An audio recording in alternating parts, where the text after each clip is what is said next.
Bai Yi is the leader of a proficient awakened team called the Divine Core. Because magic exists in this world, demons and their caves appeared, which in turn caused those with special powers like Bai Yi to awaken.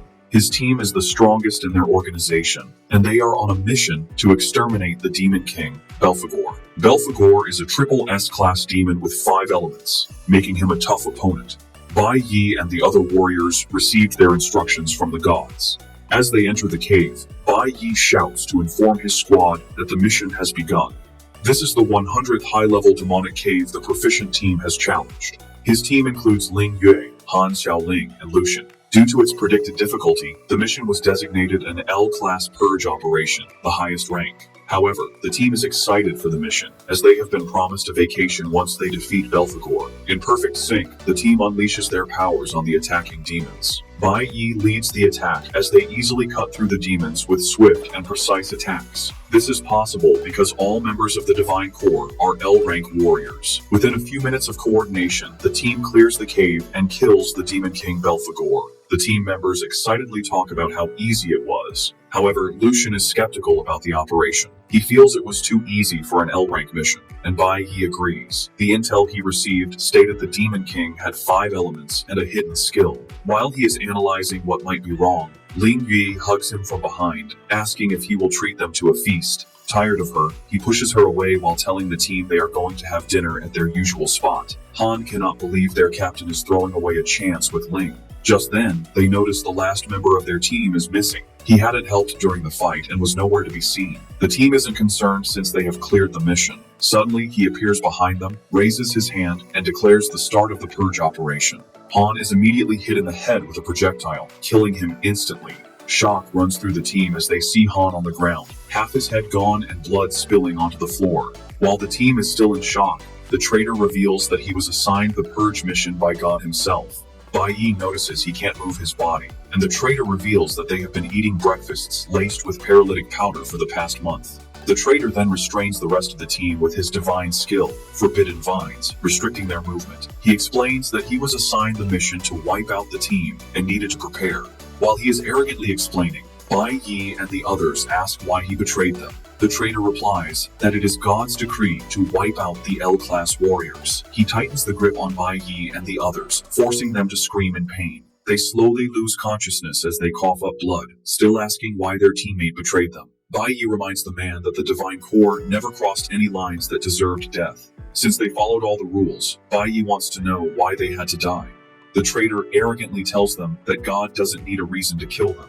He walks close to Bai Yi, and after choking him with his vines, he punches through his chest. Bai Yi cannot get over the betrayal, as he considered the traitor part of his family. The team had been together for 10 years and was practically inseparable. The traitor laughs at Bai Yi for being naive. He tells him he was never family. From the first day he joined the Divine Core, he has been on a mission for the gods. Essentially, Bai Yi and his team were just pawns. The traitor joined the team to study them and played his part well. Bai Yi and the team finally lose whatever life force they have left and collapse. The traitor stands over them and finishes Bai Yi off with a shot to the head. On that day, May 22nd, 2125, Bai Yi and his team of L-class warriors were killed. Their bodies lie on the ground as the traitor walks off to prepare for his vacation.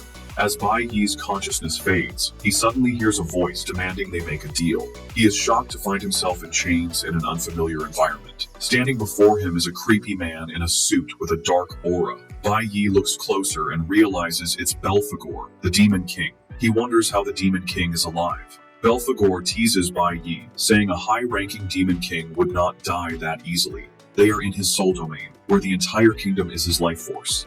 Tired of the Demon King's chatter, Bai Yi suggests they get to business. Seeing Bai Yi's anger, the Demon King proposes a deal. Belphegor reveals that his hidden skill is life regression. He tells Bai Yi he can send him to the past, giving him a chance to change the outcome. After being reminded of how his team died, Bai Yi doesn't hesitate to agree to the Demon King's proposition. He is burning with rage and swears to kill the traitor and the gods who gave the orders. The Demon King is pleased and, in addition to helping him, grants Bai Yi another gift, Belphegor's heart. Bai Yi asks the Demon King why he is making a deal with him, but he is sent off before getting an answer. When he opens his eyes, he finds himself in a classroom with his teacher, Wang, yelling at him. Bai Yi has gone back 20 years to the year 2105. This was when Bai Yi was in the middle school division of the nation's Awakened Academy before his awakening.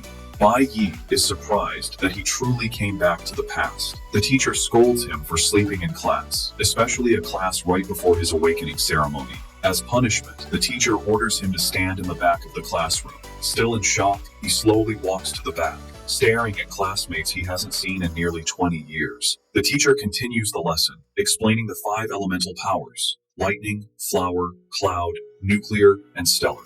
A person can only have one element. The teacher uses herself as an example, stating she possesses the rare cloud element. She then adds that elements are divided into 3 categories based on how they bond with the body: combat, support, and special. She explains that each team comprises the 5 elements with different roles. The school's guild team is an example, consisting of a stellar mage, a cloud warrior, a nuclear bard, and a lightning assassin.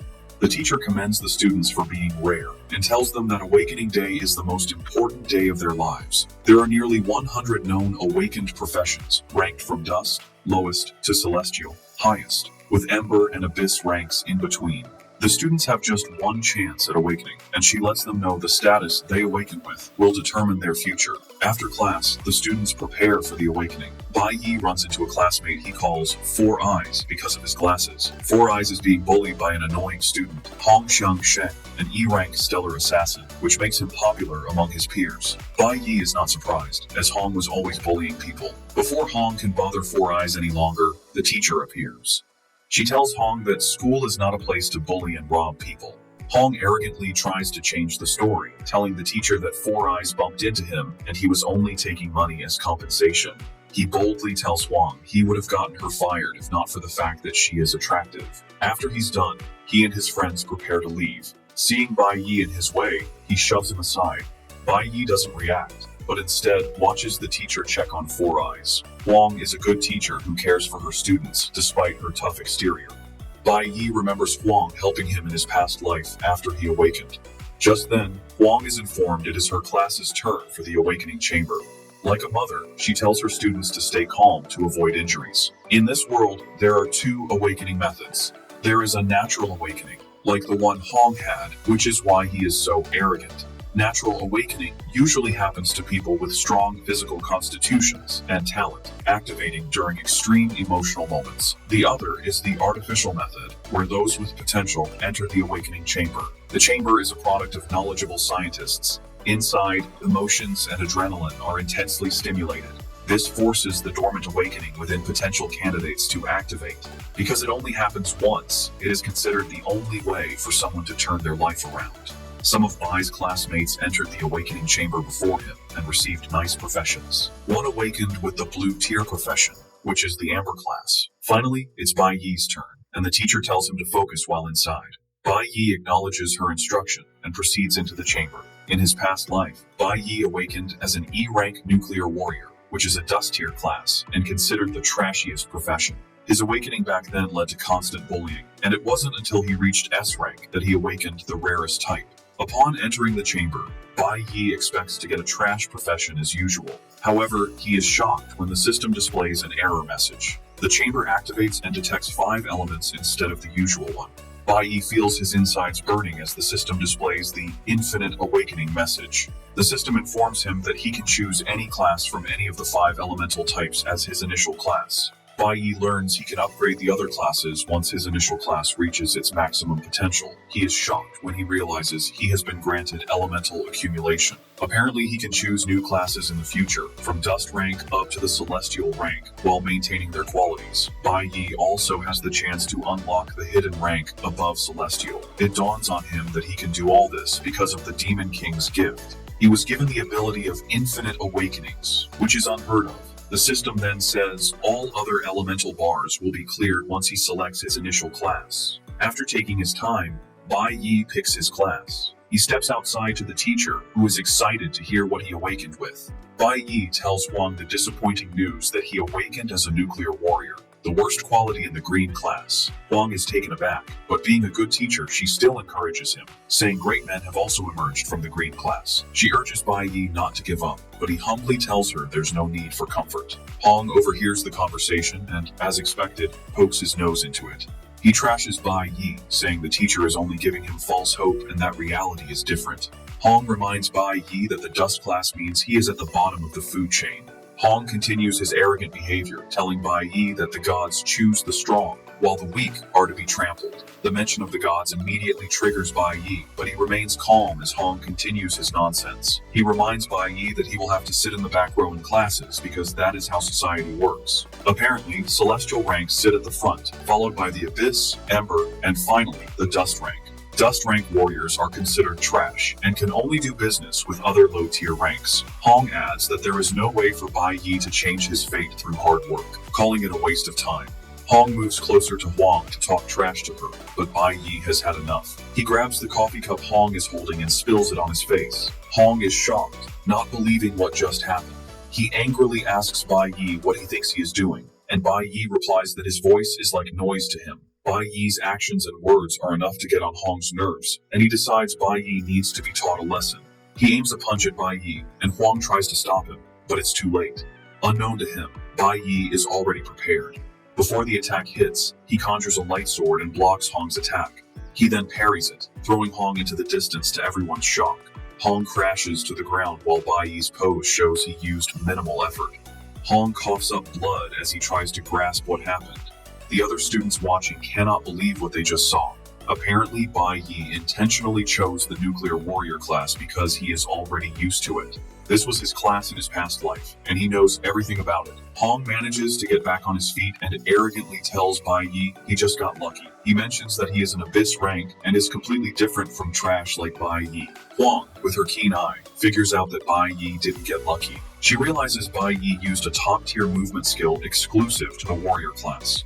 Huang knows the parry skill allows the wielder to nullify an attack while reflecting its full force back to the opponent. She is shocked to see Bai Yi pull it off so easily, as it's a skill her master couldn't manage after 10 years of hard practice. Huang is more puzzled that Bai Yi, having just awakened, already has such high combat experience. While Huang is lost in thought, Huang unleashes a short sword, ready to take Bai Yi down. Huang is now really mad and assures Bai Yi he is going to embarrass him in front of everyone. Bai Yi just stands there coolly, revealing that he intentionally picked the dust class. He knows that in the near future, all his critics will see the great side of the dust class, but by then, it will be too late. The students are hyped as the two stand in a fighting pose. However, fighting with powers is forbidden in the school. Huang's father is an important official, and his uncle is the school's dean. Bai Yi, on the other hand, has no reputable family, meaning he has everything to lose. Four Eyes fears he will be expelled if he fights Huang and asks the teacher what to do. The teacher quickly takes the initiative. She steps in, telling them to stop, but Huang is already pissed. He wants to get back at Bai Yi for humiliating him. Huang threatens to beat Bai Yi up, even if he gets on his knees and begs. He sees himself as highly talented, while Bai Yi is just a loser. The teacher also knows Huang is right since the difference in their attributes is great. Huang is an abyss rank warrior, giving him a 200% boost in all attributes. Abyss ranks are far superior because their attributes are double that of a dust rank upon awakening, and they can grow while the dust rank remains stagnant. No one watching, including Four Eyes, believes Bai Yi has a chance. They assume he's going to be crushed. Four Eyes agrees Huang is a disgusting person, but has been surviving by playing the fool to avoid problems. He believes avoiding Huang is the only way to survive since a head-on clash will only lead to an unpleasant end.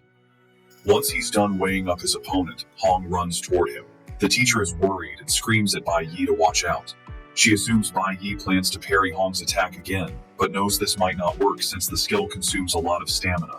The speed at which Huang is coming will make the parry useless. Even Huang is confident he has the advantage. Bai Yi, however, just smiles. He has no interest in dodging since he has another card up his sleeve. Just as Huang reaches him, he activates the Flash Blink skill. This is an instantaneous flash effect that lets the user pass through obstacles. It's over in the blink of an eye, and before Huang knows it, Bai Yi has hit him in a vital part of his body.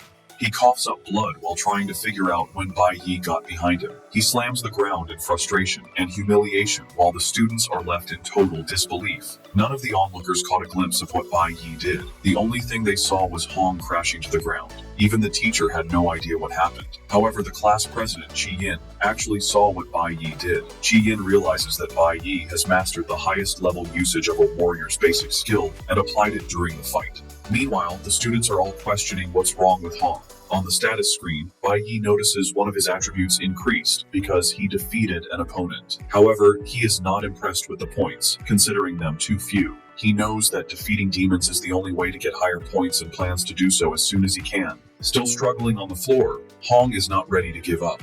He tells Bai Yi not to leave as he is not done with him.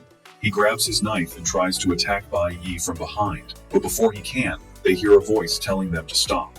It's the school dean, Hong Lin, who is Hong's uncle. Lin mocks Hong, telling him he has already made a fool of himself, and tells the students to head home. At the mention of home, it registers in Bai Yi's head that he has a home. He had forgotten because he was just reborn, and his parents had already died in his past life. He remembers that something tragic happened on this very day, and before the dean can address him, he frantically dashes off. Even Hong is shocked as Bai Yi runs from the scene. The dean is short of words but turns to Huang, telling her to get her student under control. He promises to overlook what happened, and Huang thanks him. Later, Hong follows his uncle to his office to justify what happened. He claims Bai Yi only got lucky, but his uncle screams at him, saying Bai Yi utterly humiliated him. Leon stood in the distance and witnessed Bai Yi use the flash blink. He explains to Hong that in that split second, Bai Yi found his weakest point and struck it, leaving him defenseless. The dean is pissed because even with his experience, he cannot execute the flash skill with such proficiency. The dean compares Hong's battle with Bai Yi to that of a pro gamer toying with a noob, letting his nephew know that Bai Yi is no ordinary kid. Meanwhile, Bai Yi is rushing, thinking about how important it is for him to get home. He reaches the apartment building quickly, remembering how things went down in his past life. He is ready to stop it from happening again, even if he dies trying. Bai Yi enters the house while his father watches TV and his mother does the dishes. He looks angry as he enters, and his father is surprised he came home early. Bai Yi ignores his father and focuses on his mother. With tears in his eyes, he expresses his gladness that his mother is fine. His mother is mute and communicates with Bai Yi using sign language. She tells him she made his favorite hot and sour noodles, but Bai Yi immediately says he isn't interested in noodles today. He tells her that he wants to eat pickled fish. Bai Yi's mother tries to argue, but finally gives in to her son's stubbornness. She agrees to get the pickled fish, and Bai Yi offers to follow her, but his father stops him, saying his mother can go by herself. He wonders why Bai Yi came back and didn't greet him. He stands up, gets his alcohol, and asks Bai Yi how his awakening went, eager to hear what his son awakened with.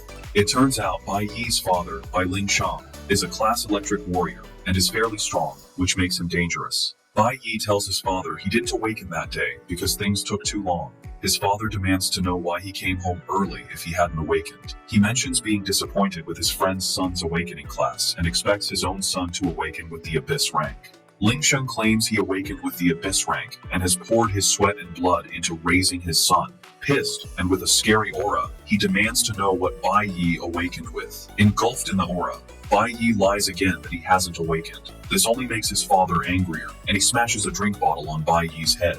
When he learns Bai Yi awakened with the dust rank, he grows more furious and yells at him. Ling Sheng is a violent man who can't control his emotions. In Bai Yi's past life, his father's fury and embarrassment over the dust rank turned to violence. He hit Bai Yi, but his mother stepped in as she always did. As a weak boy, Bai Yi could only watch as his father beat his mother for an hour. The beating was so severe that a blow to the head left her mentally unstable. He could only cry as he watched his mother get battered in his previous life.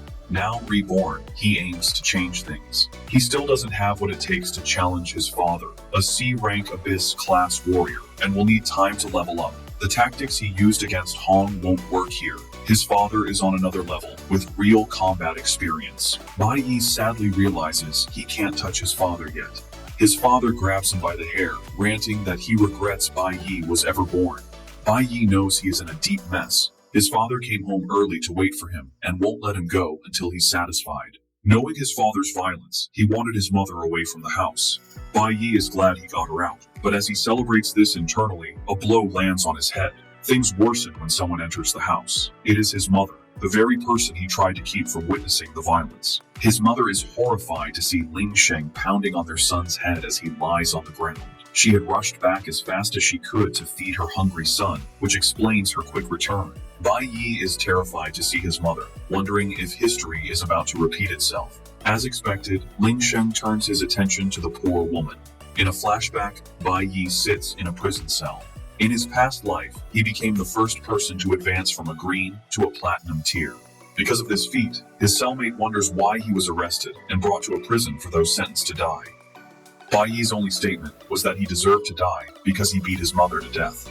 He was sentenced to death for killing his father in revenge for what happened to his mother. Now, in the present, history is about to repeat itself. As Ling Sheng continues his madness, Bai Yi's mother runs to check on her son. Bai Yi knows he is stronger than an ordinary person who wouldn't have survived his father's punch. His mother tries to help him up, shielding him from his angry father. Ling Sheng continues his rant, telling his wife he was happy when she was pregnant. Since his siblings couldn't produce a son, he believed he was destined to restore the family's glory. However, he is disgusted by what followed. His son, his great hope, awakened with the worst class, dust rank. Ling Sheng screams at his wife, reminding her Bai Yi can't advance because it is a trash class. He blames his wife's genes for the result. Ling Sheng loses control and raises his hand to hit her, but Bai Yi won't allow it. He uses Flash Blink to get past his mother and block his father's attack. Ling Sheng is thrown backward and smiles heroically. His mother is worried, knowing what is coming next. Ling Sheng gets to his feet and arrogantly walks toward his son, intending to beat him to a pulp. Bai Yi plans to use the parry attack, but before he can activate the skill, his father's punch breaks through his sword and hits his face. Bai Yi spills blood, bitterly realizing the huge power gap between them. Before he can breathe, another punch comes. He blocks it with his hands, but the shock still injures his ribs. Ling Sheng prepares another powerful strike to put his son in his place, mad that he has the guts to defy him. Bai Yi sees the punch coming, but can't dodge or block it. He only covers his head with his hands as the blow lands. Ling Sheng tells Bai Yi he deserves to die for awakening with a useless class. Yet, Bai Yi remains standing, unwilling to let history repeat itself. Seeing Bai Yi still up makes Ling Sheng angrier. He mocks him, asking if he thinks he's the real deal just because he awakened. Ling Sheng grabs a chair, ready to smash his son. Bai Yi's mother holds him as they brace for the hit. Just then, a commanding voice outside demands they open the door. Ling Sheng is disappointed by the interruption. Bai Yi's mother holds her son, relieved by the break. However, the knock is no surprise to Bai Yi, as he arranged it. Ling Sheng acts tough as he opens the door, but his attitude changes when he sees who is there. Two tough-looking men stand at the door and ask Ling Sheng what took him so long. The two men are inspectorate investigators, Liang and Chen Jinwu. Liang is the red A-rank deputy captain, while Chen Jinwu is a blue C rank. Ling Sheng is shocked to see them, and while trembling, asks what they are doing at his house. Liang shows him a picture of a wanted criminal named Snow, asking Ling Sheng if he has seen him. Apparently, the office received a call that Snow was seen in the building, so the police are conducting a house-to-house search. Ling Sheng is relieved to hear that he is not the reason for their visit. He smiles, telling them he has not seen Snow. Since Snow is popular and always on TV, he assures them he would report it if he ever ran into him. Just then, Liang notices Bai Yi is in bad shape and asks Ling Sheng what happened. Ling Sheng lies that his son was careless and fell while buying groceries. He taps Liang on the shoulder, telling him not to worry about such trivial matters. Before he can finish, Bai Yi cuts in, telling the officers his father is lying. Bai Yi boldly states that his father hit him, which is why he is all bloodied. 18 minutes earlier, Bai Yi had used the apartment's phone booth to call the police, saying he saw Snow in the building. He knew they would not joke with any news concerning Snow, but he didn't expect them to arrive so fast. He is glad they came, as it bought him enough time. Ling Sheng tries to dismiss his son's words, lying that he doesn't have what it takes to beat his own son. However, Bai Yi counters with the truth. He tells the officers his father hit him in the head with a wine bottle and on the arm with a stool. Bai Yi continues pointing out where his father hit him, telling the officers they can evaluate his body for injuries. He takes it further by quoting their rule of law, stating that awakeners who cannot control their violent behavior and harm others are to be detained in the awakener prison for 15 days. The cops are shocked and impressed by how knowledgeable Bai Yi is. Ling Sheng turns to look at his son with contempt. With everything Bai Yi has said, Liang has no choice but to arrest Ling Sheng. The cops immediately grab him, and when he tries to reach for his son, they tell him to calm down, or they will use force. Ling Sheng is grabbed out of the house, but he threatens to wipe his son out once he is back. Bai Yi ignores him and closes the door as he is dragged away. Once they are safe, Bai Yi's mother runs over to hug him. Bai Yi is relieved that he was able to save his mother. However, he has 15 days to get stronger and promises his mother that Ling Sheng will never touch her again. Before his father was taken, Bai Yi managed to grab the key to his safe. He knows his father has something important inside, as this is how he climbed from E rank to C rank. Later, Bai Yi heads to the safe and unlocks it. The contents were a secret Bai Yi learned after his father died in his past life. He opens the safe and brings out a scary blade.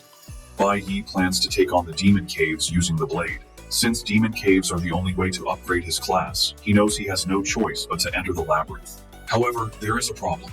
The demon caves are under the jurisdiction of the gods, and only guild members can enter. The ones Bai Yi can currently enter are managed by the school. He can also access a hidden demon cave that he knew about from his past life. Soon, Bai Yi makes his way to the hidden demon cave, determined to surpass everyone as fast as he can. Meanwhile, in the inspectorate's detention room, officers talk about the snow sighting being a false alarm. They aren't mad, as they are always ready to check out anything related to snow. While they discuss, Ling Sheng tries to bribe them for his release. Leong is disgusted by Ling Sheng's behavior, especially since he was a guild member. The officers tell him things will get worse if bribery is added to his charges. They urge him to stay put for the night before being sent to the Awakener prison the next morning.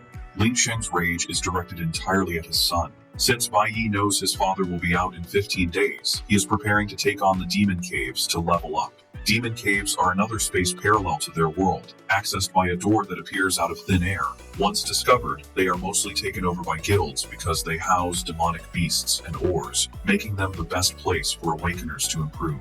However, a team is usually required to enter since the caves are dangerous. The one Bai Yi is about to take on was only discovered 5 years later in his past. An F-rank cave requires 3 E-rank warriors, while an E-rank cave needs a 5-person team of 3 E-rank and 2 D-rank warriors. Bai Yi is confident the cave he is about to challenge is an F-rank. The demon caves are known to be dangerous, but since Bai Yi has no other choice, he must take on the cave by himself. He knows why he needs to get stronger as soon as possible. Armed with the weapon from his father's safe, he proceeds into the demon cave. The area is filled with ice and snow, and Bai Yi figures he is in the domain of a cloud-type magic beast. As he strolls through the domain, he soon runs into a sleeping ice bear. In front of it are human skeletons, showing that others might have entered before. While he is looking around, a bloodthirsty forest wolf appears and almost gets him. The E-rank wolf is still stronger than Bai Yi.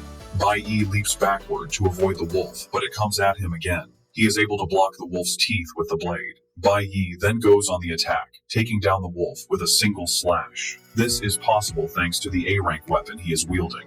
It is a weapon not available on the market, which is why his father kept it hidden. With this weapon, Bai Yi can close the skill gap between him and the beasts. The weapon is known as the Hunwu blade, made from Hunwu stone. It is so powerful it cuts through iron like butter. However, even with the weapon, Bai Yi knows he needs at least 4 strikes to take down beasts because of their defense. He casually teases about how he misses being an L-rank awakener. He learns he needs to defeat 20 wolves to upgrade a level on his skill set. Since he is fighting in an ice area, his cloud element will receive the upgrades. It will take him 10 upgraded levels to move from E rank to D rank. Soon, Bai Yi is surrounded by a pack of wolves attracted by the smell of blood. This is a perfect, yet dangerous opportunity to level up. The wolves gang up on him, but he relies on 2 skills, dodge and counterattack. He maneuvers his way around without taking damage while dealing damage to the beasts. He takes down the first pack, with each kill giving him 52 experience points. He also acquired Wolf's Fangs. After taking out the pack, he has the Wolf King to deal with. Using his agility, he delivers several cuts to the wolf's body, giving it no chance to heal. The Wolf King dies, and Bai Yi earns 56 points for the kill. Because he defeated the Wolf King, he also earned a Snow Wolf Diamond. After clearing out the first pack, Bai Yi has enough experience to upgrade to D rank. He also earned 12 attribute points and allocates them as he sees fit. He notices he is already tired after taking out just 20 wolves and is not impressed with how weak E rank bodies are. He also knows he needs a dimensional backpack to store his loot. Bai Yi admits that taking on a demonic cave solo is difficult. The Snow Wolf diamond he earned is a durable jewel used to craft special weapons and is expensive on the market. He knows the only way to access a high-tier demonic cave is to join the Divine Core. Since awakening schools are under the guilds, they often send representatives to scout prospective warriors. It is every student's dream to graduate and join a guild. But if a student is kicked off their team, their career is likely over, which is what happened to Bai Yi's father and why he is stuck at C rank. Looking at his current situation, Bai Yi realizes he will burn even more stamina taking on the beasts alone. He is already exhausted. Before he knows it, another pack of wolves appears. He decides to use a trick he has up his sleeve. He runs, and the wolves follow.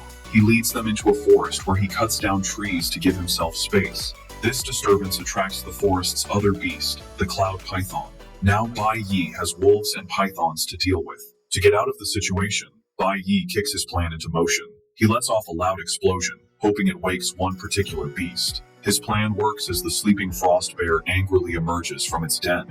The enraged bear attacks whatever it sees. The wolves and pythons are not safe from the bear's rage as they all get smashed. While the bear is rampaging, Bai Yi cleans up from behind, earning a bunch of experience points. He continues with these tactics, earning points and obtaining python fangs and wolf fangs. Bai Yi uses the beast's weakness against them.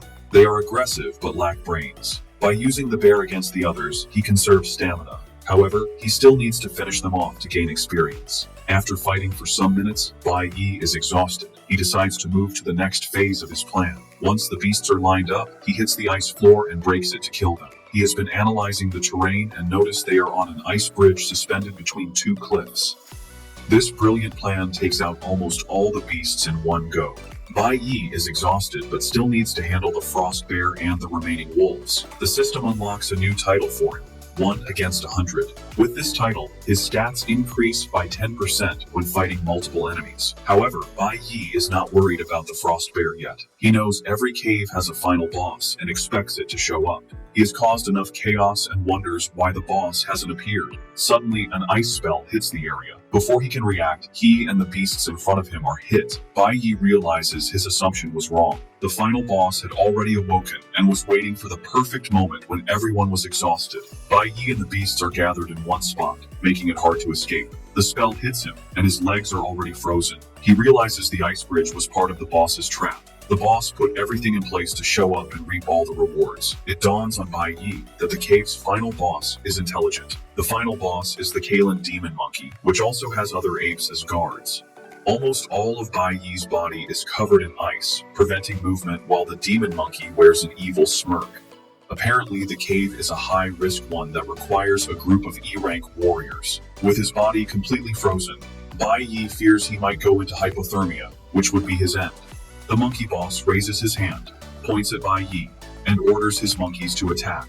Realizing he is trapped, Bai Yi resorts to using the parry skill. Since the parry skill requires precise timing, Bai Yi waits until the hit is about to land. He activates the parry and shatter skills, breaking the ice and blocking the incoming attack. Though temporarily free, Bai Yi knows he is in trouble because he has drained a big chunk of his stamina.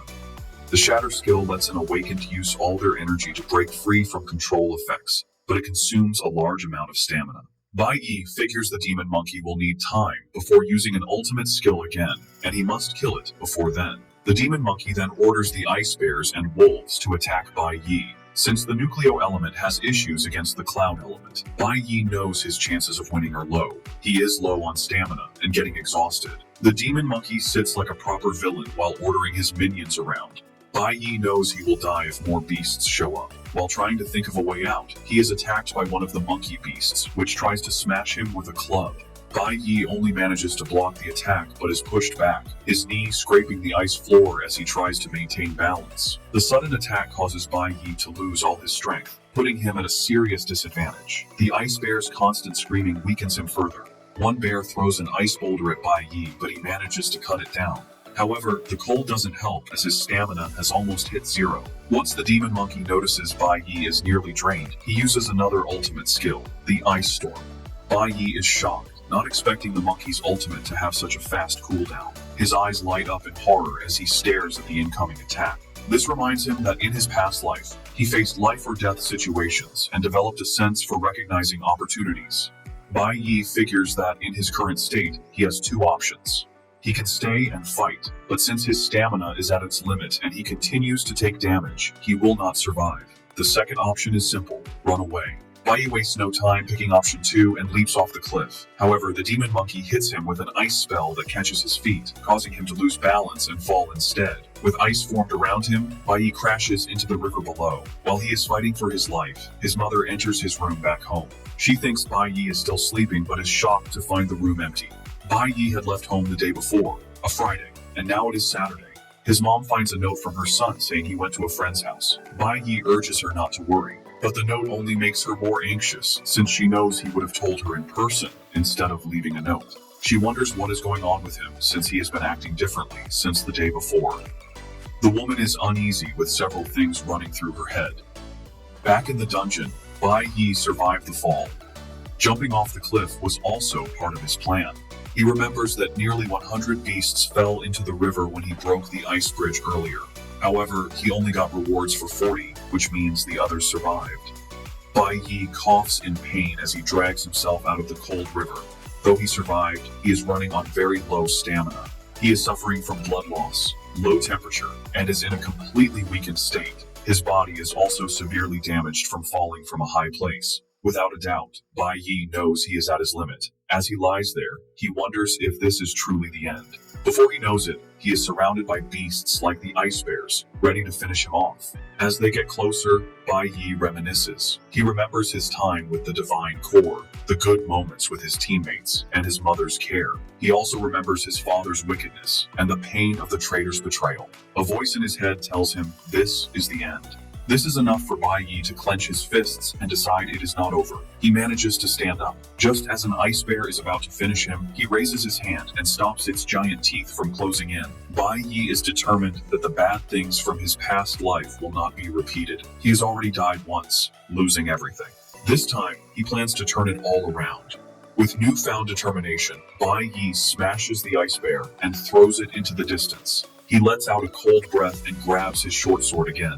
His desperate attempt triggers something that can push for a class advancement. Bai Yi stands with a yellow aura swirling around his body, surrounded by monsters. His decision to solo a dungeon and face dangerous beasts was to make himself feel the desperation from his past. This feeling triggers an adrenaline rush, which he hoped would cause a class advancement. Though he almost died, he didn't meet the conditions. However, instead of a class advancement, he learns a new ultimate skill, Nucleo Holy Swordsman. It is well ahead of its time and level. While he didn't advance his class, the skill will be very handy.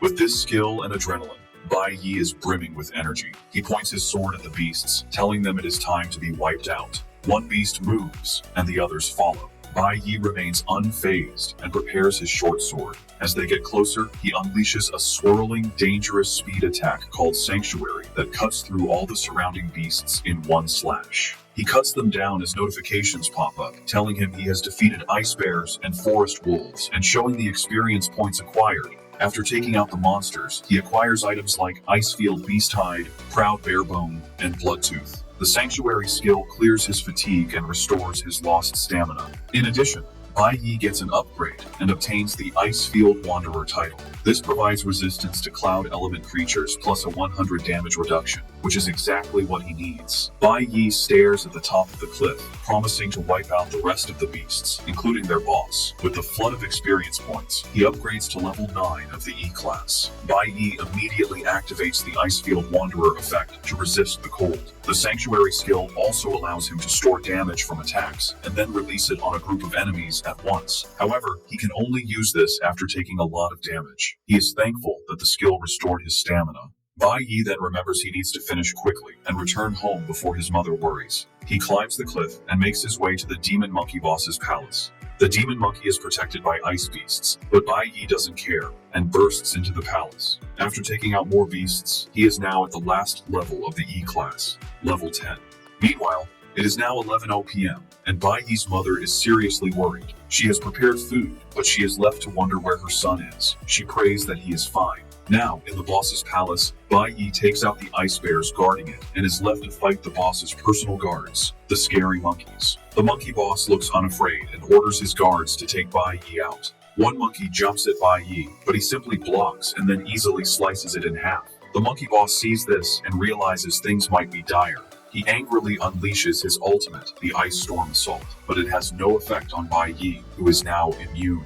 Bai Yi dashes toward the monkey boss. In desperation, the boss raises his staff, activating a spell that causes the jewel on it to glow. This puts the other monkeys in a hyper mode, but Bai Yi doesn't see them as a threat. He only sees them as beasts he needs to kill to reach D class. Bai Yi cuts through the beasts like they are nothing before relieving the monkey boss of one of its arms. The boss screams in pain as blood spills from the severed limb. Before it can do anything else, it finds Bai Yi looking at it with a death stare. Bai Yi unleashes a series of cuts on the boss's body, defeating it. A notification pops up, telling Bai Yi he has successfully defeated the D-Class Cloud Element user, the King of the Azure Forest, and gained 1,000 experience points. He also advances to the D-Class Nucleo Warrior. After this, he sees items to pick up. Because of the experience he gathered fighting a Cloud Element enemy, the system tells him a new profession is about to awaken.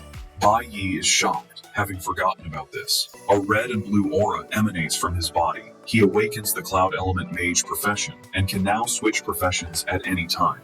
Bai Yi is excited to have awakened a red profession, even in E-Class. Unlike the Nucleo class with its 100% bonus, the red class comes with 200%. The red class's strength is already on the same level as his current class. Bai Yi then picks up the mage weapon, the Stone of Magic, and finds a magic pouch that can hold 20 items. While he loots, the remaining beasts can only watch. After he is done, Bai Yi looks up and realizes some beasts survived. Since he just awakened a new profession, he decides to try it on them.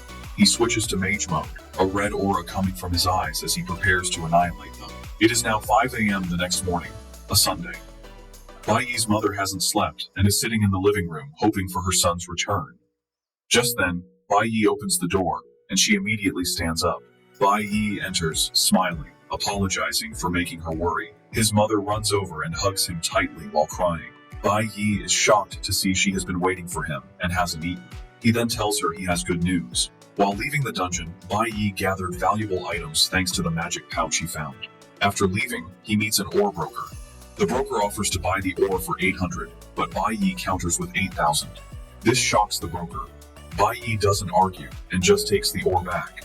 The broker is forced to increase his bid to 2,000, but Bai Yi counters again, demanding 5,000. The broker proposes 3,000 as his final offer. As he says this, Bai Yi starts increasing the price, and it quickly appreciates to 7,000. The broker is still arguing, but when he realizes Bai Yi won't stop, he quickly agrees to take the ore for 7,000. Since Bai Yi is experienced with brokers from his past life, he knows how to deal with them. From the money he got selling the ore, he rents an apartment for his mother. In his past life, his mother fell from one problem to another, but now, Bai Yi just wants to take care of her and make sure she enjoys herself. He concludes the apartment deal in front of his mother, shocking her with the high price. By 8 p.m. that Sunday, they settled into the new apartment. Bai Yi is happy to see his mother smiling, as it has been a long time since he saw her with such an expression. Even with a new apartment and moving up from E to D class, he knows he can't let his guard down because of his father. Bai Yi wants to settle the issue with his father before going after his main target. He then wears a magic stone on his right arm that increases an area of effect magic by 50%. At the same time, Hong is training hard to surpass his limit, jumping from one labyrinth to another without rest. Even when his sister tries to convince him to rest, he slaps her hand away. Hong is prepared to do anything to stay on top. Elsewhere, an unknown person checks the list of newly awakened students, disappointed by the lack of exceptional talent. The next morning at 7:30 a.m., Bai Yi's mother had prepared food for him. Bai Yi is shocked to realize he is running late. He asks why she didn't wake him, and she replies that he was resting so well she couldn't bear to disrupt him. She pats him on the head, urging him to eat slowly. With his mother's comfort, Bai Yi calms down, realizing it has been a long time since he slept peacefully or had an unhurried breakfast. Just then, his mother asks if there is anything he wants, like a toy or a book. Bai Yi is surprised by the sudden offer of gifts. His mother reminds him that his birthday is next Friday, June 5th. It dawns on Bai Yi that she is right, but he totally forgot, as it's been too long since he last celebrated. After his mother died in his past life, no one celebrated his birthday again, and he gradually forgot about it. As he eats, Bai Yi racks his brain to think of anything he wants, but is left confused since he already has what he truly desires. His next and most important goal is to kill the traitor who caused his and his team's death. When Bai Yi gets to school, he learns they are preparing for the combat simulation. The teacher stands before the newly awakened, telling them about it. He explains that the academy is supervised by the Divine Guild, who will be watching their every move. The combat simulation is the best way to impress them. He tells them it will serve as the school graduation assessment and will be broadcast live. The best performer will get to participate in a training camp with the high school division. The camp happens only once a year and is the best opportunity to connect with the Divine Guild. The school usually organizes the best students from middle and high schools to travel together to the Shanghai Nation, where the Divine Guild headquarters is. Bai Yi remembers the Shanghai Nation as where he met his master and where the traitor was born. However, the traitor never met his master since he joined the Divine Corps after him. Bai Yi knows he must get high scores in the assessment to get into the training camp, giving him more chances to find the traitor. The simulation battle is this Friday, 4 days away.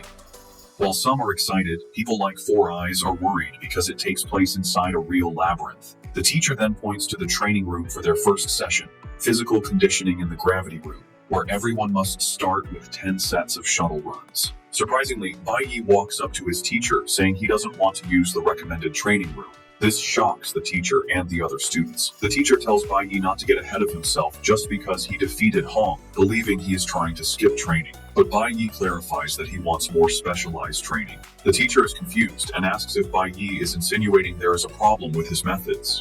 Bai Yi reveals that physical conditioning is necessary for most awakeners, so the gravity room isn't a bad option. However, he believes the shuttle run is only best for classes like assassins and warriors, which require speed and coordination, and not everyone needs this. He tells the teacher that classes like mages and chanters are better suited to train in the element room. He adds that everyone should be allowed to train differently since their classes are used differently. The teacher hears this and points out that Bai Yi is basically teaching him his job. Qian overhears and is shocked. She realizes Bai Yi's proposed training method is the same one a Divine Corps training officer, Mr. Dong Yang, mentioned. However, it's a new method, and she would only know about it because her father brought home the videotape. Qian is surprised that Bai Yi came up with the same idea. Specs tells Bai Yi to avoid being blunt with the teacher, who is the school's most authoritative trainer. Instead of getting angry, the teacher pats Bai Yi on the shoulder, smiles, and says the training method he mentioned is interesting. The teacher then explains that with so many students, it would be difficult to cater to everyone's specific needs in the short term. He points out that the combat simulation assesses student performance, and if done wrong, it could derail a student's entire life. Bai Yi remembers that though he had a bad family, his teacher supported him in his past life, helping him grow into a responsible person. He turns to the teacher, assuring him he won't let him down. The teacher then asks Bai Yi how he intends to train as a nuclear warrior.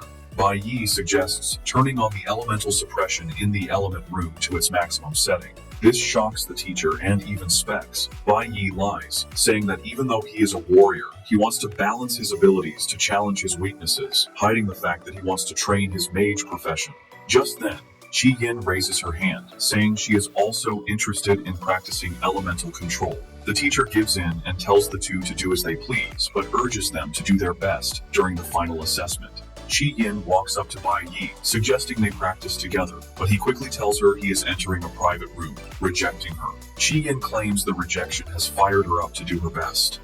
While training in the elemental room, Bai Yi has some difficulty, as he is still new to the mage profession, but plans to master it in the short time he has. He also plans to hide his ability to switch professions since the school is under the god's supervision, and every student's move is watched. He wants to avoid becoming an early target for the gods. Meanwhile, Qi Yi trains with only 1% elemental suppression, thinking she can rival Bai Yi's strength. Bai Yi is also not ready to interact with his classmates, wanting to protect them. After school, Specs and his friend catch up to Bai Yi, telling him to slow down. The two were Bai Yi's best friends in middle school in his past life. Because they were all weak, they shared the same fate of being bullied. Having his weak friends around was the only happy moment he had in middle school. Now aiming for revenge, Bai Yi doesn't think he needs social interactions. To get away, he gets on his bicycle and rides off, leaving them behind. They can't believe he ran off again, as they were supposed to be an unbreakable trio. Specs points out that Bai Yi has totally changed since the awakening, now seeming like a confident person. Moments later, they catch up to Bai Yi, who is waiting for them. He tells Specs to get his lungs checked when he is free. The two are happy he finally stopped, but Bai Yi shatters their hopes again, telling them they are too slow to keep up with him. He gets on his bike and rides off, leaving the two in shock. In his past life, Specs was suddenly diagnosed with a lung disease and passed away shortly after. Bai Yi wants Specs to stay alive and healthy, even if they don't become friends. On the other hand, Specs believes that Bai Yi is still the same person, even though he now appears cold. At the recruit training ground in the Shanghai nation, two men talk about a new recruit who has been performing well. The recruit has the same hair as the traitor who betrayed Bai Yi and his team. That evening, when Bai Yi returned home, he told his mother to avoid going out alone. He assures her that he will always return home early with groceries. Bai Yi is worried because he knows the environment is not entirely safe for his mother, and he needs to provide a better place for her. At the Awakener's prison, Ling Sheng is already making a deal with one of the chefs. The next day, Tuesday, Bai Yi has managed to familiarize himself with how mages operate, realizing the key is casting time and calculating the required elemental power. While he is pushing the training room to its limits, his friends are struggling with shuttle runs. The training continues the next day, and afterward, Specs and his friend ask Bai Yi to join them for dinner. As expected, he bluntly refuses, saying he needs to return home early. However, he leaves his friends with some advice, telling them a secret technique for archers. The friend, who is an archer, rejoices after hearing the advice. By Thursday, Specs visits the clinic, where the doctor tells him he is very lucky to have come in. The doctor informs him that a fast-growing parasitic tumor is in his lungs. The doctor tells Specs to schedule surgery at a major hospital soon to have it removed. Specs thanks the doctor and assures him he will make an appointment. As he leaves, he remembers that Bai Yi was the one who warned him about his lungs. He wonders how Bai Yi knew there was a problem, which adds to the mystery surrounding him. Just then, he hears some guys talking about Hong.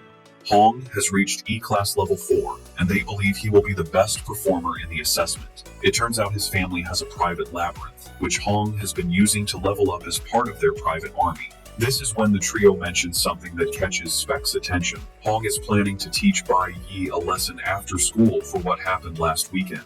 The trio talks about how pissed Hong is, and that he is even planning to kill Bai Yi. Hong has armed himself with a weapon to be more dangerous. Specs hears this and realizes his friend is in grave danger. Worried, Specs swings into action, deciding that helping Bai Yi is the best thing he can do. He dashes through the school hallway, thinking about the useless tricks Hong might try. Specs worries that Hong might have gathered his goons to help beat up Bai Yi. He suddenly stops, thinking of how useless he will be even if he tries to help. He wants to back down, but then he remembers that Bai Yi helped him. He considers Bai Yi his brother, and is prepared to sacrifice himself to save him. Specs makes his way to the school armory and breaks the lock to get in. He is conflicted about breaking the rules, but can't get the idea that Bai Yi saved him out of his head. He pushes open the door, prepared to die to save his friend. He checks out the weapons on the rack and picks a giant axe. Suddenly, he hears Chi Yin's voice behind him asking why he is breaking into the armory. Specs wants to stay quiet, but Chi Yin presses him, asking what is wrong since he looks like he's in a hurry. Specs then screams at Chi Yin that he needs to go save Bai Yi's life. Meanwhile, Bai Yi has noticed he is being followed, but he reaches an alley before telling whoever it is to step out. Hong steps out, looking menacing with a sword in his hand. He tells Bai Yi that he is there to settle their score. Bai Yi turns with a pitiful face, asking Hong if he thinks he has what it takes to defeat him. Hong replies that he is positive he can take Bai Yi down. He says this while dashing toward Bai Yi with his skill called Accelerate. Hong claims he has been training non-stop since the incident. In addition to accelerating, Hong activates another skill to appear behind Bai Yi. Just before he can land a hit, Bai Yi moves very fast out of the way. Once there is an opening, he grabs Hong and smashes him to the ground. Hong gasps in pain, realizing Bai Yi's attack power is far higher than his own. He cannot believe this is possible, and Bai Yi tells him he is not the only one who has been training. Bai Yi whips out his dagger and smashes it into the ground beside Hong's head. Hong finally realizes that Bai Yi is well ahead of him in power and strength. They may be the same age, but Hong figures out the menacing figure in front of him is someone he can never surpass. Hong is shocked that Bai Yi leveled up too and screams at him, asking what his level is. He refuses to believe it, asking how he did it. Hong reveals he engaged in extra training just to get to level 4, which took a lot of hard work. He can't believe Bai Yi is still faster. Bai Yi smiles when Hong mentions how hard he has been training. Bai Yi simply asks him if he has died before. With a knife to his throat, Hong tells Bai Yi to just kill or torture him. Hong believes Bai Yi has been looking down on him, and Bai Yi admits this. However, he assures Hong that he doesn't actually hate him that much. Bai Yi is impressed that Hong followed him and didn't ambush him or call his friends to gang up on him. Bai Yi understands that Hong was just trying to test his own strength. Hong screams at Bai Yi to kill him now, or risk dying at his hands later. He doesn't want Bai Yi to pretend he can see through him. Bai Yi thinks again, and tells Hong he is taking back what he said about not hating him too much. Meanwhile, Specs and Shi Yin have arrived but are hiding and watching. They are surprised to see Bai Yi has handled the situation without their help. They see Bai Yi sitting on Hong like he is a nobody, and Hong isn't even moving. Bai Yi then tells Hong that he has a deal for him. He lets Hong know there is a way for him to get stronger, but in return, he has to do something for him. The next day, Friday, is the assessment day. The teacher tells the gathered students that it is time for the combat simulation. He explains that even though it is a simulation, they will enter a real labyrinth. Although most of the labyrinth's power has been sealed, there are still dangers. The teacher urges them to act according to their capabilities, since there are many dangerous monsters inside. To ensure the students are safe, high school students have been assigned to guide them. The seniors will not fight, but are expected to intervene in the face of danger. A team of 4 to 5 people will be formed with a senior student leading them. They can choose between E-class and F-class dungeons. However, the E-class dungeons are much more difficult, and the teacher urges them not to try one if they don't have the strength. He adds that failing the challenge will result in the loss of academic credits, showing how important it is. After giving the instructions, the teacher tells them to start choosing their dungeon level. He asks the students to raise their hands if they want to challenge the E-class dungeon. A total of 8 students, including Chi Yin and Hong, raise their hands for the E-class dungeons. Specs is surprised that some students are crazy enough to take on the dangerous dungeons. Out of 180 students, the teacher announces that 8 have volunteered. He lets them know the rest will be randomly distributed to the F-class dungeons. However, Chi Yin notices that Bai Yi didn't raise his hand. Just then, Bai Yi walks up to the teacher, saying he would like to challenge the school's D-class Spirit Jade dungeon. Everyone is stunned when Bai Yi makes this declaration. When Bai Yi declared he would challenge the school's D-class Spirit Jade dungeon, a shocked silence filled the room. His teacher stared, speechless at the absurd request. Among the stunned students, Hong Qiansheng and the class president, Qi Yin, looked on in disbelief. The teacher quickly recovered and told Bai Yi he must be joking, stating that no one challenges a D-class dungeon right away and refused his request. However, Bai Yi's intense gaze showed he was completely serious. Just then, the dean of the junior high division, Hong Liang, stepped forward. He explained that D-class dungeons are very dangerous and normally for high school students who have reached D-class or higher. Unfazed, Bai Yi countered that the combat simulation rules allow students to choose their own level. He continued, saying the school's purpose is to find exceptional talent for the Divine Guild, and the criteria for such talent include bravery and strength. Bai Yi then asked if the dean really intended to deny him the chance to demonstrate those qualities. Cornered by Bai Yi's logic, Dean Hong Liang gave in slightly, but presented a new problem. All dungeons must be entered as a team. Bai Yi immediately replied that he could do it alone. This angered the dean, who declared that solo entry is forbidden by school rules to ensure student safety. Just as the situation hit a stalemate, Qi Yin raised her hand and confidently announced she would also choose the D-class dungeon, her face looking determined. Dean Hongliang, clearly agitated, questioned Qi Yin's decision, asking if she had lost her mind and worrying how he would face her father if she got into trouble. Qi Yin stood her ground, explaining that she also wanted the highest possible score and was eager to test her abilities. With a confident wink, she turned to Bai Yi and offered to team up. To her complete shock, Bai Yi bluntly refused, saying he planned to clear the dungeon by himself. Before Qi Yin could react to being rejected again, the teacher stepped in, placing a hand on both of their heads. He stated that Bai Yi's refusal was invalid, forcing them to form a team. The dean, sighing in frustration, reluctantly agreed, muttering about how arrogant the new students had become. The teacher then pointed out a new problem. Since their team only had 2 people attempting a dangerous dungeon, it was unlikely any senior students would volunteer to supervise them. Just as it seemed their challenge was impossible, a hand shot up from the group of seniors. A charismatic young man stepped forward with a charming smile, declaring that the flowers of the motherland always need someone to protect them. The teacher's expression turned to relief, and he told the volunteer that with him there, he could finally rest easy. Qi Yin, now next to Bai Yi, recognized the senior who had volunteered. She told Bai Yi his name was Zealing and mentioned he had almost joined the prestigious Ultimate School team.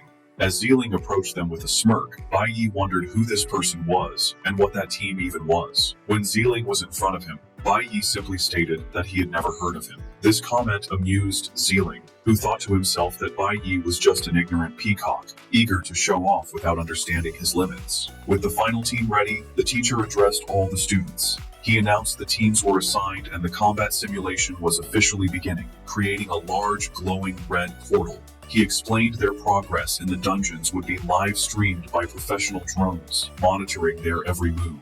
With a final word of encouragement, he urged them to do their best and see who would get the highest score. As the students prepared to enter, Bai Yi stared forward with intense determination. The Awakened Academy was established on the site of a massive, conquered demon cave. Over time, this major cave created many smaller, lower-level portals within the school grounds, used by both junior high and high school divisions. These new dungeons, with power levels mostly between F and D class, served as perfect training grounds for the students. As students like Specs and his friend entered their portals, the combat simulation began. Inside their portal, Bai Yi, Qi Yin, and their senior supervisor Zeeling were followed by a drone. Bai Yi was aware the simulation was being broadcast and that his every action was recorded. He knew he had to control himself and not reveal all his trump cards, especially when facing unknown threats. Thinking of the gods who were watching, his reason for choosing this challenge was clear. The Spirit Jade dungeon held something he desperately needed. The team arrived in a dark forest, standing on a cliff's edge. At their feet were the remains of a thorny vine, glowing with faint green energy, evidence of their first victory. Zeeling confidently stepped between Bai Yi and Qi Yin. He told them not to worry, as he would protect them, boasting he had experience clearing even unsealed D-class dungeons with other powerful awakened. As they went deeper into the forest, Qi Yin asked Zeeling how strong the monsters in a D-class dungeon were. He explained their levels range from E5 to D5. However, since the school's dungeons have their strongest beasts sealed, it was unlikely they'd face a true D-class monster, and there wouldn't be a boss.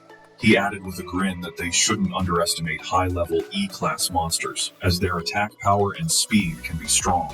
He reminded them that as new students, they were still just small fries, and Qi Yin nodded in understanding. Zeeling then turned to Qi Yin, promising to find low-level monsters for them to farm points and assuring her he wouldn't let her get hurt. As he was speaking, he noticed Bai Yi had walked far ahead, a strange green aura glowing around him. Zeeling paused, puzzled by Bai Yi's action. He called out, warning Bai Yi not to run so far ahead in case he angered a monster.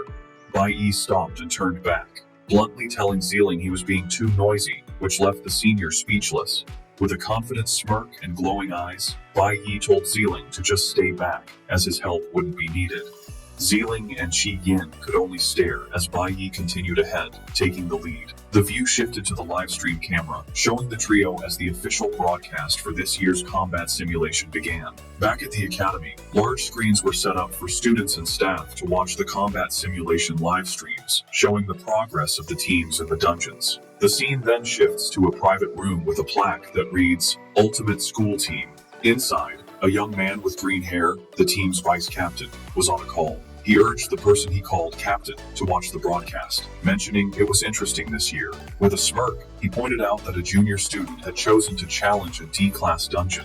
A woman's voice responded, her face hidden in shadow, asking what profession the student had awakened as. The vice captain explained that this was the most fascinating part. The student was a nuclear warrior, one of the worst professions available. Intrigued by this reckless confidence, the mysterious captain stated that she wanted to watch and see what gave this student such audacity. The story shifts to show the other student teams in their own challenges. In a sealed F-class dungeon, Specs was panicking, screaming for the monsters to stay away while waving a tambourine. His team was battling F-class flame bats and fierce bats, with his teammates in close combat while he provided support from the back. A senior student supervising his team told him not to be so tense, reminding him his role was to provide buffs from a safe distance. Specs, however, was still terrified, exclaiming how frightening even the lowest level F-class monsters were.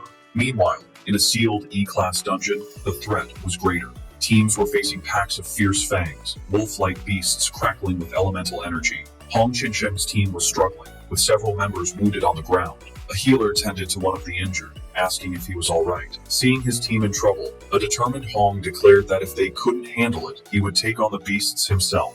Fueled by his rivalry, he charged at a fierce fang, shouting that he would absolutely surpass Bai Yi. A red status window appeared as he struck, showing a skill that boosted his strength, critical hit rate, and lifesteal, pushing him to his limit. The scene cuts back to the sealed D-class dungeon where Bai Yi had just unleashed a powerful attack, a green slash of energy cutting through the air. He stood calmly, surrounded by the bloody corpses of several fierce beasts. System notifications confirmed his kills, with each E-class monster granting him 30 experience points. His teammates, Ziling and Qi Yin, watched from a distance in disbelief, their supervisor stammering as he asked how Bai Yi had possibly done it. Before he could answer, a new threat appeared. Two massive, multi-eyed spider monsters crawling toward them. Unfazed, Bai Yi simply explained to Qi Yin that the monsters here were sealed and had only half of their power, which was why they weren't too difficult to handle. Qi Yin, still in awe while watching him wield the large blade from his father's safe, argued that even at half strength, he had fought many opponents at once. She admitted that she was still a long way from reaching his level. As he turned to face the next challenge, Bai Yi told her it was pointless to compare herself to others. With a calm and focused expression, he advised her to concentrate on improving herself. Amused by Bai Yi's blunt words, Qi Yin smiled brightly, clutching her spellbook as she declared that she would do her best. Ziling, however, watched from the side with a scowl, fuming that this arrogant junior was stealing the spotlight. He stepped forward, trying to reassert his authority by reminding Bai Yi that this was a D-class dungeon, and he shouldn't get overconfident. Patting Bai Yi's hair condescendingly, Ziling acknowledged his performance was good for a first-timer, but warned him that this dungeon had 3 caverns and wouldn't be so easy. He began to give tactical advice, ordering Qi Yin to deal with monsters from the right.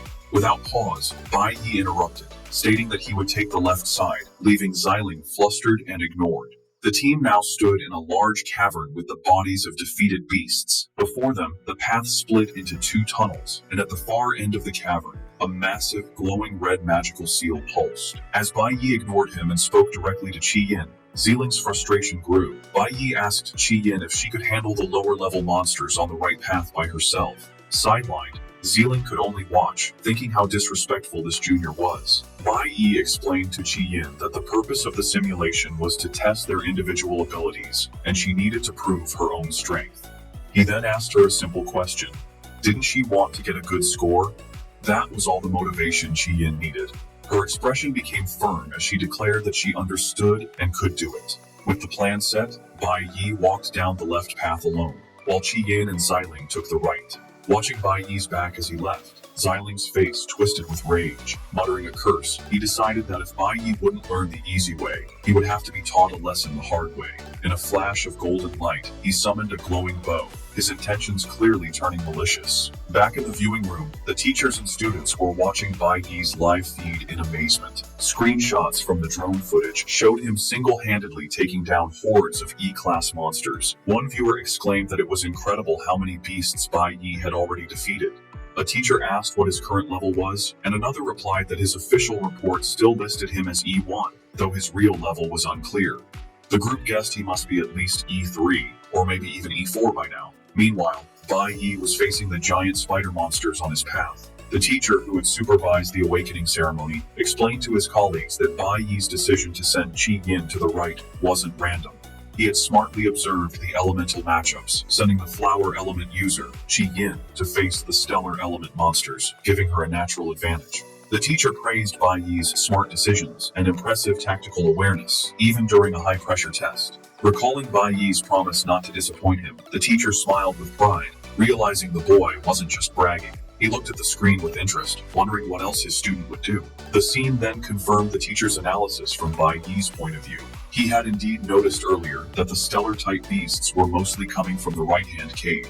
Knowing they were also a lower level, it was the perfect challenge for Qi Yin, who had the elemental advantage. Following her path, Qi Yin found herself facing a massive, beetle-like monster with glowing purple markings. The creature charged at her fiercely. Reacting quickly, she slammed her hand to the ground and cast a spell, shouting, "Vine Wall!" Thick, thorny vines shot up from the earth, wrapping around the monster and holding it. Despite the successful spell, Qi Yin's face showed great effort and determination as she prepared her next attack, screaming for another wave. With another fierce cry, Qi Yin commanded the thorny vines to tighten, They squeezed the massive beetle monster, crushing its shell, drawing blood, and inflicting a deadly poison effect. The creature fell, defeated. A system notification confirmed her successful kill of the E-Class Starbug and awarded her 30 experience points. Qi Yin clenched her fist in triumph. Her face lit up with pride as she exclaimed that she had done it again.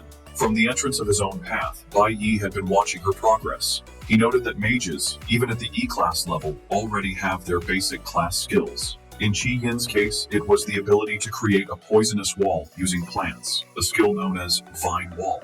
Bai Yi was genuinely impressed. For her first time in a dungeon, she was very calm while facing monsters stronger than herself. She also had the tactical sense to use her wall skill not just for defense, but to trap the monster and create a smaller kill zone. He concluded that she definitely had a natural talent for combat. Having confirmed she could handle her side, Bai Yi turned his full attention to the massive, glowing red seal at the end of his cavern.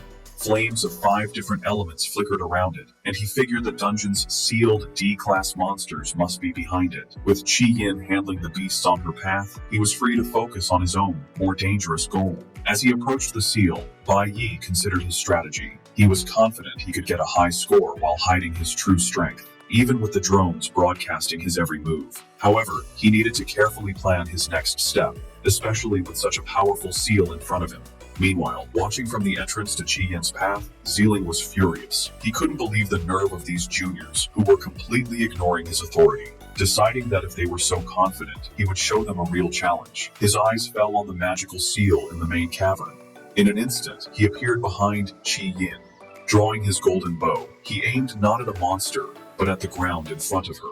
With a malicious grin, he declared that they should try this, and unleashed a bright arrow of light. The arrow struck the earth with explosive force, narrowly missing Qi Yin but blasting a deep, dark hole in the ground. Qi Yin spun around, confused by the sudden attack. Ziling, pretending to be innocent, casually asked why she had dodged, claiming he was just trying to help her by adding a buff. But from the new pit, a menacing growl echoed, and the glowing shape of a massive creature emerged. Before Qi Yin could react, a ferocious two-headed lion leaped from the chasm, charging at her with terrifying speed.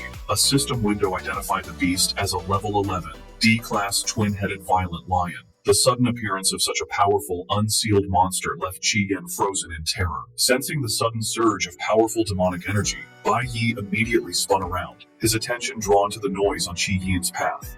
The twin-headed lion, now fully emerged, roared as its body burst into flames. Reacting on instinct, Qi Yin threw her hands forward, desperately trying to hold the beast with her thorny vines. However, the lion's intense fire was too powerful, easily burning through and snapping the vines. With its path cleared, the beast lunged, its massive jaws wide open and ready to devour her. Frozen in terror, Qi Yin could only think it was over. From a safe distance, Ziling watched with a cruel grin, drawing his bow once more as if to add to the chaos. But just as the lion was about to strike, Bai Yi activated his Accelerate skill, a notification confirming a temporary 50% increase in his speed. He shot forward in a blur, intercepting the fiery beast mid-lunge. The sudden move caught Ziling completely by surprise. In a split second, Bai Yi shoved Qi Yin out of the way. Pushing his speed to its limit, he triggered the flash blink effect, allowing him to phase through the lion's attack and land a devastating blow on its head.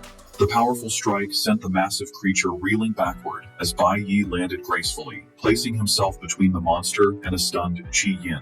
Now standing defensively with his large blade, Bai Yi was surprised by the D-class monster's incredible speed, realizing this would be a difficult fight. Ziling watched the chaos with a twisted grin, thinking he knew this dungeon inside and out. He was aware that while most D-class monsters were sealed, there was always one leaked twin-headed lion that would spawn. He gloated to himself, convinced that no matter how arrogant these rookies were, they stood no chance against a true D-class monster. His sinister plan was revealed as he thought about the final detail. The lion had been enhanced by his own skills. A glowing red status window appeared over the enraged beast, confirming Ziling's trick. The lion was in a light arrow state, its gravity reduced, and its damage and speed massively increased. Ziling mentally called it the fastest twin-headed lion. Another status window showed the lion was also berserk, granting it another 10% attack and 50% speed boost. Facing this impossibly strong foe, Bai Yi's expression turned grim. Clutching the dagger from his father's safe, he wondered if he would be forced to reveal his full strength to survive.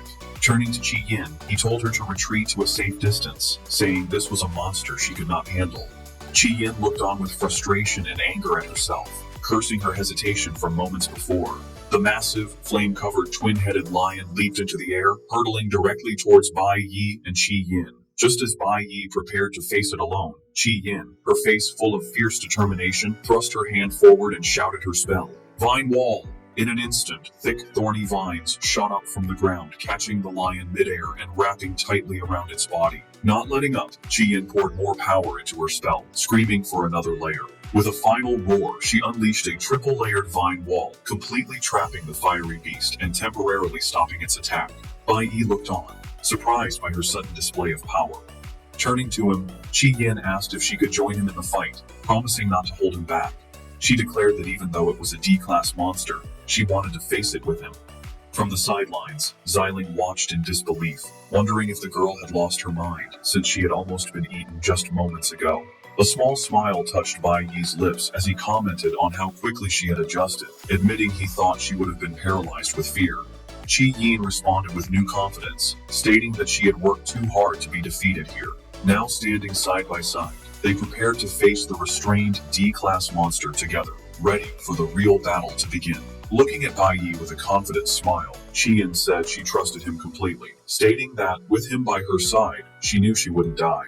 Bai Yi, always practical, immediately cautioned her, reminding her she had used a lot of power on the triple-layered skill and that her energy was limited. Chi Yin simply replied that she knew. This exchange made Bai Yi remember Chi Yin from his previous life. Even back then, she had been a star in their middle school. A flashback showed a younger Chi Yin confidently introducing herself to the class, declaring her dream was to join the Divine Guild and become a divine priest. Bai Yi remembered her as a confident, optimistic, and kind girl. Despite coming from a powerful family, she was always friendly and served responsibly as their class president.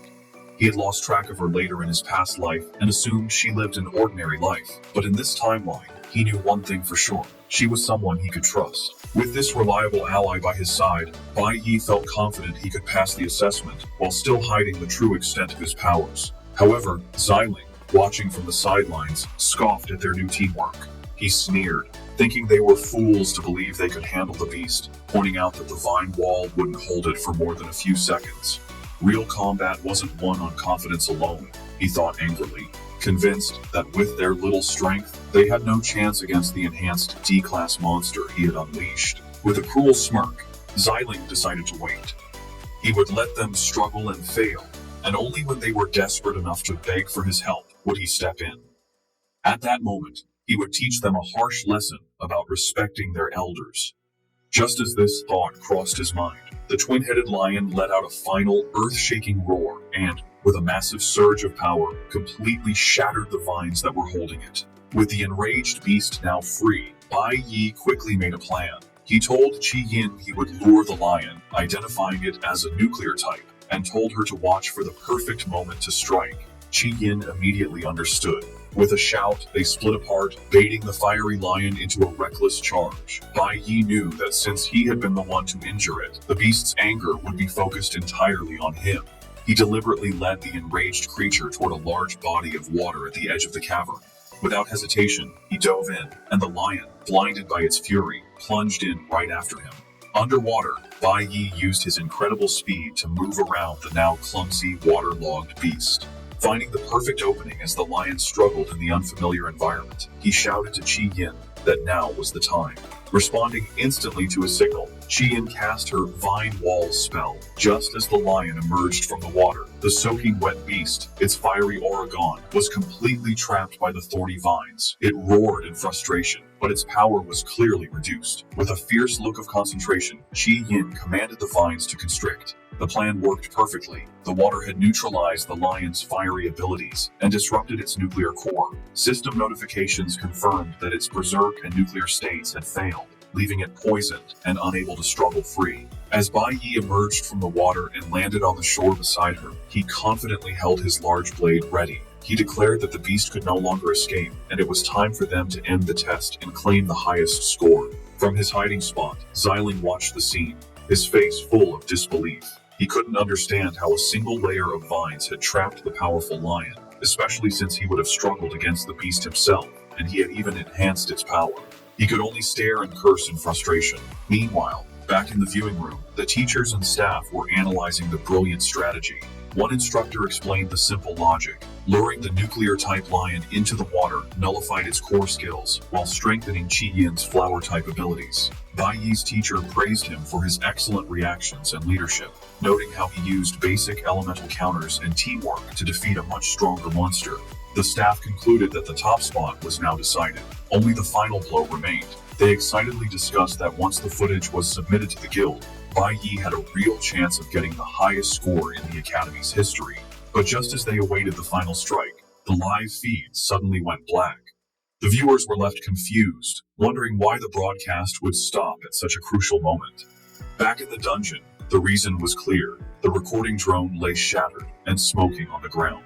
Zeeling stood nearby, a cruel smirk on his face and a glowing energy bow in his hand. He thought that without video evidence, Bai Yi could forget about getting the highest score. With the threat eliminated, a system notification confirmed their victory over the level 11 D-class beast, awarding them 100 experience points. Bai Yi complimented Qi Yin, telling her it was thanks to her abilities. She modestly replied she only succeeded because she followed his instructions. However, Bai Yi corrected her, explaining it was her own dedicated training that had built up enough elemental resistance, which let her use a single skill so powerfully.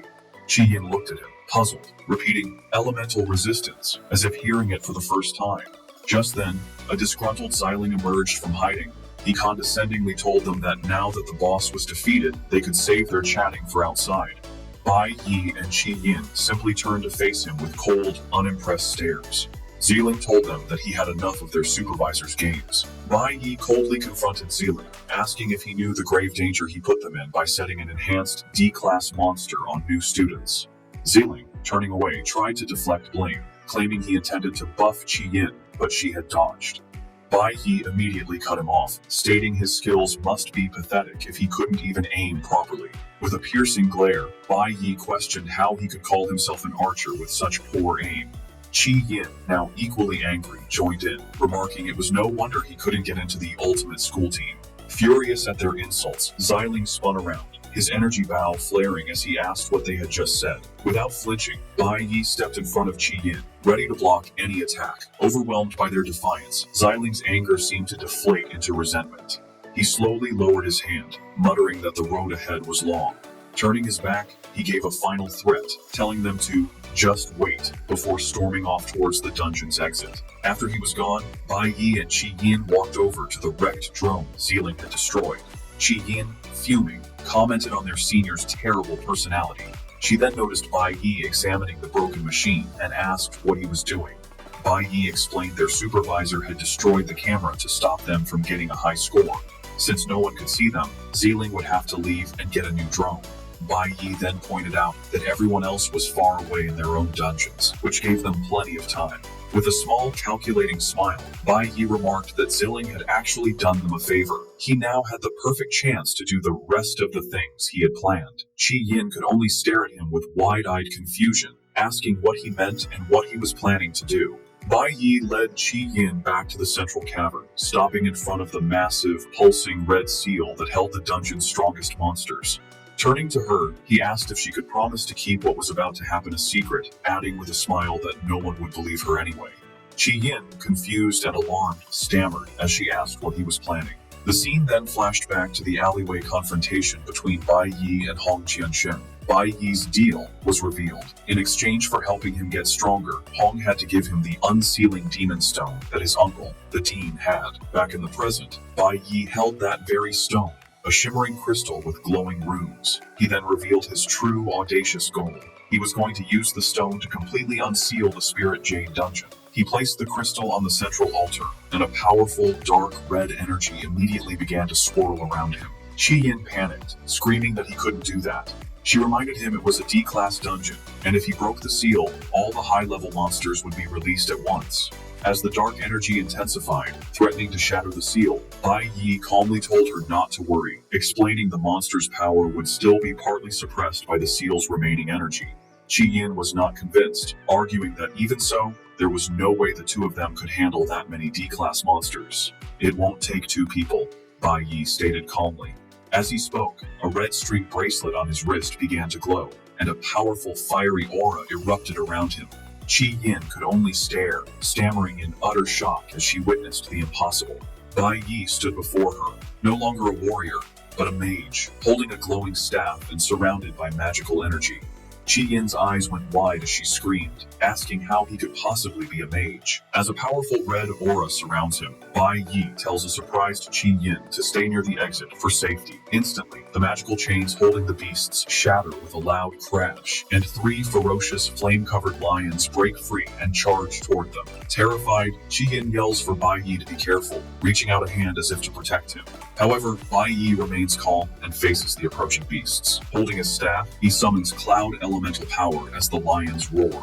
A system notification confirms he has switched to his E-Class Cloud Element Mage profession. With a determined look, he unleashes his spell, and a powerful wave of icy energy swirls around the charging beasts. Qi Yin watches in disbelief, realizing Bai Yi has a red profession, a very high rank. She thinks to herself how hard it was for her to control just one lion, and yet Bai Yi controlled all three at once, completely freezing them in a massive block of ice. As they both look at the trapped beasts, Bai Yi explains that after being sealed for so long, it was expected they would all come out at once. With an intense gaze, he adds that he will need a bigger area for what he plans to do next. Understanding her role, Qi Yin clenches her fists and agrees to Bai Yi's plan, quickly retreating to a safe distance. From the broken seal, a new wave of fiery, panther-like beasts emerges, their paws thundering across the ground as they charge forward with glowing red eyes. A much larger and more intimidating monster, a D-class fierce flame leopard, appears and towers over Bai Yi.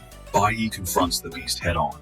He assesses the situation, noting that while the monsters are D-class, their strength has been cut in half from being sealed for so long.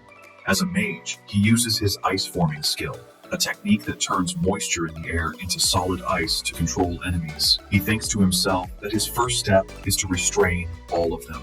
As the giant shadow of a beast looms over him, Bai Yi decides it's time to change tactics. A system notification appears, and he switches his profession back to Nuclear Warrior, preparing for a direct assault. Now in his Nuclear Warrior form, Bai Yi dodges a powerful lunge from a D-class fire sword beast, a green aura flaring around him as he narrowly avoids its attack. With a confident smirk, he internally mocks the beast for trying a sneak attack on him. As another fiery beast charges, Bai Yi activates a skill, disappearing in a flash of green energy, just as the monster strikes where he once stood. In a brilliant display of power, he instantly reappears, having switched back to his Cloud Element Mage profession, staff in hand, and ready to cast another spell. A close-up reveals one of the beasts completely encased in jagged, cracked ice. Watching from a safe distance, Qi Yin is stunned, wondering how he can switch between professions so freely. It is in this moment that she has a profound realization.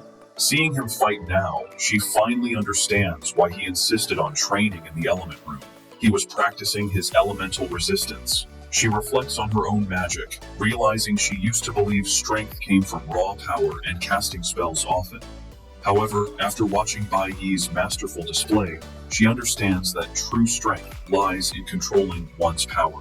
Qi Yin thinks about how elemental power comes from nature and is wild and difficult to tame. She now sees that only by gaining complete control over one's elemental power can a person unlock more versatile and powerful techniques. She watches in awe as Bai Yi manipulates the ice he created, turning a basic skill into a weapon and launching shards at the trapped beasts. A spark of understanding and determination glows in Qi Yin's eye. Bai Yi stands calmly. Before him, the entire horde of monsters is trapped, wounded, and defeated within his ice constructs, a testament to his incredible skill. Qi Yin can only look on, amazed that he has already mastered his abilities so completely. Watching Bai Yi's absolute mastery, Qi Yin lowers her head and clenches her fist, a shadow falling over her face. She thinks to herself that he has already left all of them far behind. However, as she reflects on his power, her look of despair softens into a gentle, blushing smile. She admits to herself that he is incredibly cool. Just then, the ground begins to tremble from a massive, thundering footstep. From the depths of the cave emerges the dungeon's true final boss, the Spirit Jade Demon Cave Lord. a colossal D-class fierce mammoth with glowing red eyes and a dark, menacing aura.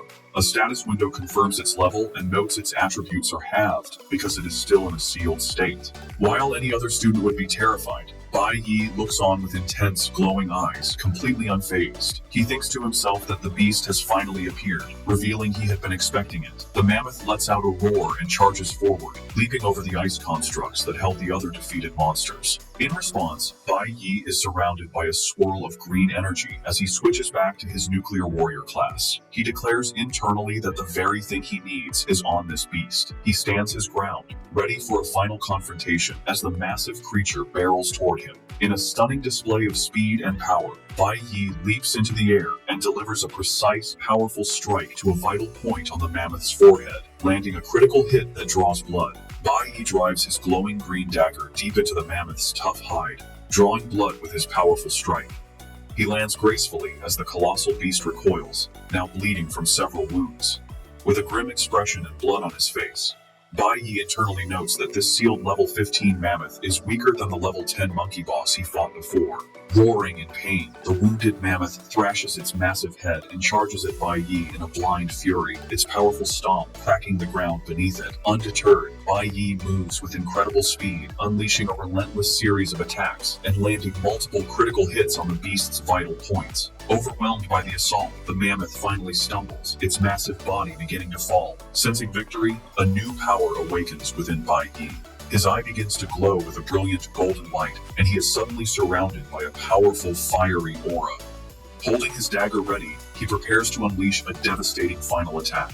Activating his title, 1 against 100, Bai Yi unleashes his ultimate skill, Sanctuary. A massive, horizontal wave of golden energy erupts from him, sweeping through the cavern and engulfing the mammoth and every other monster in its path. The colossal mammoth can only roar in terror as the overwhelming power washes over it. The attack is so powerful that it not only hits the final boss, but also destroys the other beasts still trapped in Bai Yi's ice constructs, instantly killing them.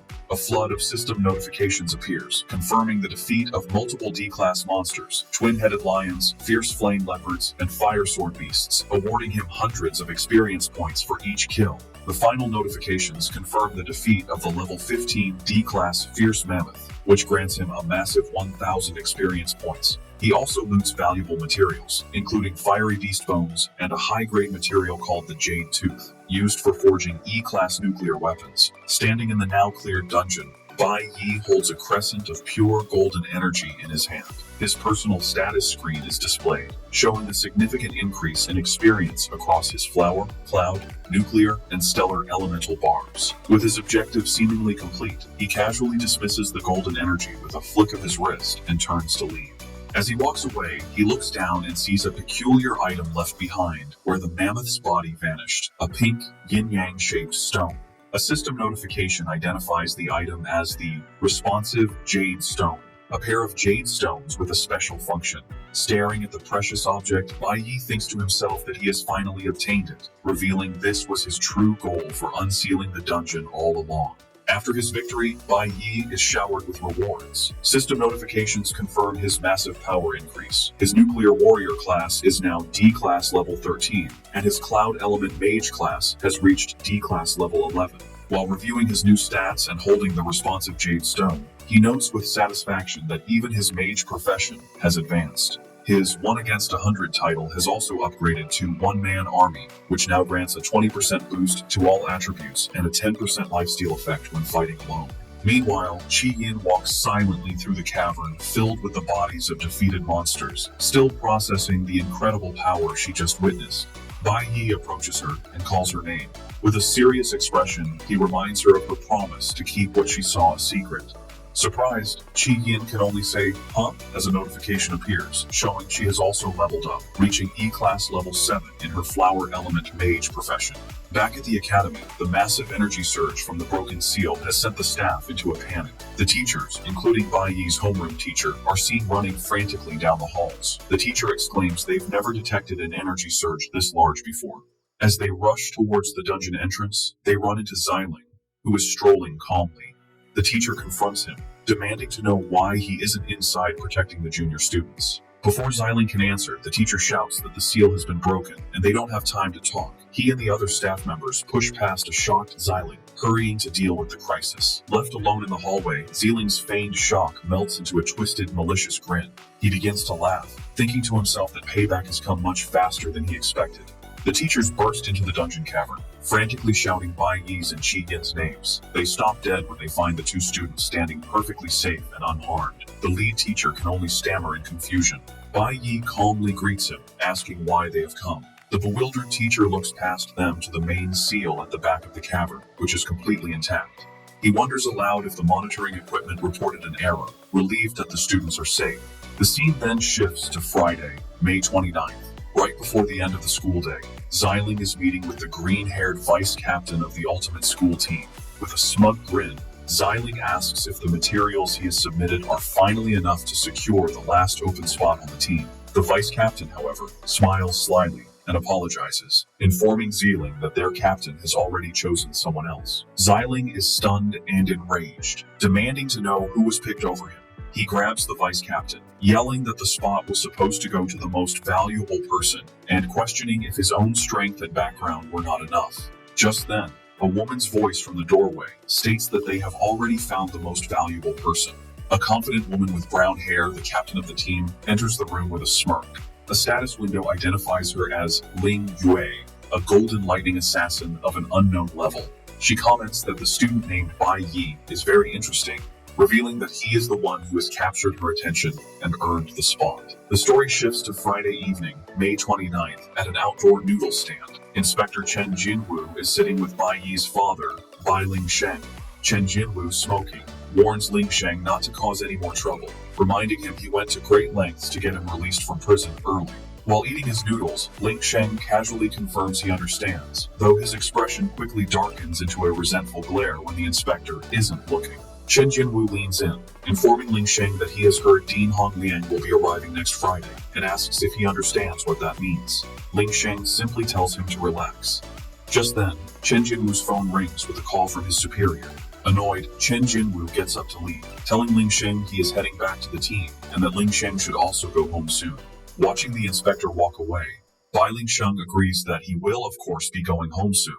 As he continues to eat, his face twists into a mask of pure rage, his eyes glowing red with menace as he thinks about returning home. A final message appears, foreshadowing that a fateful encounter is about to happen much sooner than expected. An informational panel then explains the legend of the responsive Jade Stone. It tells the story of the master of the fierce mammoth, who fell in love with a girl and created the magical teleporting Jade Stone as a gift for her. However, he soon fell for another girl and cruelly discarded both the original girl and the Jade Stone, leaving it behind in the dungeon. Upon returning to his old apartment, he finds it empty and grows even more furious, shouting and wondering where his wife and son have gone. In a violent outburst, he kicks a stool to the floor, screaming curses and enraged that they dared to hide from him.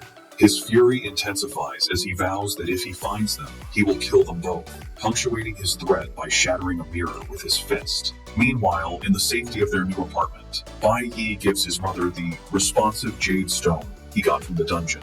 He gives her one of the stones, set in a necklace, telling her she should always wear it. With a reassuring smile, he shows her that he has the other, identical stone. Bai Yi explains the stone's power. If she is ever in danger, she just needs to crush the stone, and he will sense it, allowing him to instantly come to her side. Taking her hands, he confesses he couldn't feel at ease leaving her alone without this safety measure. As his mother holds the necklace, Bai Yi reflects sadly on how she has never received jewelry or the simple joys a woman should have. His mother, concerned for him, gently suggests that he shouldn't spend his weekend just looking after her. She encourages him to go out and have fun with friends his age. Bai Yi smiles and tells her not to worry, saying he has no need for that. His answer doesn't reassure her. Instead, she looks worried and insists that everyone needs friends and important people in their life. Her words make him pause and fall silent. He turns away, pondering her question about important people. His thoughts drift to his past life, and a vision of his old Divine Core teammates, Ling Yue, Han Xiaoling, and Lucian, appears in his mind. A wave of sadness washes over him as he wonders if he will ever have the chance to meet them again in this new timeline. Late that night, at 11:58 p.m., Bai Yi stands before a wild D-class demon cave. He reflects that with the responsive Jade Stone now protecting his mother, he no longer has to be distracted by worry. This is another hidden demon cave he knows about from his past life, one that only opens for 1 hour each night between midnight and 1 a.m., giving him very little time. With his mother safe, he can now focus entirely on improving himself. With his dagger drawn, he resolutely steps into the demonic portal. As he enters, his mind flashes back to his previous life. He remembers that even after becoming a top-tier warrior, strong enough to face the D-class bloodflowers in this cave, he was still helpless to save his team. The painful memory of watching his comrades die resurfaces. His mother's words about needing friends echo in his thoughts, but the memory of betrayal makes him bitterly question the idea. Channeling his pain into determination, he leaps into action, striking down one of the monstrous plant-like creatures. With a swift series of slices, he defeats the bloodflower. A system notification confirms the kill, awarding him 260 experience points and 3 bloodflower petals. As he collects his loot, he defiantly dismisses the need for friends, thinking they only brought him pain in the end. Bai Yi thinks about how useless his past efforts were. He realizes that no matter how strong he became, if the gods simply wished it, he and his team were doomed. He channels this frustration into his fight, dodging a powerful attack from one of the massive creatures with a burst of speed that shatters the ground. He remembers how, despite all their power, they were left with nothing, not even a proper burial. This anger fuels a swift, critical strike against the monster. As he lands, a notification confirms his kill and the experience gained, reinforcing his conviction. He must become stronger. He pushes himself to move faster, weaving through a horde of demonic tendrils. He grits his teeth, determined to become stronger than everyone else, even as he is swarmed and bitten by multiple creatures. Despite the pain, his gaze remains sharp and fiercely determined. He unleashes a furious counterattack, a whirlwind of slashes that cuts down the surrounding monsters, with notifications of his kills and experience flashing rapidly. Bloodied and battered, with a monster's tentacle between his teeth, he resolves that he must fight with his life on the line, looting corpse toxin from his kills. His thoughts turn to his current weakness. He realizes that right now he is far too weak, not even strong enough to defeat his own father, Bai Lingsheng. He then thinks of the greater threats ahead, like the talented trader from his past life. Wiping the blood from his mouth, he comes to a solemn realization. He understands there are no shortcuts or easy paths for him. He must stand his ground and face every single enemy without avoidance. With this renewed resolve, he stands firm before a seemingly endless horde of monsters, ready to fight his way through them all. Standing before the overwhelming horde of demonic monsters, Bai Yi prepares to unleash his full power. He activates his ultimate skill, Sanctuary, swinging his dagger with incredible force. A devastating wave of golden energy erupts from his blade, engulfing the creatures as they roar in pain. The powerful attack instantly destroys the swarm, and a flood of notifications confirms his kills, awarding him hundreds of experience points for each defeated bloodflower and corpse orchid. After the immense attack, Bai Yi lands, his body still covered in golden flames as he pants from the effort. Bloodied but determined, he glances at the time and realizes the demon cave entrance will close in just 20 minutes. Looking across the cleared area, his eyes lock onto the dungeon's leader. He knows he must hurry and defeat the boss before his time runs out. On Saturday, May 30th, at 12:39 a.m., Bai Yi stands before the final boss of the dungeon, a massive, wood-like creature. Surrounded by a powerful green aura, he holds his weapon ready and declares that it is the monster's turn to face him.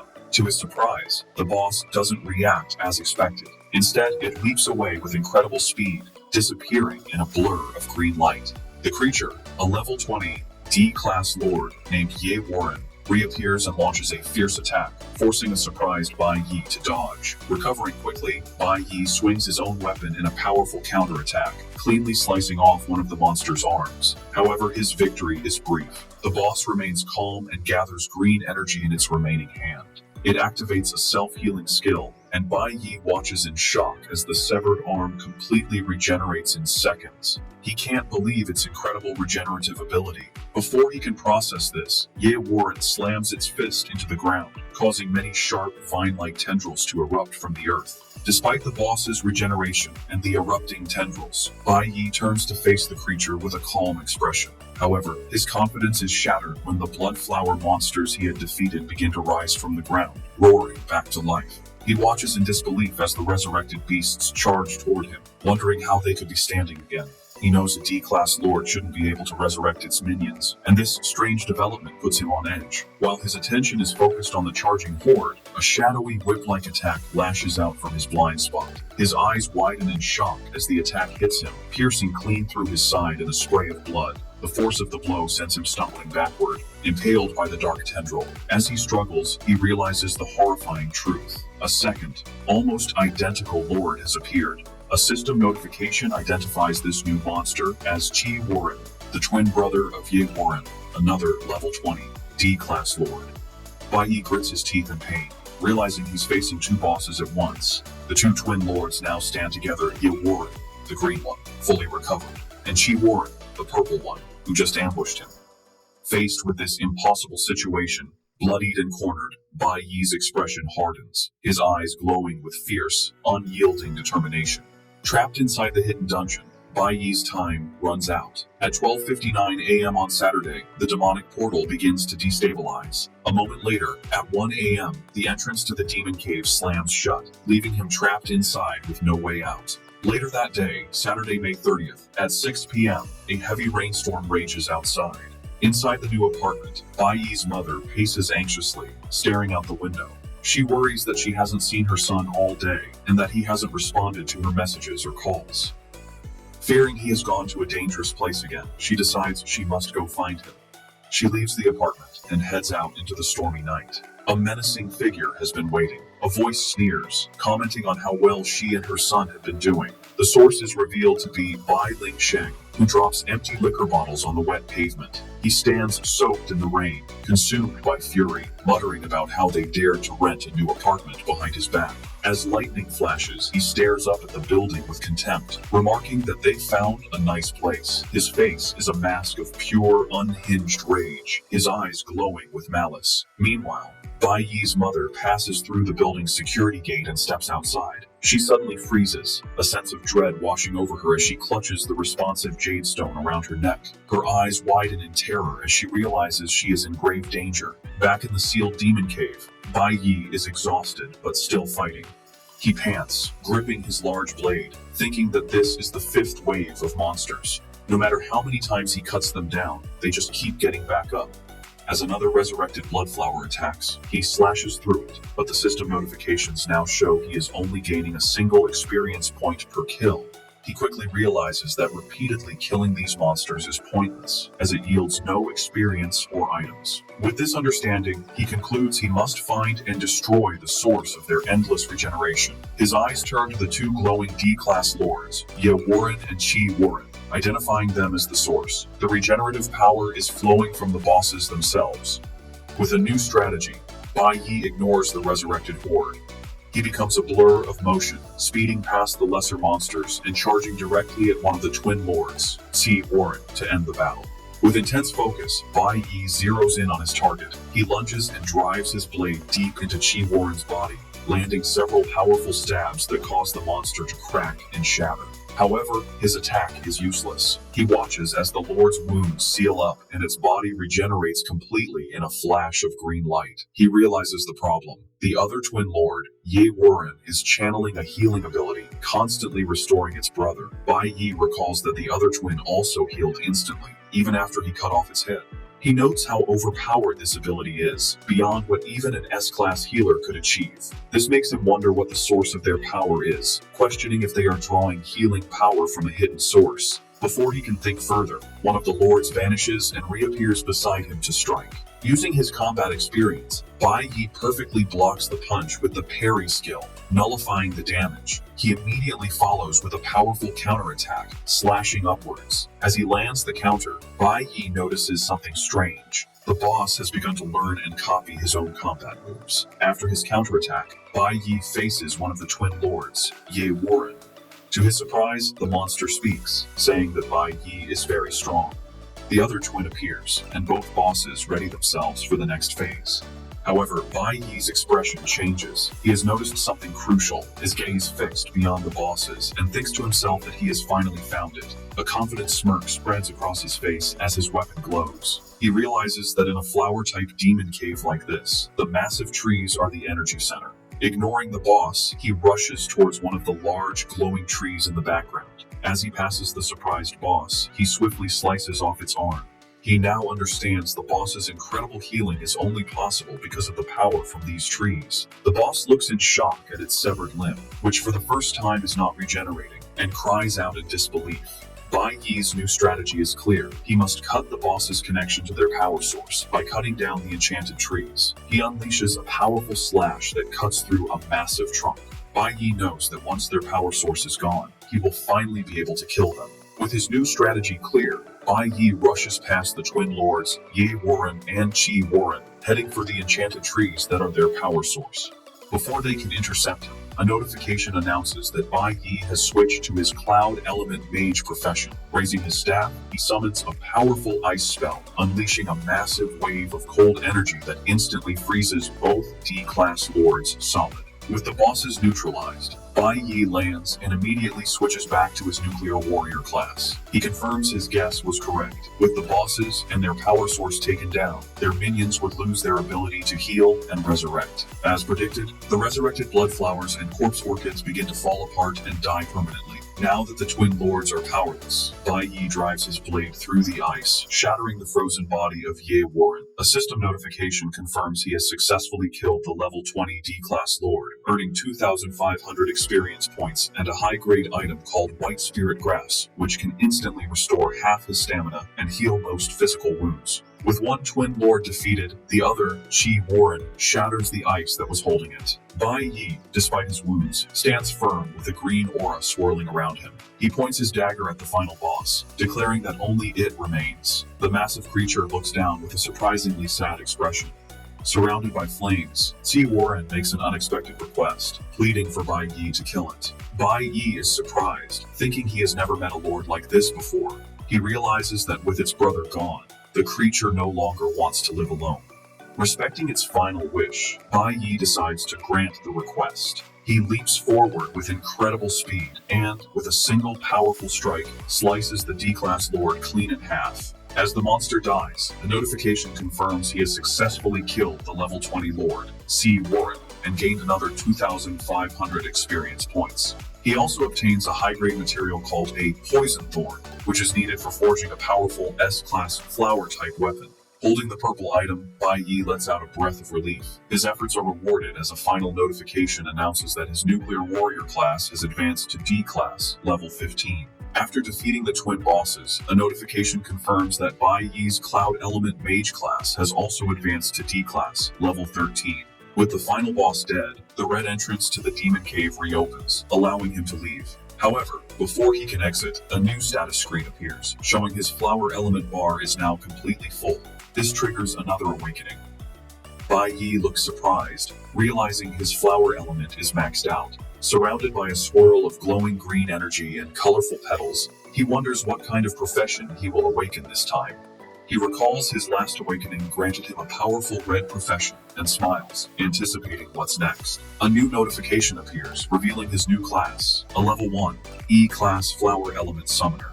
His excitement immediately turns to shock and disappointment as he realizes it's only a blue profession, a much lower tier than he hoped for. After a moment, he composes himself, thinking that the summoner class doesn't have high stat requirements and wondering what its main skills are. A skill description window appears, detailing his new abilities. His active skill is Flower Spirit Contract, which lets him form a contract with the soul of a defeated flower-type demon, forcing it to serve him. The passive skill, Flower Field, lets him see the souls of recently deceased flower-type demons. Bai Yi's interest grows as he reads the description, particularly the part about making a contract with a demon's soul. Realizing the potential of his new skill, Bai Yi wonders if he can form a contract with the two powerful bosses he just defeated. With his Flower Field passive skill now active, he turns and sees the glowing blue souls of the twin lords, Ye Warren and Qi Warren, hovering over their remains. With a determined expression, Bai Yi decides to seize the opportunity. A notification appears, confirming he is activating the Flower Spirit Contract skill. He reaches his hand out towards the two souls and, with a confident smirk, commands them to come to him. In a swirl of brilliant blue energy, the souls of the twin lords are pulled towards him and reform into their powerful physical forms, now bound to serve him as his new summons. The scene shifts to a stormy Saturday night at 6 p.m. Bai Lingsheng, soaked by the rain and armed with a knife, stalks outside the apartment building, his eyes filled with rage. Just as he prepares to act, his phone rings, interrupting his murderous plans. Annoyed, he answers the call and is surprised to hear Inspector Chen Jinwu on the other end. The inspector offers him an incredible opportunity, an invitation to a dinner hosted by Dean Hong Liang, which could be his ticket back into the guild. Elated, Ling Sheng promises Chen that he will seize this chance and not waste it. After hanging up with a wicked, triumphant grin, he declares that it's a good day after all. With his plans for revenge postponed, he decides to go catch up with his wife, his menacing intent still clear as he walks away. Meanwhile, having left the apartment to search for her son, Bai Yi's mother stands outside in the pouring rain. She clutches the responsive jade stone around her neck as a sense of dread washes over her. Suddenly, a voice calls out to her. She turns to see Bai Yi holding an umbrella and groceries, asking why she came downstairs in the rain. Startled at first, she is visibly relieved to see him safe.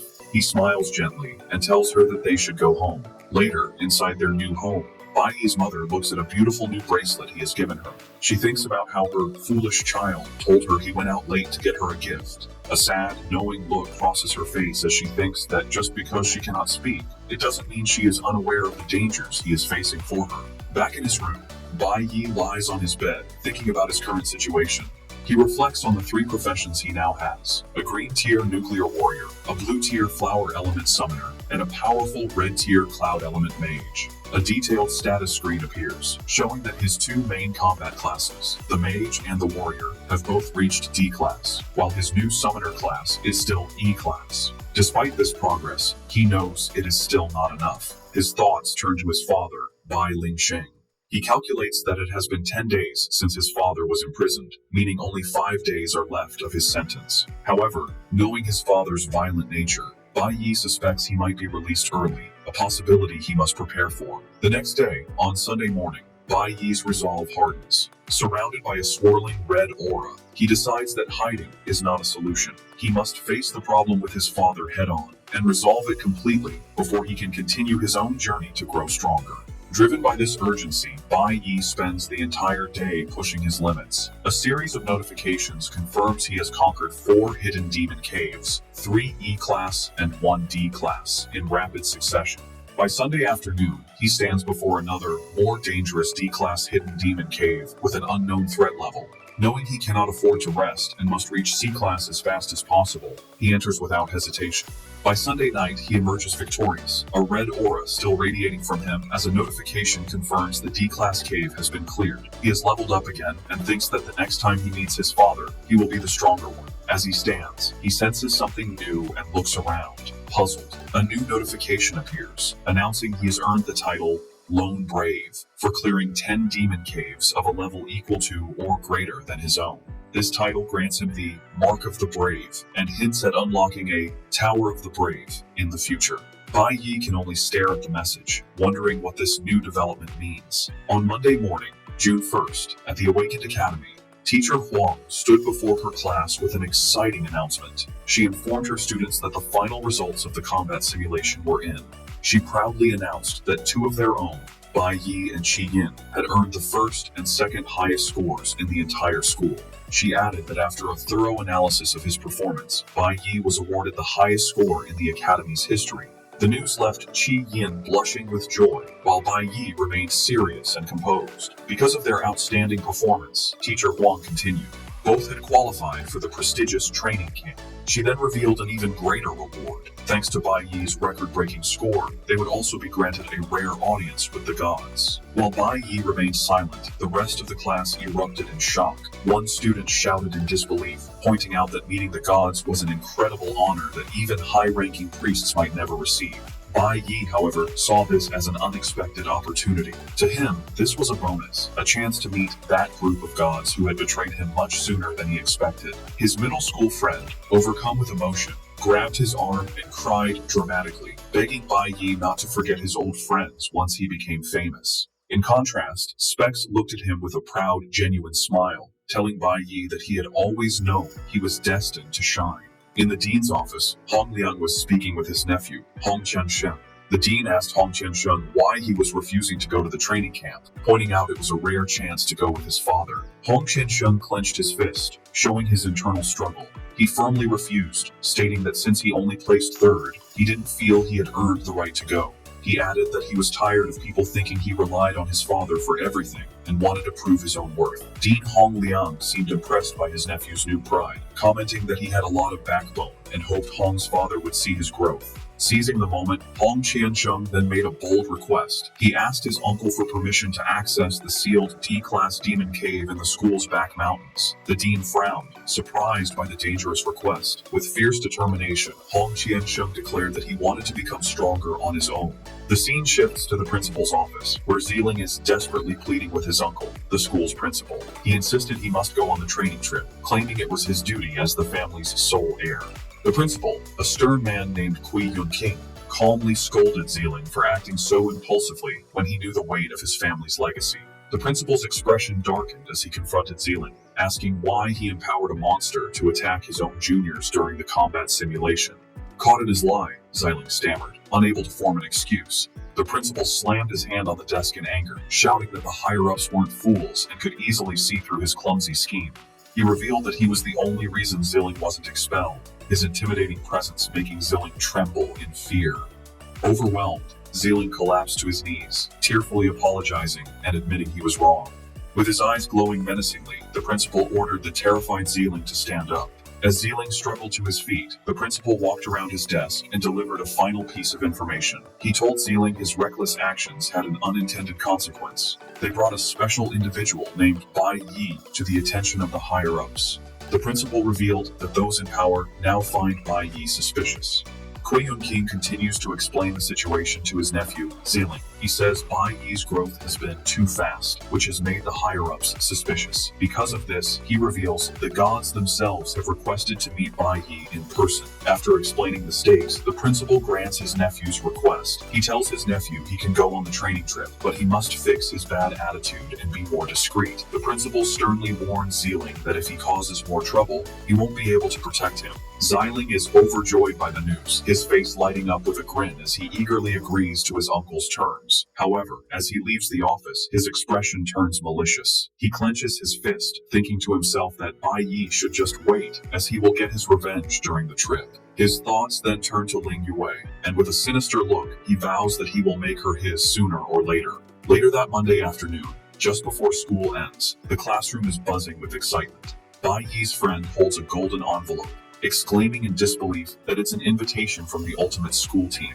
The letter formally invites Bai Yi to join them, an honor that sends a shockwave through the class. The students explain this is the most powerful team in the academy, and that joining it is a direct path into the Divine Guild. Another student adds it was founded by the only golden assassin the school has produced in years. The students are amazed, noting people usually have to fight desperately for a chance to join. Yet Bai Yi was directly invited, and it's unheard of for the high school team to recruit a middle schooler.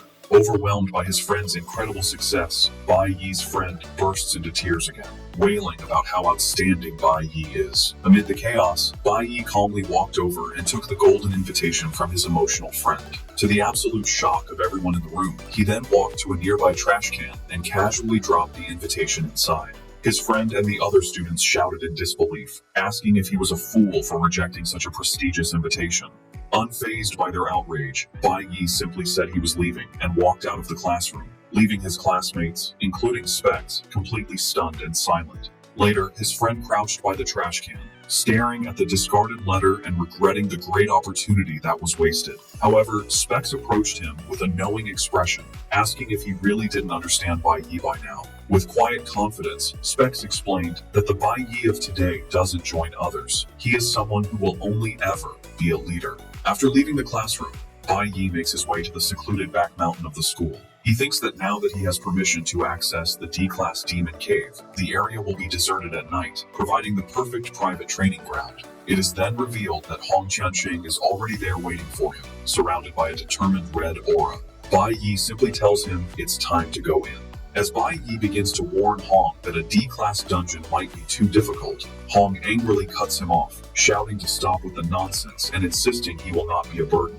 Bai Yi internally recalls their deal. He had promised to teach Hong combat skills and a way to get stronger quickly. and in return, Hong had to get him access to the school's demon caves. He is surprised that Hong managed to get permission for all of the D-class dungeons. Inside the cave, the difference in their abilities is immediately clear. Bai Yi is effortlessly slicing through a massive, dragon-like beast, while Hong is quickly knocked to the ground by a monster's attack, cursing in frustration. Standing over another defeated creature with a green aura, Bai Yi casually asks the struggling Hong if he needs any help. Full of pride, Hong furiously shouts back at him to get lost, insisting he can handle it himself. The intensive training in the school's D-class demon cave continues. Hong Qinshen, fueled by determination, leaps into battle against the monstrous creatures. Meanwhile, Bai Yi reflects on his progress. He thinks about the Lone Brave title he acquired and the mysterious Tower of the Brave it promises to unlock. He knows he can't access it until he reaches C-class. With a determined look, Bai Yi acknowledges he has cleared most of the hidden, wild demon caves he knew of from his past life.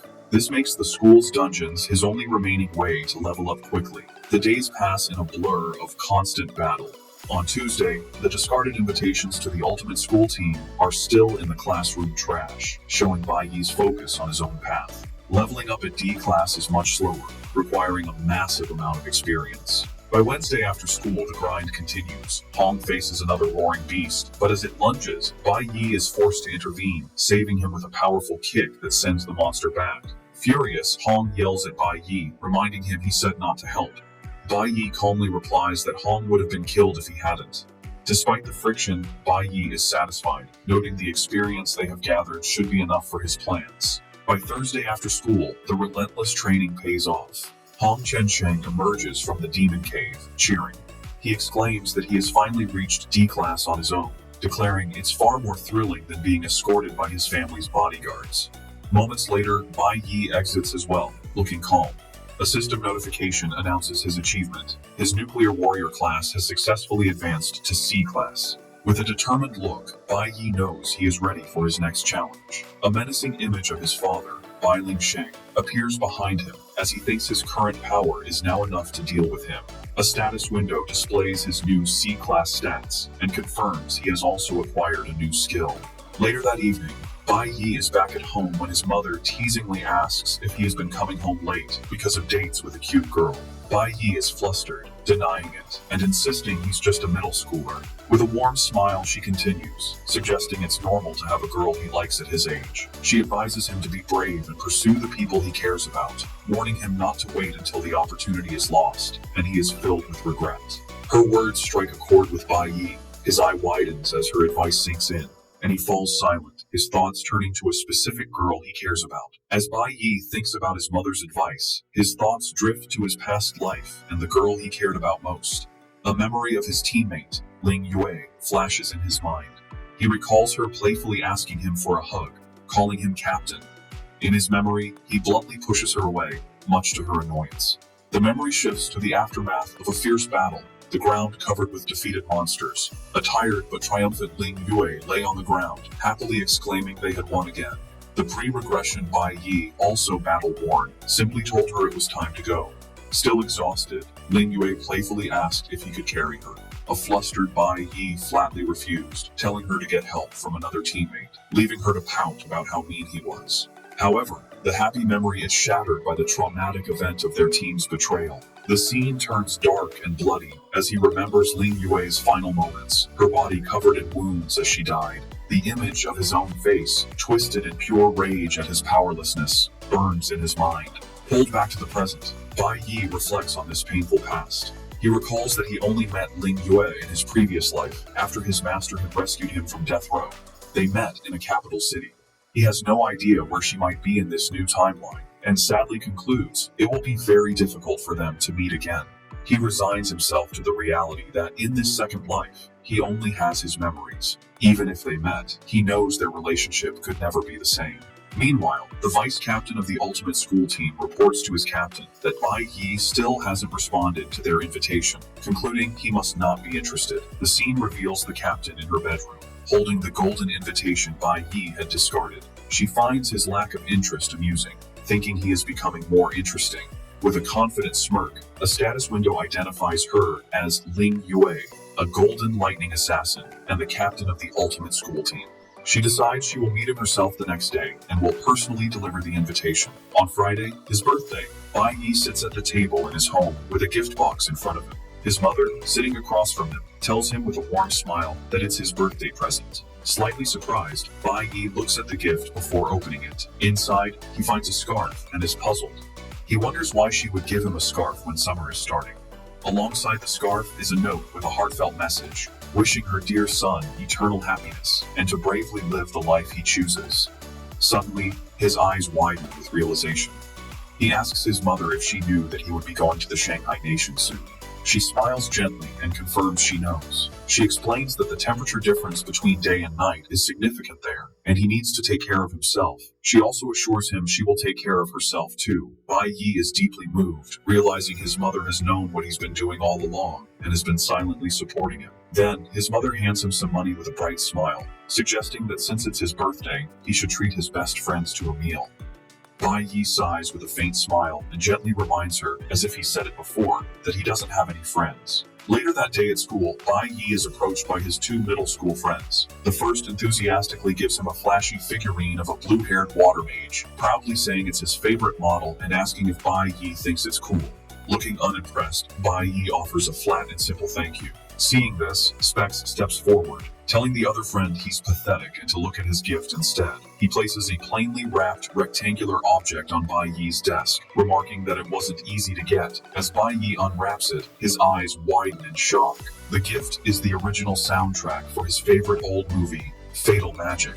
The gift triggers a powerful memory. In his past life, he and Specs would secretly watch banned, prehistoric movies in Ashed, and this was one they shared. Specs leans in conspiratorially, whispering to Bai Yi to hide it well so the teacher doesn't find it. Bai Yi carefully slides the precious gift under his desk. He turns back to Specs with a genuine, warm smile and sincerely thanks him. Specs smiles back, sharing the moment of their renewed bond. With the moment of friendship concluded, Chi Yin approaches Bai Yi at his desk, calling out his name. With a bright, cheerful expression, she wishes him a happy birthday and offers him a gift box. His two friends watch from the background, their jaws dropping in shock as they realize what the gift is. Inside the box, on a soft cloth, is a massive, sparkling gemstone, identified by a system window as a rare, unappraised, A-class mage weapon. Bai Yi himself looks taken aback by the extravagant gift. He pushes the box back towards her, telling her he cannot accept it because it is far too valuable. Chi Yin insists, smiling as she explains she wouldn't have been able to join the training trip if it weren't for him. She casually adds that it isn't a particularly precious item for her family, as they have many, and she knows it will be a great help to him. Bai Yi hesitates for a moment, his hand hovering over the box. After considering her words, his expression hardens with resolve. He concludes she is right. He needs to improve and has no reason to refuse the help. He realizes she must have seen him using a low-level weapon when he switched to his mage profession during the simulation, and this gift was her thoughtful response. He reflects that she is a very considerate girl. Sitting alone at his desk with the three gifts, Bai Yi is deeply touched. He thinks about how he never expected them to remember his birthday, let alone prepare such thoughtful presents. He begins to question his original plan to leave this place without forming any attachments. In the background, his two friends whisper, wondering when Bai Yi and Chi Yin became so close. One of them even speculates that maybe Bai Yi isn't interested in girls. Their gossip is cut short when Chi Yin approaches, asking what they are talking about, causing them both to jump in fright. While they are distracted, Bai Yi's internal thoughts reveal his initial plan to not get entangled with any of them. However, moved by their kindness, he changes his mind. He turns to face the three of them, Chi Yin, Specs, and his other friend, and asks them to have dinner with him that night. With a warm and genuine smile, he tells them it's his treat and asks if they are free.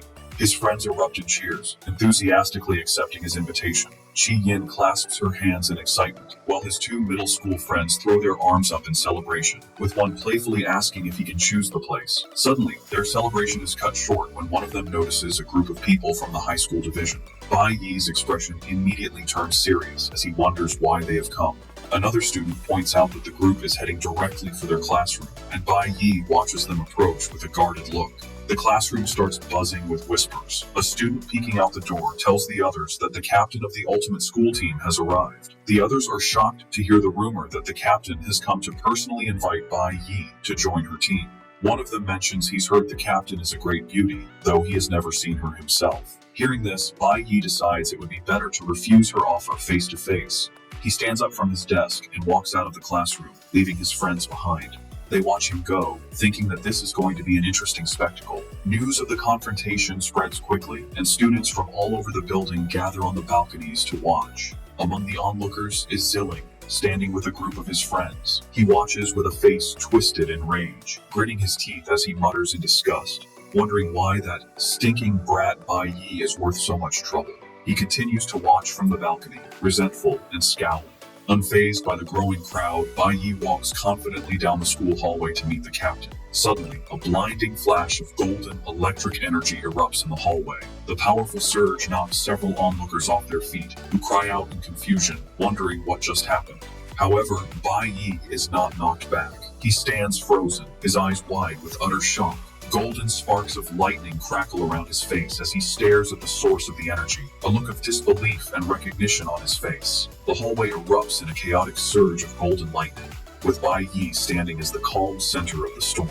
A brilliant beam of electrical energy shoots directly towards him, but he remains poised, his face shadowed and unreadable, even as the sheer force of the energy blast sends other students reeling. With his vast experience, Bai Yi instantly recognizes the direct assault as a feint, a distraction from the real attack. Reacting in a split second, he summons his own glowing green blade, ready to counter the unseen threat. Just as he prepares his defense, his senses scream a warning. The true danger is approaching from behind. With incredible focus, he pinpoints the attack coming from his left rear. He spins around just in time, blocking the lightning-fast strike with his own blade in a brilliant clash of energy. The onlookers who are still standing are blown away by the speed of the exchange, crying out in confusion and amazement. The source of the attack is revealed to be a young woman, her entire form radiating a powerful golden aura, her face obscured by the light, but smiling. As the light fades, Bai Yi peeks from behind a corner, and his composure completely shatters. His eyes are wide with disbelief. The attacker steps back, retracting her energy. It is Ling Yue, captain of the ultimate school team, holding a blade still crackling with lightning. She smirks at him, impressed, and compliments his quick reflexes, stating that she knew she hadn't chosen the wrong person. Bai Yi can only stare back, completely stunned and speechless. The person from his past life, the one he thought he might never meet again, is standing right in front of him. Staring at Ling Yue, Bai Yi remembers his past life with her. He recalls her cheerful, playful nature, always asking for hugs with a bright smile, or teasingly asking him to carry her after a tough battle. He also painfully remembers how he, emotionally closed off, would always push her away, leaving her to pout about how mean he was. Back in the present, Ling Yue, still crackling with lightning, explains that since he didn't respond to her team's invitations, she decided to visit him in person. The other students, including Bai Yi's friends, watch in stunned silence. Specs and his friend whisper nervously, thinking how awkward it will be when Bai Yi rejects the famous captain to her face. Composing herself, Ling Yue extends a hand for a formal introduction, starting to say her name. However, Bai Yi walks right past her outstretched hand. In one fluid motion, he pulls her into a firm, warm hug. The crowd is stunned into silence. From the doorway, Qi Yin stares in disbelief, while on the balcony, Xiling's face twists with rage. Held in Bai Yi's embrace, Ling Yue looks up at him, her confidence replaced by surprise and a hint of a blush. Bai Yi looks down at her with a soft, sincere expression. He speaks a familiar name from their past and says softly that it has been a long time. As Bai Yi holds Ling Yue, his two middle school friends are freaking out, shouting in disbelief that he would hug her in public and wondering if it's a romance that crosses social classes. Specs corrects his friend, explaining Ling Yue isn't older. She was in their grade but skipped ahead to high school after awakening early. In the background, Qi Yin stares, looking completely dazed. Regaining her composure, Ling Yue breaks from the hug. She disappears in a flash of lightning and reappears beside Bai Yi, tapping his shoulder with a finger still crackling with energy. With a confident smirk, she asks if his surprising hug meant he accepted her invitation to the team. She continues her pitch, explaining the ultimate school team is fully funded with the best resources. She adds they know faster ways to grow stronger than just clearing school dungeons, and suggests they could fight side by side. Bai Yi listens to her offer in silence. Then, looking at her directly, he gives his firm answer. He tells her he won't be joining the ultimate school team. He adds that since he doesn't plan on staying at the school long, joining a club would be meaningless. After firmly rejecting her offer, Bai Yi extends his hand. He confidently tells Ling Yue that while he won't join her team, he plans to establish his own guild soon. He takes her hand in a firm shake, assuring her with a determined smile that when that day comes, they will get the chance to fight side by side. Their moment is interrupted by the vice captain, who runs up asking why Ling Yue is there. He explains someone named Hong Chu has returned, and the principal has ordered their team to greet them. As she turns to leave, Ling Yue tells Bai Yi they will see each other again on the training trip. She gives him a final glance over her shoulder, promising a proper chat then. Before walking away, she pauses and asks why he said, "It's been a long time," when they had never met. Bai Yi offers no answer, standing silently with an unreadable expression as she goes. From a distance, Xiling watches the entire exchange, his face contorted in silent fury. As Ling Yue walks away, the students erupt in shocked whispers. They can't believe Bai Yi rejected a personal invitation from the captain and dared to invite her to his own future guild. They question how it's possible, since he isn't an adult and establishing a guild requires immense money. While some dismiss it as a boast, others recall the rumor he achieved the academy's highest score. One student keenly observes that Ling Yue never actually refused his bold counteroffer. Watching her leave, Bai Yi reflects on the turn of events. He admits he never imagined his reunion with Ling Yue would happen like this. He remembers the Divine Core's strict rules. Members' personal information was confidential, and they never pried into each other's pasts. Because of this, he never knew Ling Yue had attended the same middle school. He realizes he almost missed the chance to meet her again in this timeline. A small, genuine smile spreads across his face. He concludes this unexpected and wonderful reunion is a very pleasant birthday surprise. Later that evening, Bai Yi keeps his promise and treats his friends, Chi Yin, Specs, and his other middle school friend, to dinner at a barbecue restaurant. As they eat, Specs teases the other friend for picking the place, who defends himself by saying Bai Yi wanted barbecue, and he just recommended the restaurant. The conversation soon turns serious. While grilling meat, Specs asks Bai Yi if he was being genuine about his plan to establish his own guild. Chi Yin follows up, concerned, asking about his statement that he wouldn't be at the school for long and questioning his plans for high school. Taking a calm sip of his drink, Bai Yi confirms their suspicions. He tells them that after the training trip, he plans to stay in the Shanghai Nation. His friends are shocked by this news. They shout in disbelief, asking if he plans to drop out of high school to start his guild. Bai Yi clarifies he isn't dropping out. He just wants to continue his studies there. They realize what he truly means. He plans to apply to the prestigious Divine Guild Academy in the Shanghai Nation. Meanwhile, at the luxurious Kaiban Hotel, a white sports car pulls up to the entrance where men in dark suits are waiting. Inspector Li Ang is among them, and he bows respectfully as he opens the car door. An imposing man with blonde hair, a scar over his eye, and a cigar steps out of the car. He is identified as Hong Bing, the guild master of the Divine Guild. With a simple command to move, he strides confidently into the hotel, followed by his group. Inside the hotel's luxurious ballroom, guests go quiet as Guildmaster Hong Bing enters with his subordinates. Inspector Li Ang looks on with a tense and worried expression.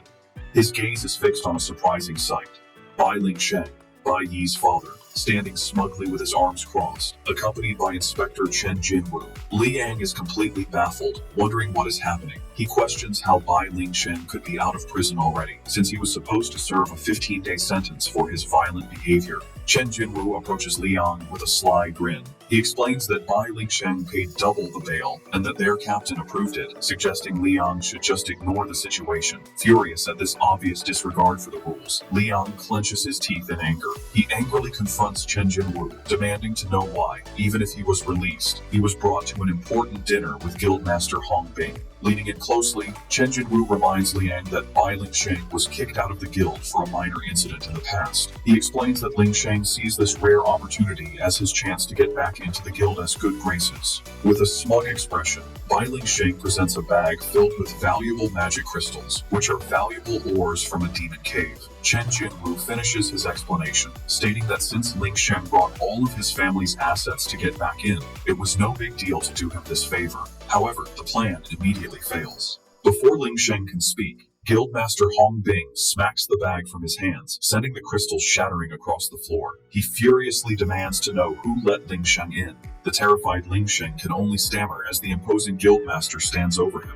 his face twisted in rage. Hong Bing yells that the Divine Guild booked the entire venue and angrily questions the security risk of an outside dog leaking their secrets. The intensity of his anger leaves both Chen Jinwu and Liang pale with shock.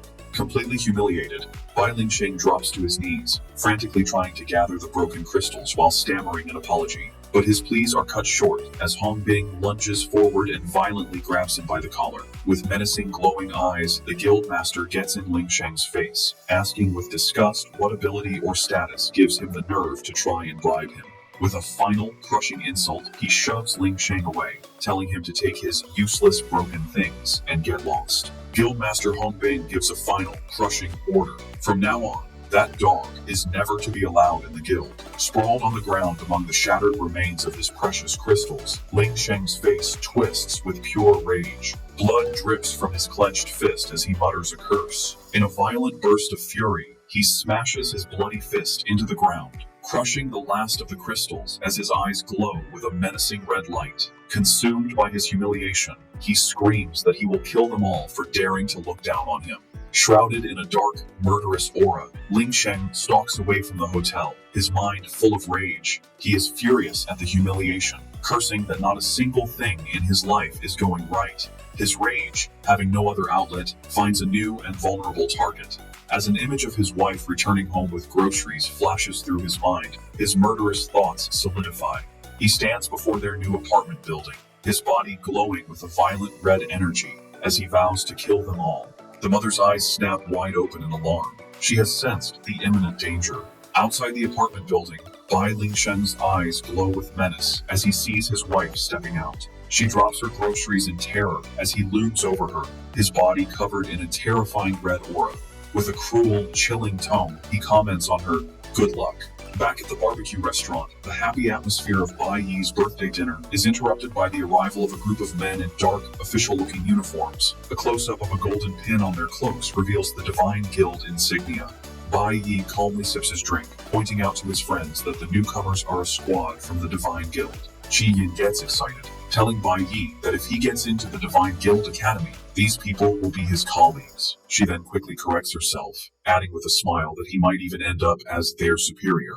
Hearing this, Bai Yi's friend grows sad, saying he never imagined this dinner would be a farewell meal. Qi Yin retorts, asking who said it was a farewell, and declares with determination that she will also work hard to get into the academy so she can join him. As Bai Yi watches the guild members pass by, a strange feeling of unease settles over him.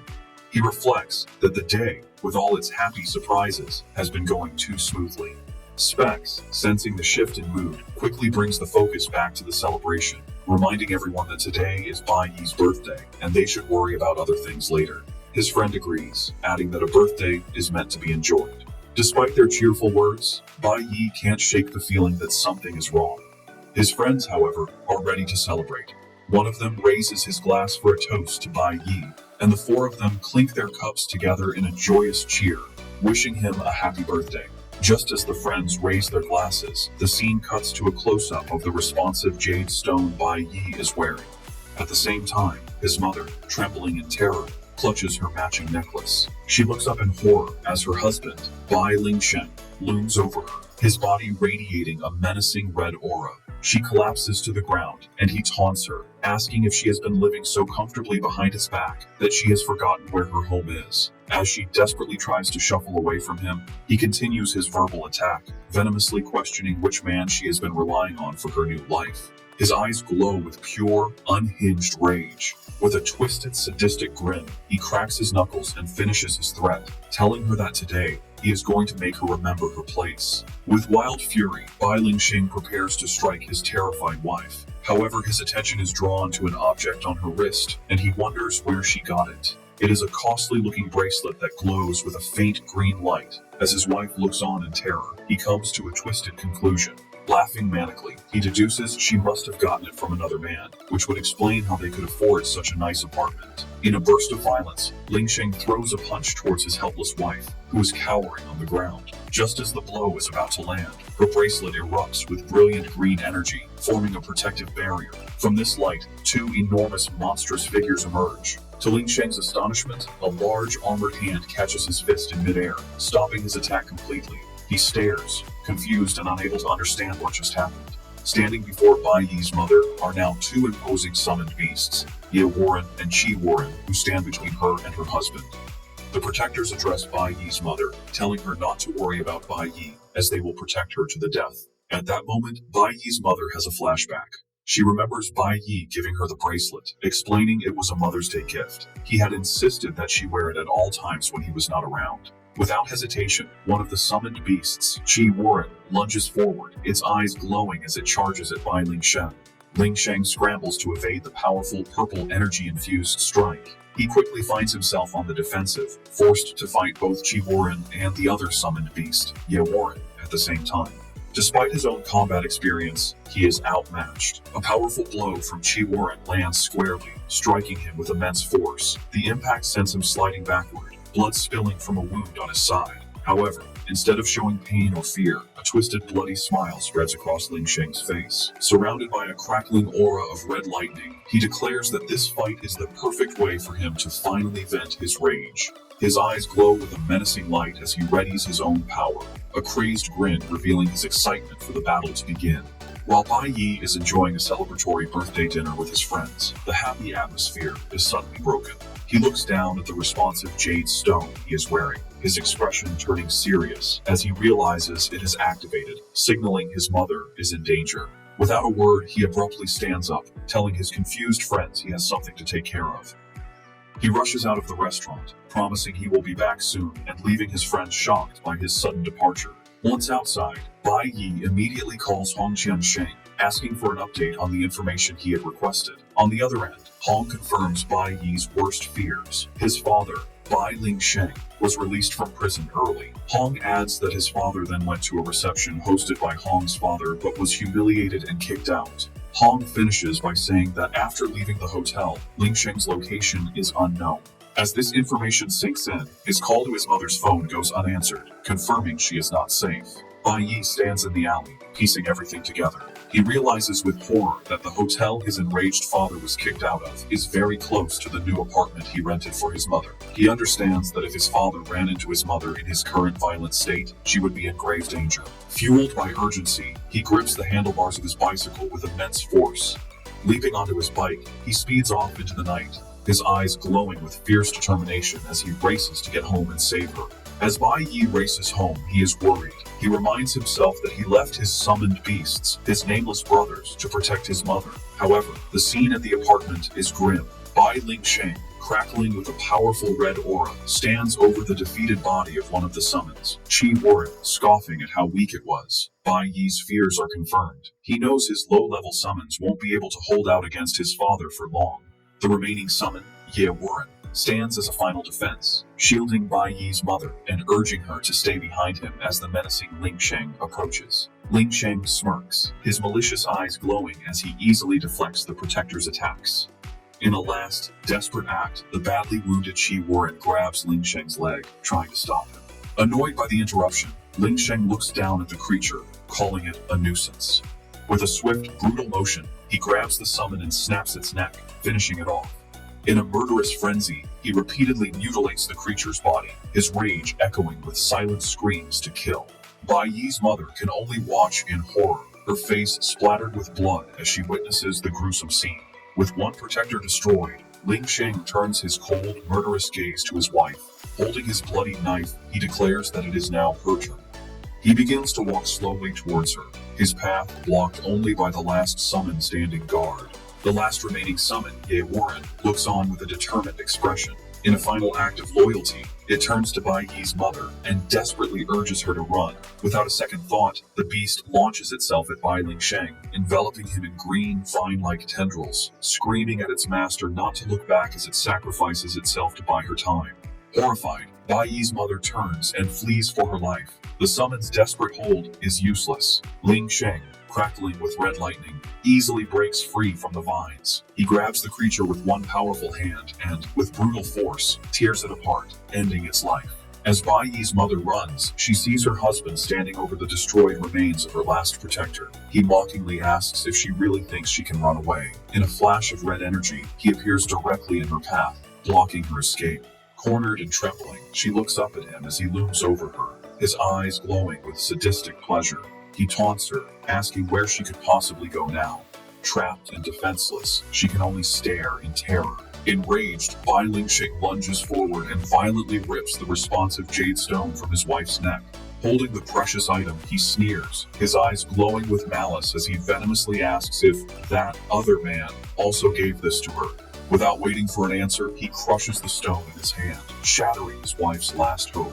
His face twisted with rage, he raises his knife, ready to deliver the fatal blow. In that terrifying moment, as he brings the weapon down, his wife is frozen in fear, a pink aura around her as she remembers her son's promise. She recalls his words, instructing her to crush the stone if she was ever in danger. His voice echoes in her memory, promising that the instant the stone broke, he would appear by her side. Just as the blade is about to strike, a hand shoots out, grabbing the sharp edge with a bare grip and stopping the attack inches from her. Bai Yi has arrived, teleporting in a flash of light to stand between his mother and his father. His mother stares, her eyes wide with terror and disbelief at her son's impossible appearance. Bai Lingxing is equally stunned, his face contorting in shock and fury at the sudden interference. With a fierce, unwavering gaze, Bai Yi tightens his grip on the blade, a powerful aura beginning to glow around him. He looks his father dead in the eye and declares with finality that this ends now. The intense confrontation brings back traumatic memories from Bai Yi's past life. He remembers being a young, helpless boy, with tears streaming down his face as he screamed and begged for the fighting to stop. The scene flashes back to a horrific day. His father, Bai Lingxing, in a fit of rage, was viciously beating his mother with a wooden plank while the young Bai Yi was tied up and forced to watch. His father raged, screaming about how hard he worked while they enjoyed themselves, his mind twisted by resentment. The young Bai Yi could only watch the brutal assault. A reflection of his mother's suffering burned into his eye as he helplessly screamed for his father to stop. He begged and pleaded, but his father's fury was absolute. Overwhelmed by pain and helplessness, Bai Yi could only cry as his mother was beaten unconscious. He recalls the events that led to the tragedy. It was the first weekend of his first year of high school. His mother had taken him to an amusement park, but they forgot to tell his father they would be home late. That same day, his father had failed to find a job and, when he returned home, unleashed all of his frustration and rage on them. In that moment, the demon that had always lurked inside his father was set free. As his mother tried to protect him one last time, his father delivered the final fatal blows, beating her to death right in front of him. Witnessing this unimaginable horror, the young Bai Yi gritted his teeth as the immense shock and grief triggered a massive surge of power within him. This traumatic event caused a secondary advancement, transforming his low-rank, green-tier nuclear warrior profession into the legendary platinum-tier nuclear holy swordsman. The memory of his past life reaches its devastating climax. Consumed by grief and a terrifying new power, the young Bai Yi had charged at his father.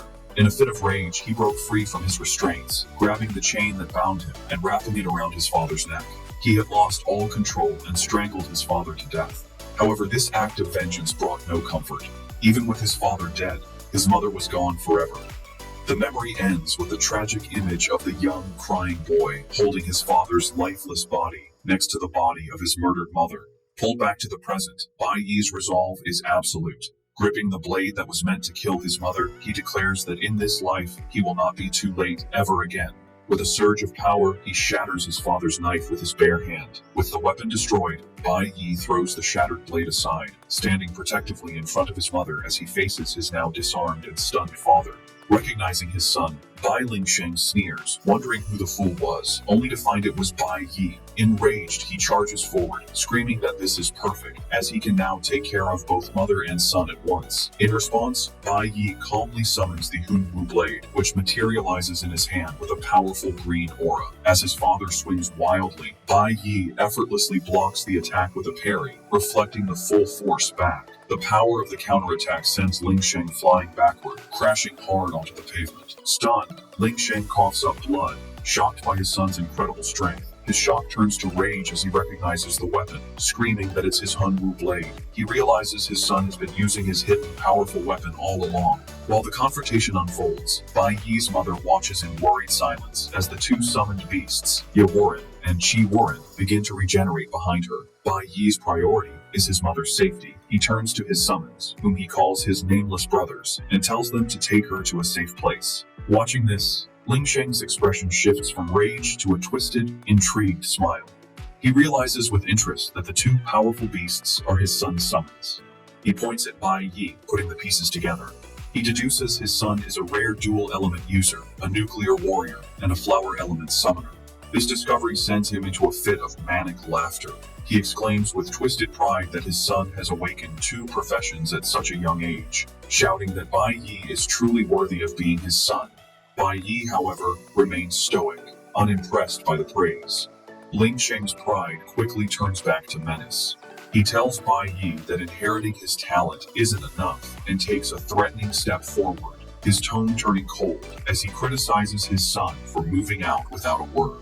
Bai Ling Sheng's rage intensifies as he lists his son's unforgivable sins, going through his safe and sending his own father to prison. He screams that Bai Yi must think he's all grown up with two professions, arrogant enough to disobey him. With a final roar, he disappears in a flash of red lightning, moving with incredible speed to launch a surprise attack. Watching from a safe distance, Bai Yi's mother screams a warning for him to be careful. However, Bai Yi is prepared. A brilliant blue energy crackles around his hand as a system notification confirms he is switching his profession to Cloud Element Mage. His eyes focus, instantly pinpointing his father's location as he reappears to strike. With a single, powerful command, Bai Yi unleashes a massive wave of ice, trapping his father in a frozen prison mid-attack. Ling Sheng is completely encased in ice, his face a mask of shock and confusion. He struggles, wondering what this power is and why he is frozen. He mutters in disbelief, questioning if his son really has dual professions. Standing calmly before him, Bai Yi coldly corrects him, stating that he is wrong. The two now stand face to face, the power dynamic completely reversed, with Ling Sheng trapped and helpless. Bai Yi continues, his voice without emotion, telling his father that the number of professions he can awaken has nothing to do with him. He finishes with a final devastating statement. In his eyes, his father is now completely worthless. Ling Sheng's eyes widen in pure fury at the insult, and he struggles violently against the ice, screaming in rage at what his son just said. Furious with his son's defiance, Bai Ling Sheng unleashes a surge of red lightning, scoffing at Bai Yi's arrogance. He reminds his son that while Bai Yi may have just awakened, he is a battle-hardened C-class warrior. With a roar about who is the real boss of the family, he shatters the ice prison in an explosion of energy. However, Bai Yi is completely unfazed. Now in his nuclear warrior profession, he readies the Hunwu blade and easily blocks his father's furious punch with a powerful swing of his own. Without giving his father a moment to recover, Bai Yi charges energy into the blade and lunges forward, delivering a devastating stab that completely bypasses his father's defenses. Ling Sheng stares down at the blade in his chest, his face a mask of pure disbelief. He can't understand how his son's attack broke through his defenses, muttering that it should be impossible. Wincing in pain, he pulls the blade from his body and collapses to his knees, clutching the wound. He questions how Bai Yi could have such incredible attack power, insisting a newly awakened E-class warrior should be nowhere near this strong. Bai Yi stands over his defeated father, a menacing red aura swirling around him. He states that from this day forward, they are no longer father and son. He continues, declaring that his mother will also have no more connection to him. With a cold, unwavering gaze, Bai Yi tells Bai Ling Sheng that in his eyes, he is now nothing. Crushed by the physical and emotional blow, Ling Sheng trembles in defeat. Then, a low chuckle escapes his lips, slowly building into a maniacal laugh as he kneels before the son who completely overpowered him. Refusing to accept his defeat, Bai Ling Sheng screams at his son, questioning if he knows who worked tirelessly to earn money and support the family. He insists that Bai Yi will always be his son, and nothing can change that fact. Calling his son an ungrateful brat, Ling Sheng lunges forward in a last, desperate attack. However, Bai Yi effortlessly dodges and counters with a powerful kick to his father's face. The force of the blow sends Ling Sheng tumbling across the pavement. As his father struggles to get up, Bai Yi closes in. Ling Sheng throws another wild punch, but his son easily evades it. Completely frustrated, Ling Sheng screams, wondering why he can't land a single hit. Seizing the opening, Bai Yi unleashes a rapid flurry of punches, overwhelming his father completely. Beaten and broken, Ling Sheng stumbles backward, spitting up blood. He mutters in disbelief that he is a C-class red-tier warrior, unable to understand his total defeat. Bai Yi strides forward and grabs his father by the hair, coldly asking if he didn't hear his words from before. With his face twisted in rage, he tells his father that he is no match for him at all. Bai Yi's mind floods with painful memories of the years of abuse, where his father beat his mother, while a young, helpless Bai Yi was tied up and forced to watch in horror. Bai Yi remembers his father used violence at home because he was too cowardly to face those stronger than him outside. He sees his father as nothing but weak, useless trash, reliving the moment his father smashed his head into the ground. Returning to the present, Bai Yi grabs the badly beaten Bai Lingsheng by his hair, screaming that he doesn't deserve to be called a man. With unrestrained rage, he smashes his father's head onto the pavement. Hidden behind her summoned protectors, Bai Yi's mother watches the scene in terror, weakly calling her son's name. Defeated on the ground, Bai Lingsheng begs his son to stop, reminding him that he is the father who raised him and pleading with him to consider their family bond. The mention of a family bond only enrages Bai Yi further. His eyes fill with a cold fury. He grabs his father by the collar and yells, asking if he ever thought about their family bond when he was beating them. Bai Yi is haunted by vivid memories of his father's cruelty. He recalls a time when he was just 7, his father grabbing him by the ear while he cried in pain and then repeatedly smashing his head against a wall. He remembers pleading that he was wrong while his terrified mother begged her husband to stop. But his pleas were useless. His father only pulled harder, ripping off a piece of his ear and causing him to scream in agony. Bai Yi's anger intensifies as he recounts how the violence never stopped, even after his ear was torn, and thinks of the countless times his mother was beaten. He recalls that since his birth, she had to go to the hospital almost every month because his father would hit her for any reason, whether the food wasn't right or simply because he was unhappy. Bai Yi accuses his father of taking out all his frustrations on them. He yells that because of his father, they never had a single normal day. With a final surge of rage, he smashes his father's head onto the ground once more. Standing over his broken father, Bai Yi scoffs at the idea that his father would dare speak of family ties now, asking him if he even deserves to have a family. Bai Lingsheng lies motionless on the cracked pavement, completely defeated. He struggles to push himself up, weakly apologizing and admitting he was wrong. He continues to beg, promising he will never be like that again. Finally, Bai Lingsheng gets on his knees and bows his head to the ground, crying out that he is truly sorry while Bai Yi looks down on him with cold, glowing eyes. Unaffected by his father's pleas, Bai Yi looks down at him, his own eyes glowing with a golden light. He tells his father this is just like last time. Once his father realized he was no match, he started to cry and beg for forgiveness. A memory from Bai Yi's past life flashes through his mind, showing his father kneeling before him next to a broken chain. He remembers thinking that his father had genuinely changed at that moment. However, the memory turns dark as he recalls the malice hidden behind the apology, his father's eyes glowing with red-hot rage. Bai Yi remembers how, in that moment of weakness, his father grabbed a blade and charged at him with the intent to kill. Bai Yi explains that a person who has picked up a butcher's knife will never put it down of their own will. As this grim realization solidifies his resolve, system notifications begin to appear, showing his adrenaline is rising. Bai Lingsheng looks up from the ground, his face bloodied and his expression hardening with defiance. More notifications flash as his adrenaline surges and his ultimate skill, Sanctuary, begins to evolve. Surrounded by a powerful golden aura, Bai Yi raises his Hunwu blade, ready to deliver a final, decisive attack. Another notification appears, announcing that he has unlocked a new skill, Binary Judgment. As Bai Yi prepares to strike, his mother cries out his name in desperation, reaching out as if to stop him. Bai Yi scoffs to himself at the idea of a criminal truly repenting. He decides it's better to ensure his father can never commit another crime. He unleashes powerful, golden energy slashes from his blade, severing his father's tendons. Bai Lingsheng screams in agony from the attack. Lying in a pool of his own blood, Bai Lingsheng cries out in pain over his ruined tendons. Terrified and broken, Bai Lingsheng begs for his life, desperately reminding Bai Yi that they are father and son. His pleas are ignored, as Bai Yi's expression remains cold and resolute. Switching to his Cloud Mage profession, Bai Yi summons a shard of ice and freezes his father's mouth shut, silencing him completely. With a grim look, Bai Yi raises his weapon for the final blow. He recalls that his father already died at his hands in his past life, so he sees no reason not to do it again. Just as he is about to strike, a voice suddenly calls out, telling him that's enough and startling him. He wonders aloud whose voice it is, recognizing it's a woman's voice. The voice comes from one of his summons, Ye Warren, which stands protectively behind his mother. As a flower element summon, it is transmitting his mother's voice directly to him. Through the summon, his mother pleads with him, urging him not to become a monster like his father. She tells him that his father has already lost everything he was ever proud of. Her words seem to reach him as he pauses and looks back, his expression softened by her plea. Through her summon, Bai Yi's mother explains that his father will now live every day in regret and resentment, and this is the greatest punishment for him.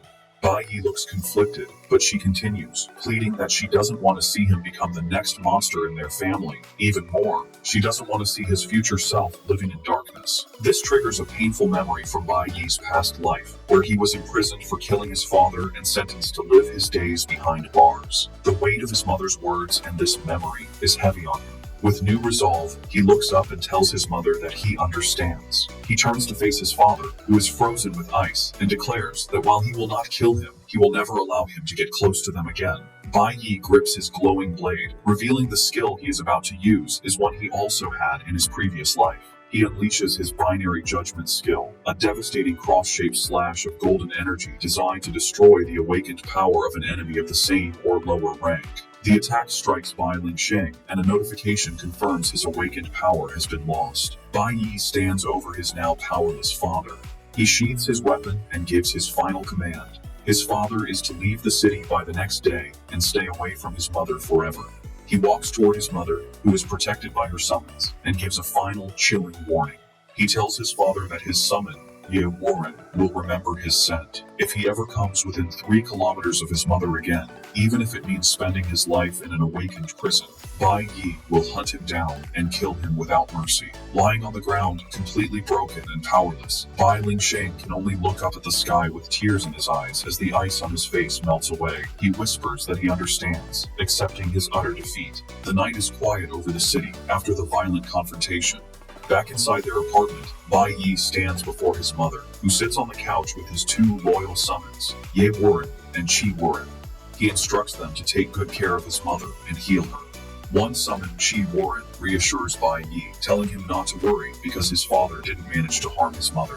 Kneeling beside his mother, Bai Yi expresses his relief that he arrived in time, but she gently comforts him, reminding him she was fine. With a warm smile, she assures him that she is okay. As she pats his head, Bai Yi says that's not enough, and mentions he will have to find another magic jade stone for her protection. Suddenly, both of them freeze in shock. They stare at each other in disbelief. Bai Yi asks if she just spoke, and she repeats the question back, equally stunned, asking if she just spoke. Bai Yi's shock quickly turns into a wide, joyous smile. He confirms it wasn't the summons telepathy, it was her own voice. His mother brings a hand to her mouth, stunned, wondering how it's possible she can speak again. Ye Warren explains that his mother's inability to speak was from minor nerve damage, which it was able to heal. Several days pass.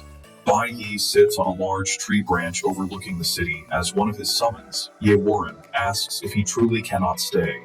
The summon points out that his mother and friends are here, and suggests he could let go of his quest for revenge and live a peaceful life. Bai Yi, however, explains his mind is made up, and he has already made preparations. He tells them he has paid the rent for the apartment and will buy it when he has enough money. He adds that he has also prepared a new magic jade stone for his mother, so if she is ever in danger again, he can rush to her side. For all other times, he is entrusting her safety to them. The 2 massive summons look on with tears in their eyes as they accept their master's request. Later, Bai Yi watches from the dining table as his mother happily cooks in the kitchen, with his 2 summons, now wearing aprons, helping her prepare food.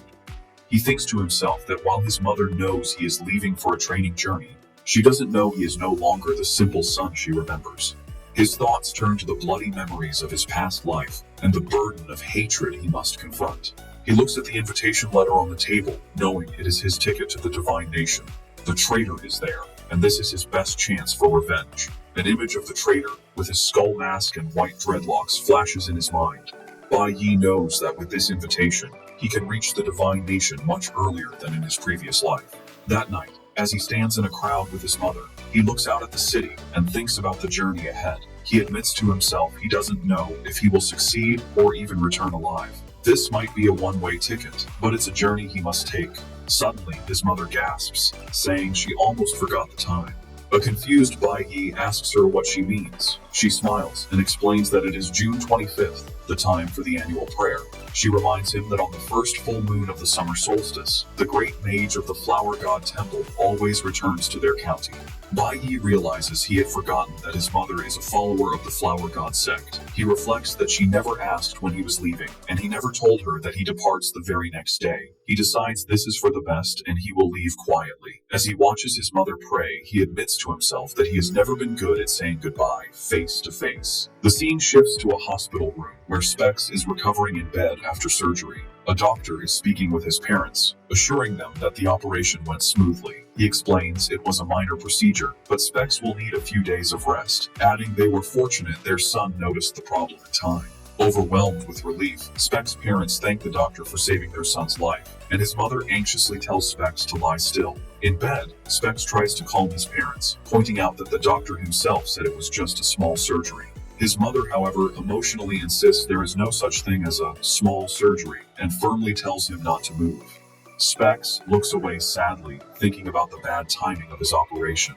He is disappointed he won't be able to see Bai Yi off on his trip to the Divine Nation tomorrow, and wonders if he will ever see his friend again. The next day, June 26th, the students gather at the train station for their trip to the Divine Nation.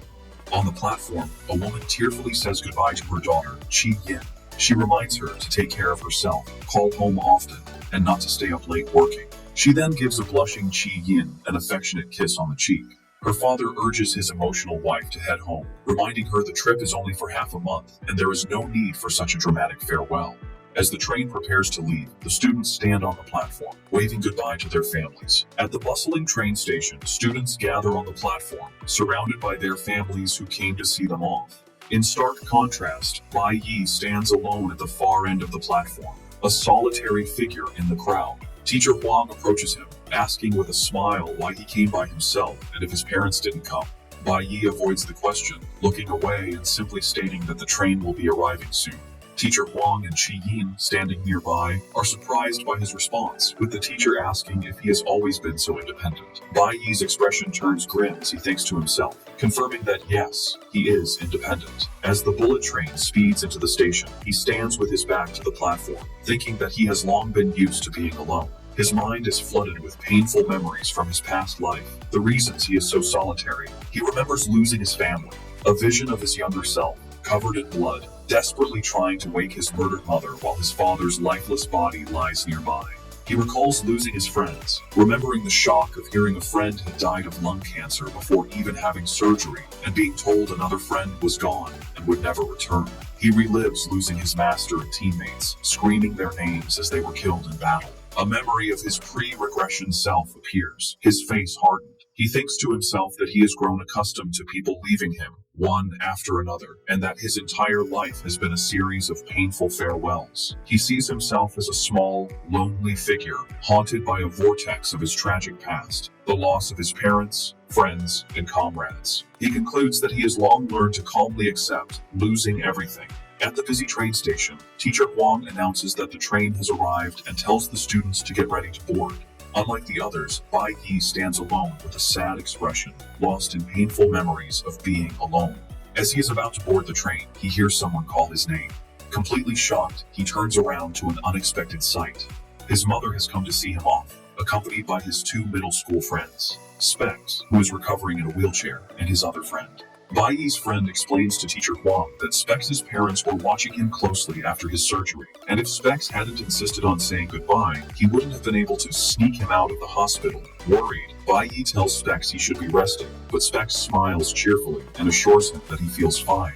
With a sincere look, he asks Bai Yi to take good care of himself during his trip. The other friend also hands Bai Yi a bag with clothes and snacks as a farewell gift. Bai Yi tries to refuse, saying they had already given him birthday presents, but Chi Yin smiles and tells him not to be silly and to just accept it. Next, Bai Yi's mother offers her own gift. She tells him it is a prayer bracelet from the Flower God Temple, explaining that they are very powerful. She carefully places the green beaded bracelet in her son's hand, saying she also wants him to have something for protection. Bai Yi is deeply moved, realizing his mother went to the temple to pray for his safety. He wonders if she senses that his journey will be long and dangerous. Teacher Huang waves, urging the students to hurry as the train is about to depart, announcing that their training journey is officially beginning. Bai Yi boards the train, taking one last look at his mother and friends on the platform. As he settles into his seat with a peaceful smile, he reflects on how much he and the people around him have changed in the past month. Outside, his mother, Specs, and his friend wave their goodbyes, shouting well wishes. Bai Yi waves back gently, thinking that people are now waiting for him back home. He clenches his fist around the prayer bracelet his mother gave him, vowing to resolve everything and return as soon as he can. Elsewhere, high on a rooftop overlooking the station, the vice captain watches the train speed away. He confirms to himself that Bai Yi is safely on board and will soon reach the Holy Nation, where certain items will be delivered to him. He is Liu Zhongzhang, the S-rank sect master of the Flower God sect. He asks if there are any further instructions, then concludes that from now on, everything depends on Bai Yi. His words seem to hang in the air as Bai Yi sits thoughtfully on the train. Beside him, Qi Yin explains that the ultimate school team left on an earlier train to handle their sea crossing procedures. She excitedly points out that they will soon reach the border of the Jiang Nation, with the Holy Nation just across from it. Teacher Huang walks down the aisle, officially starting the trip. She outlines their plan. It takes a full day to enter the Holy Nation, so they will stay at the border overnight and have a field training exercise first. As Qi Yin looks at Bai Yi with concern, Xiling sits a few seats behind them with a malicious grin. He thinks to himself that a big show is waiting for Bai Yi at the border training. As the high-speed train nears its destination, the students are told they are about to arrive at the Holy Nation. Teacher Huang briefs the students, reminding them that the gods created their world and continue to protect them. She explains that the families of the gods hold supreme power and that the Holy Nation is home to two gods and their families. She sternly warns the students that they must strictly follow the laws of the gods to avoid trouble. Bai Yi listens to this with intense anger, the mention of the gods clearly angering him. Teacher Huang then outlines the entry process, explaining the 3 checkpoints to get from the Jiang Nation to the Holy Nation. She clarifies that they have already passed the first checkpoint, which was the requirement to board the train with a special invitation pass from the Divine Guild. The second checkpoint, she continues, is the border station they are now arriving at. Here, everyone must register their information and undergo a full security check. These checks are thorough and take a full day, meaning they will only officially enter the Holy Nation the next day. This waiting period is the first stop on their training trip. The group is then taken to their training location, a wilderness area along the Jiang Nation's border. On the morning of June 27, 2105, their combat training officially begins. Now wearing the new clothes his friend gave him, Bai Yi stands with the group. Qi Yin approaches him with a smile, telling him the new outfit makes him look more mature. His presence is noticed by other students. 2 older girls from the high school division spot him, one pointing him out as the boy who rejected the ultimate school team, and the other commenting on how handsome he is. They walk up to him, and one of the girls confirms his name, mentioning she heard he got the highest score in the academy's history. The girls flirtatiously ask if he will take them along during the training. Unimpressed by the 2 older girls' advances, Bai Yi silently holds up a hand, refusing their offer. The girls are not offended, instead they giggle, thinking that his cold rejection is quite cute. As Bai Yi walks away, he thinks about his goals. He knows the monsters in this wilderness area are too low level to be useful to him now. He reflects that after reaching C class, leveling up becomes much more difficult, unless he finds a different way. Just then, a confident young man in a suit approaches the 2 girls, boasting that he was also number 1 in his year. He dismisses the school's tests against sealed monsters as nothing special, claiming that real-world beasts are completely different. Putting his arm around one girl, he winks and says, "This kind of real combat is where true skills are revealed." He is identified as Zhang Jun, a high school C-class stellar warrior. Immediately charmed, the girls ask him to take them along during the training. Zhang Jun laughs and agrees, while Bai Yi walks past the group without a second glance, indifferent to their drama.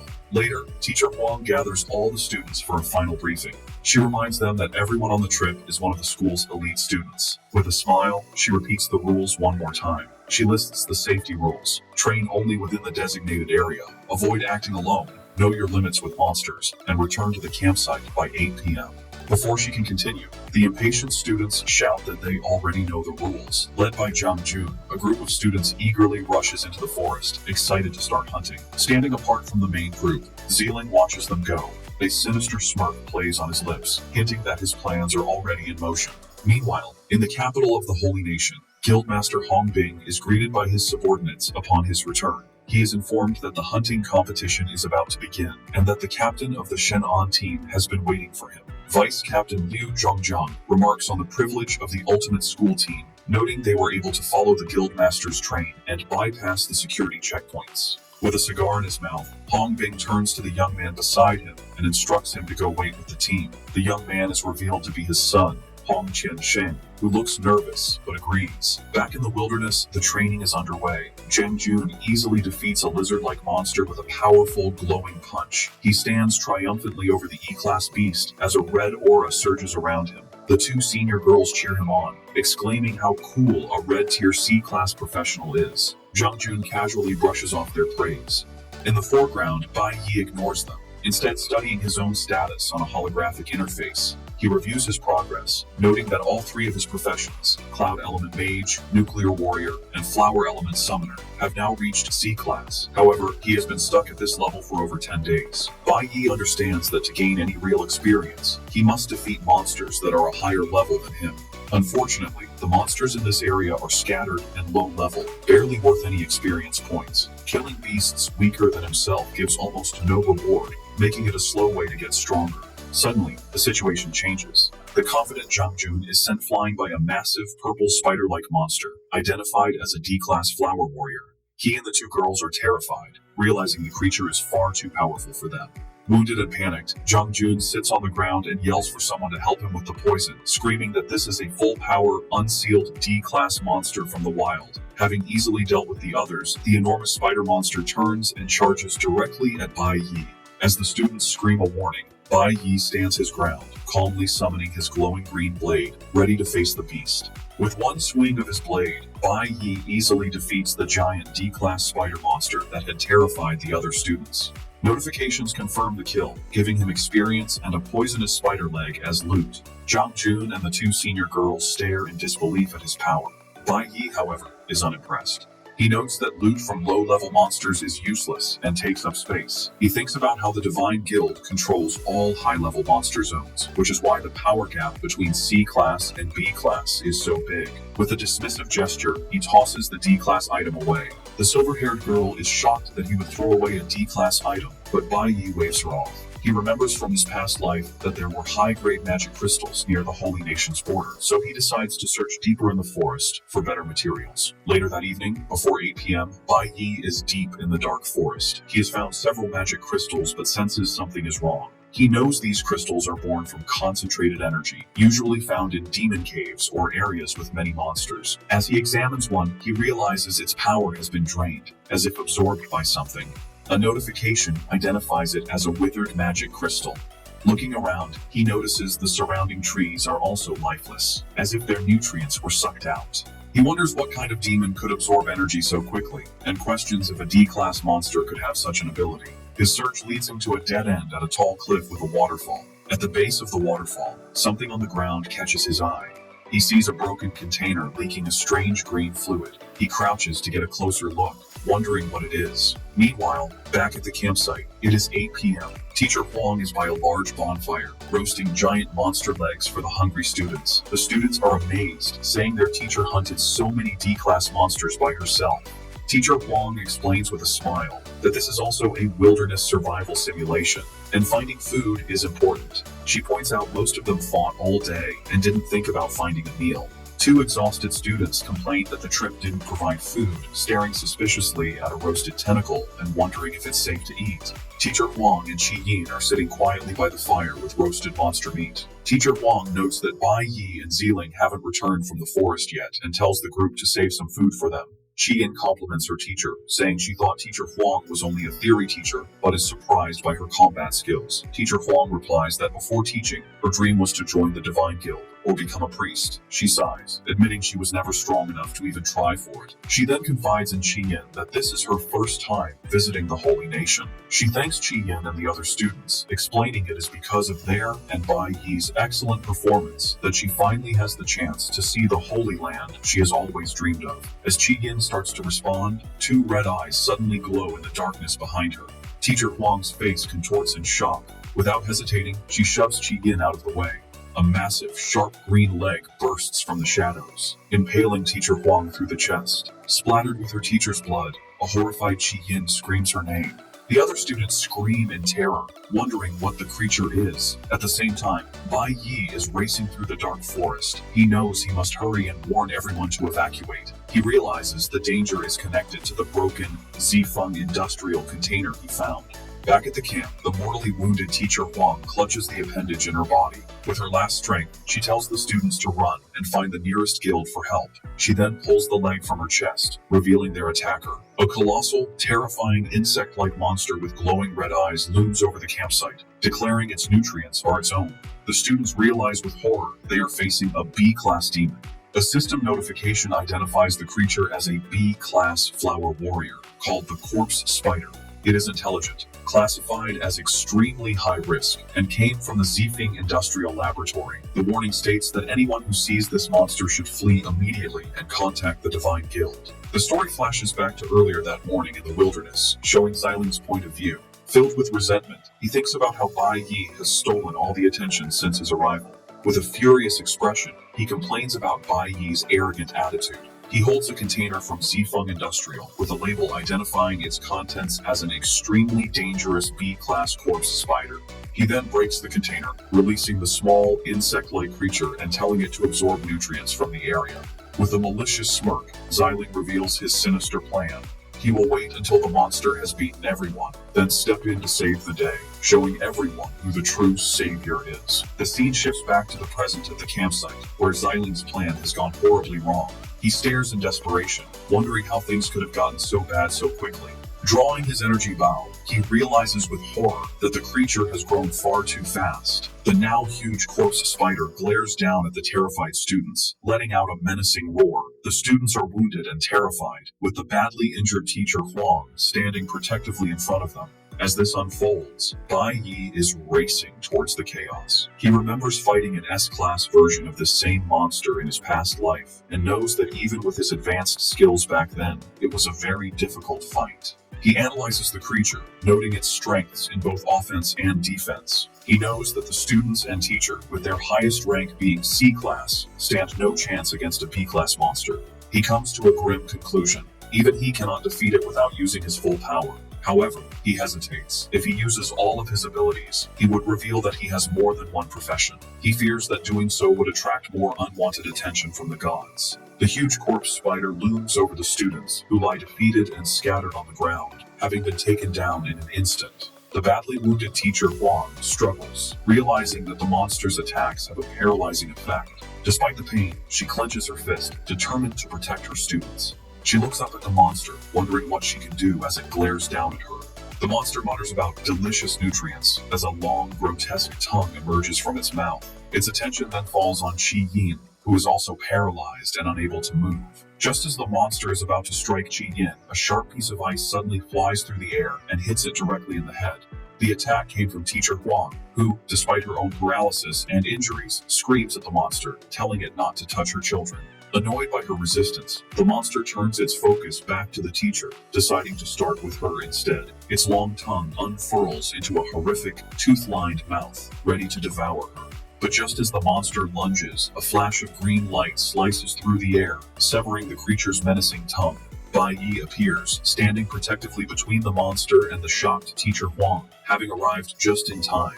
Bai Yi stands protectively before the injured and shocked teacher Huang, his expression calm and focused. As the corpse spider attacks again, he meets it head-on, slashing repeatedly with his blade and cutting the monster's ugly tongue to pieces. Surprised by the fierce counterattack, the monster hesitates for a moment. Seizing the opportunity, Bai Yi moves with incredible speed, grabbing teacher Huang and carrying her to safety behind him as a powerful green aura surges around him. The enraged corpse spider lunges at him, but Bai Yi, now surrounded by a red aura, moves to intercept it.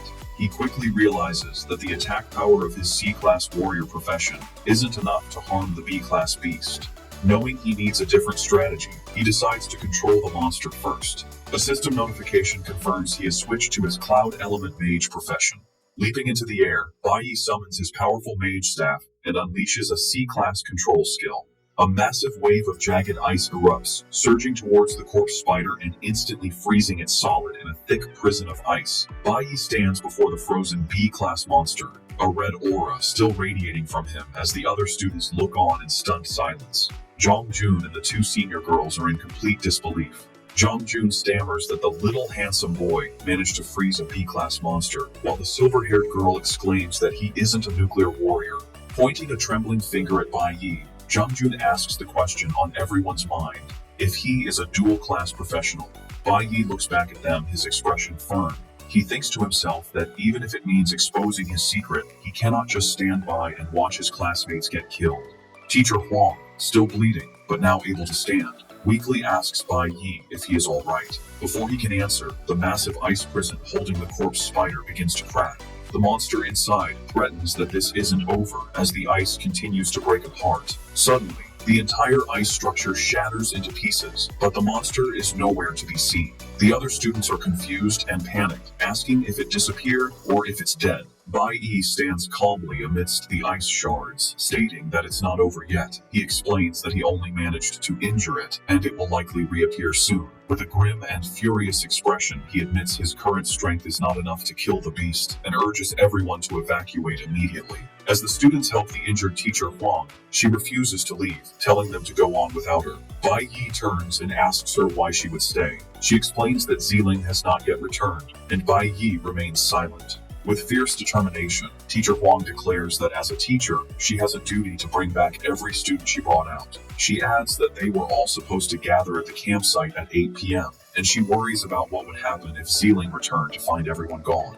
Hearing this, Bai Yi calmly reveals the shocking truth. Holding up the broken container he found in the forest, he tells his teacher that Ziling was the one who released the monster in the first place. A painful memory flashes through Bai Yi's mind, back to a happier time in his past life with his team, the Divine Corps.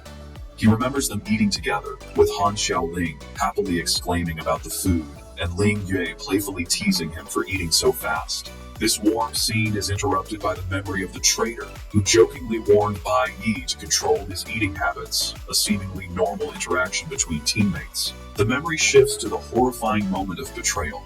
Bai Yi remembers his body suddenly becoming paralyzed and unable to move. The traitor calmly explained that for the past month, he had mixed a paralytic powder into their breakfast noodles, revealing he had made thorough preparations to wipe out the strongest team. Back in the present, standing amidst the chaos at the campsite, Bai Yi reveals the shocking truth to Teacher Huang and the other students. He holds up the broken container he found in the forest and firmly states that Ziling released the monster. He explains the container is from Zifeng Industrial, a company owned by the principal's family and managed by Ziling's father. Hearing this, Qi Yin looks shocked as she understands. Bai Yi continues, saying the company's labs use special bottles to store miniaturized demon beasts, and he found the broken pieces of this bottle in the woods. He concludes that only someone from the Zifeng Industrial family could have had access to it. Meanwhile, Ziling is seen walking through the forest, looking back towards the campsite. Overcome with anger and panic that his plan failed, he furiously punches a tree. He rants to himself, regretting he didn't get rid of the evidence and questioning why Bai Yi had to interfere and ruin everything.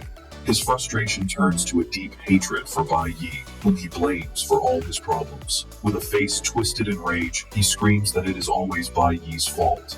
The students are shocked and angry after Bai Yi's accusation. One of them furiously questions why Ziling would do such a thing, asking if he meant to kill everyone. Another student agrees, yelling that Ziling should be thrown in jail. From his hiding place, Ziling's eye is shown, bloodshot with rage. One student tries to voice some doubt, but another argues back, asking why Ziling hasn't shown himself if he is innocent. Ziling's fury intensifies at their words. Despite her severe injuries, Teacher Huang urges her students to hurry and evacuate. She hands a radio to Qi Yin, telling her to take it to a place with a signal and call for help. Qi Yin takes the device, looking worriedly at her teacher. Suddenly, an arrow flies out of the darkness and strikes the radio in Qi Yin's hand with explosive force, shattering it. Bai Yi's eyes widen in shock and anger at the sudden attack. The other students gather around a trembling Qi Yin, asking if she is all right and wondering who shot at them. On the ground lie the smoking, destroyed remains of the radio. Qi Yin stares at her hand, which is now covered in blood.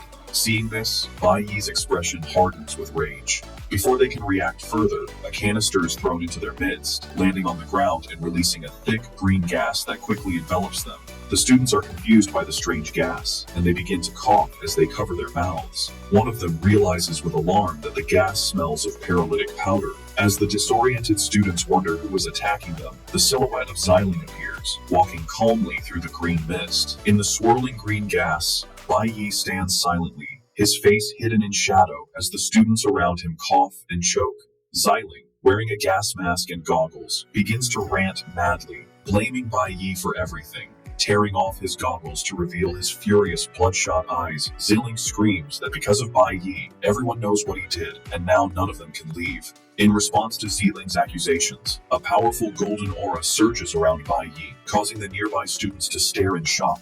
Engulfed in a fiery energy, Bai Yi begins to walk towards Xiling. With his own eyes now glowing gold with fury, Bai Yi asks Xiling if he is prepared to let everyone die. Meanwhile, the other students are succumbing to the paralytic gas. One student trembles and falls to his knees, complaining that his body feels incredibly tired. As he collapses, he sees a green canister, realizing with horror that it's a B-class item with paralytic powder, a tool meant for powerful demon beasts. Xiling picks up the canister, and they wonder why he used it on his own classmates. He confirms it was meant for the monster. He screams that all his tools were for the corpse spider, and he was supposed to be the one to emerge as the hero and save them all.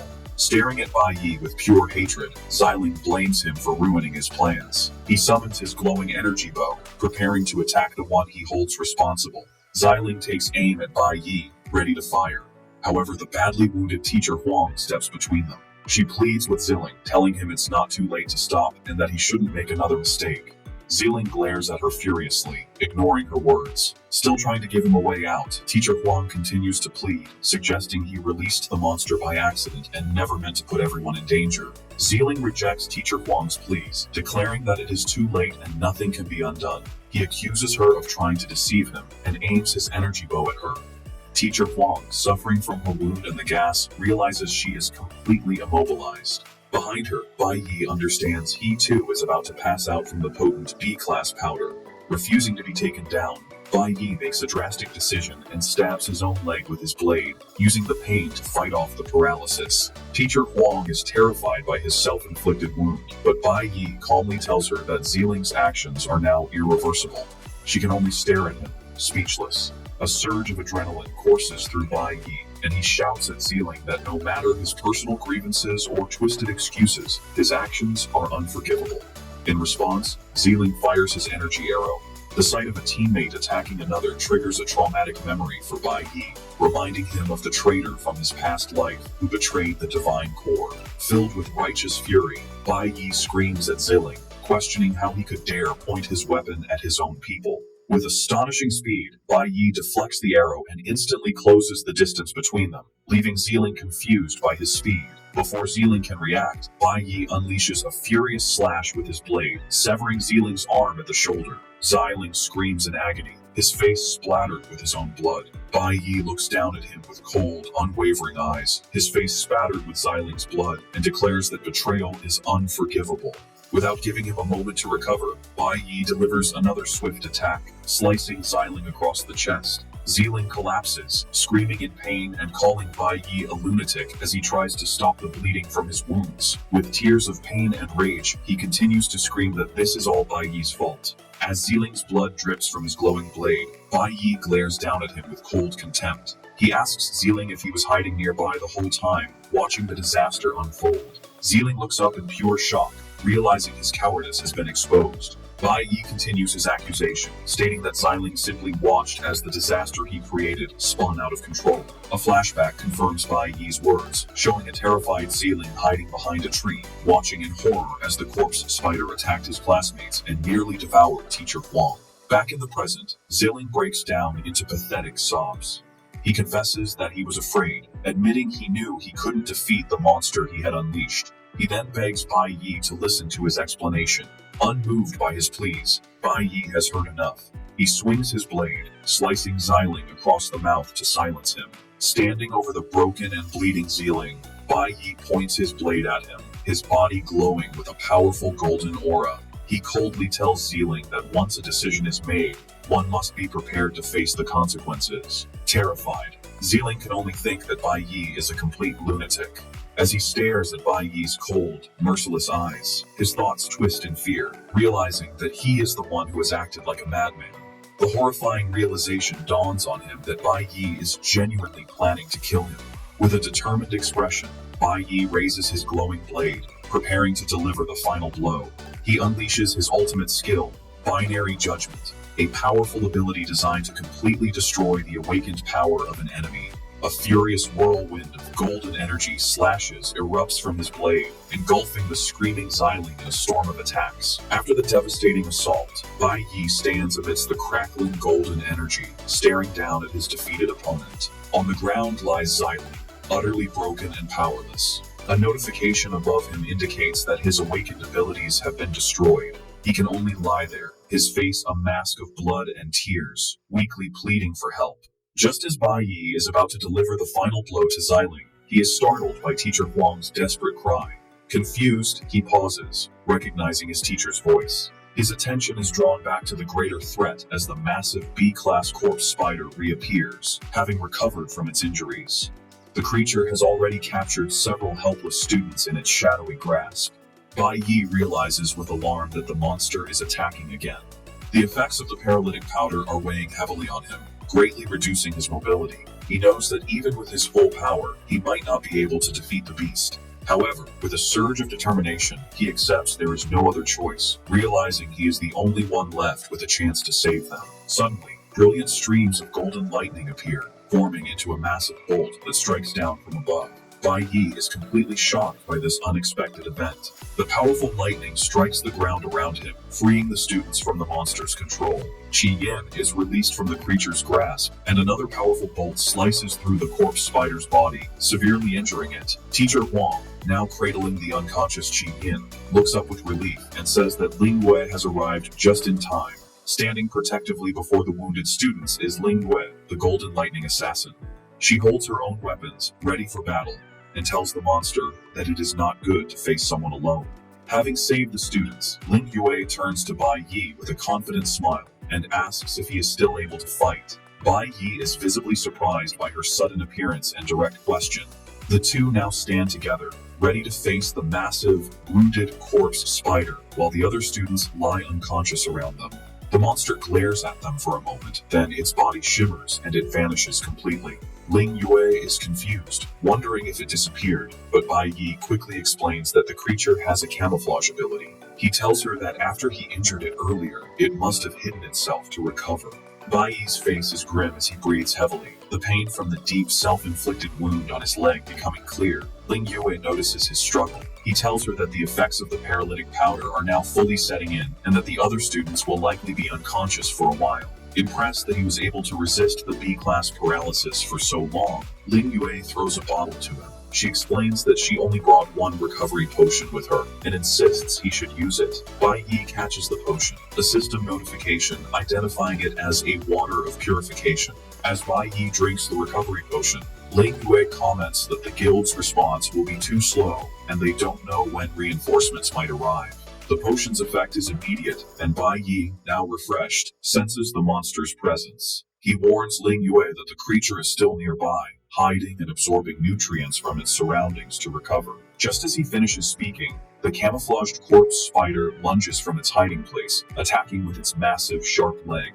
Reacting with incredible speed, Bai Yi meets the attack head-on, activating his parry skill to block and deflect the powerful blow. Using the opening Bai Yi created, Ling Yue instantly appears behind the now visible monster, her own blade crackling with golden lightning. She delivers a powerful strike that clashes with the monster's defenses. Caught between the two attacks, the corpse spider lets out an enraged roar as the force of the combined assault sends it crashing violently into the ground. Standing side by side, Ling Yue remarks on how quickly the monster recovered, and then repeats her question, asking Bai Yi if he is still able to fight. With a determined smirk and a green aura now surrounding him, Bai Yi confirms that he can and suggests that it is time for them to team up.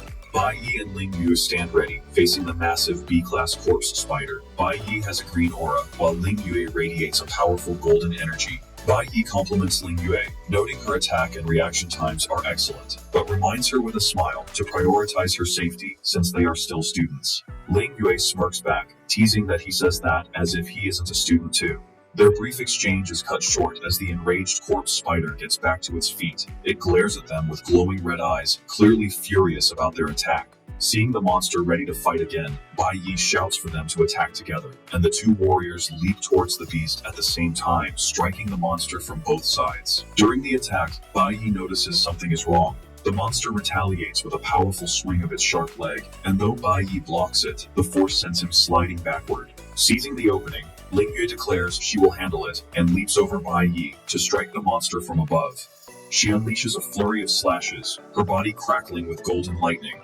To her shock, her powerful attacks are useless against the monster's tough hide. The corpse spider easily blocks her blades and counters with a swift strike of its own sharp leg. Bai Yi cries out Ling Yue's name in alarm as he watches the monster land another brutal blow. The attack sends Ling Yue flying backward, wounded and bleeding from her chest. As she clutches her wound, she realizes with horror that the monster's attacks are poisonous, a fact confirmed by a status notification.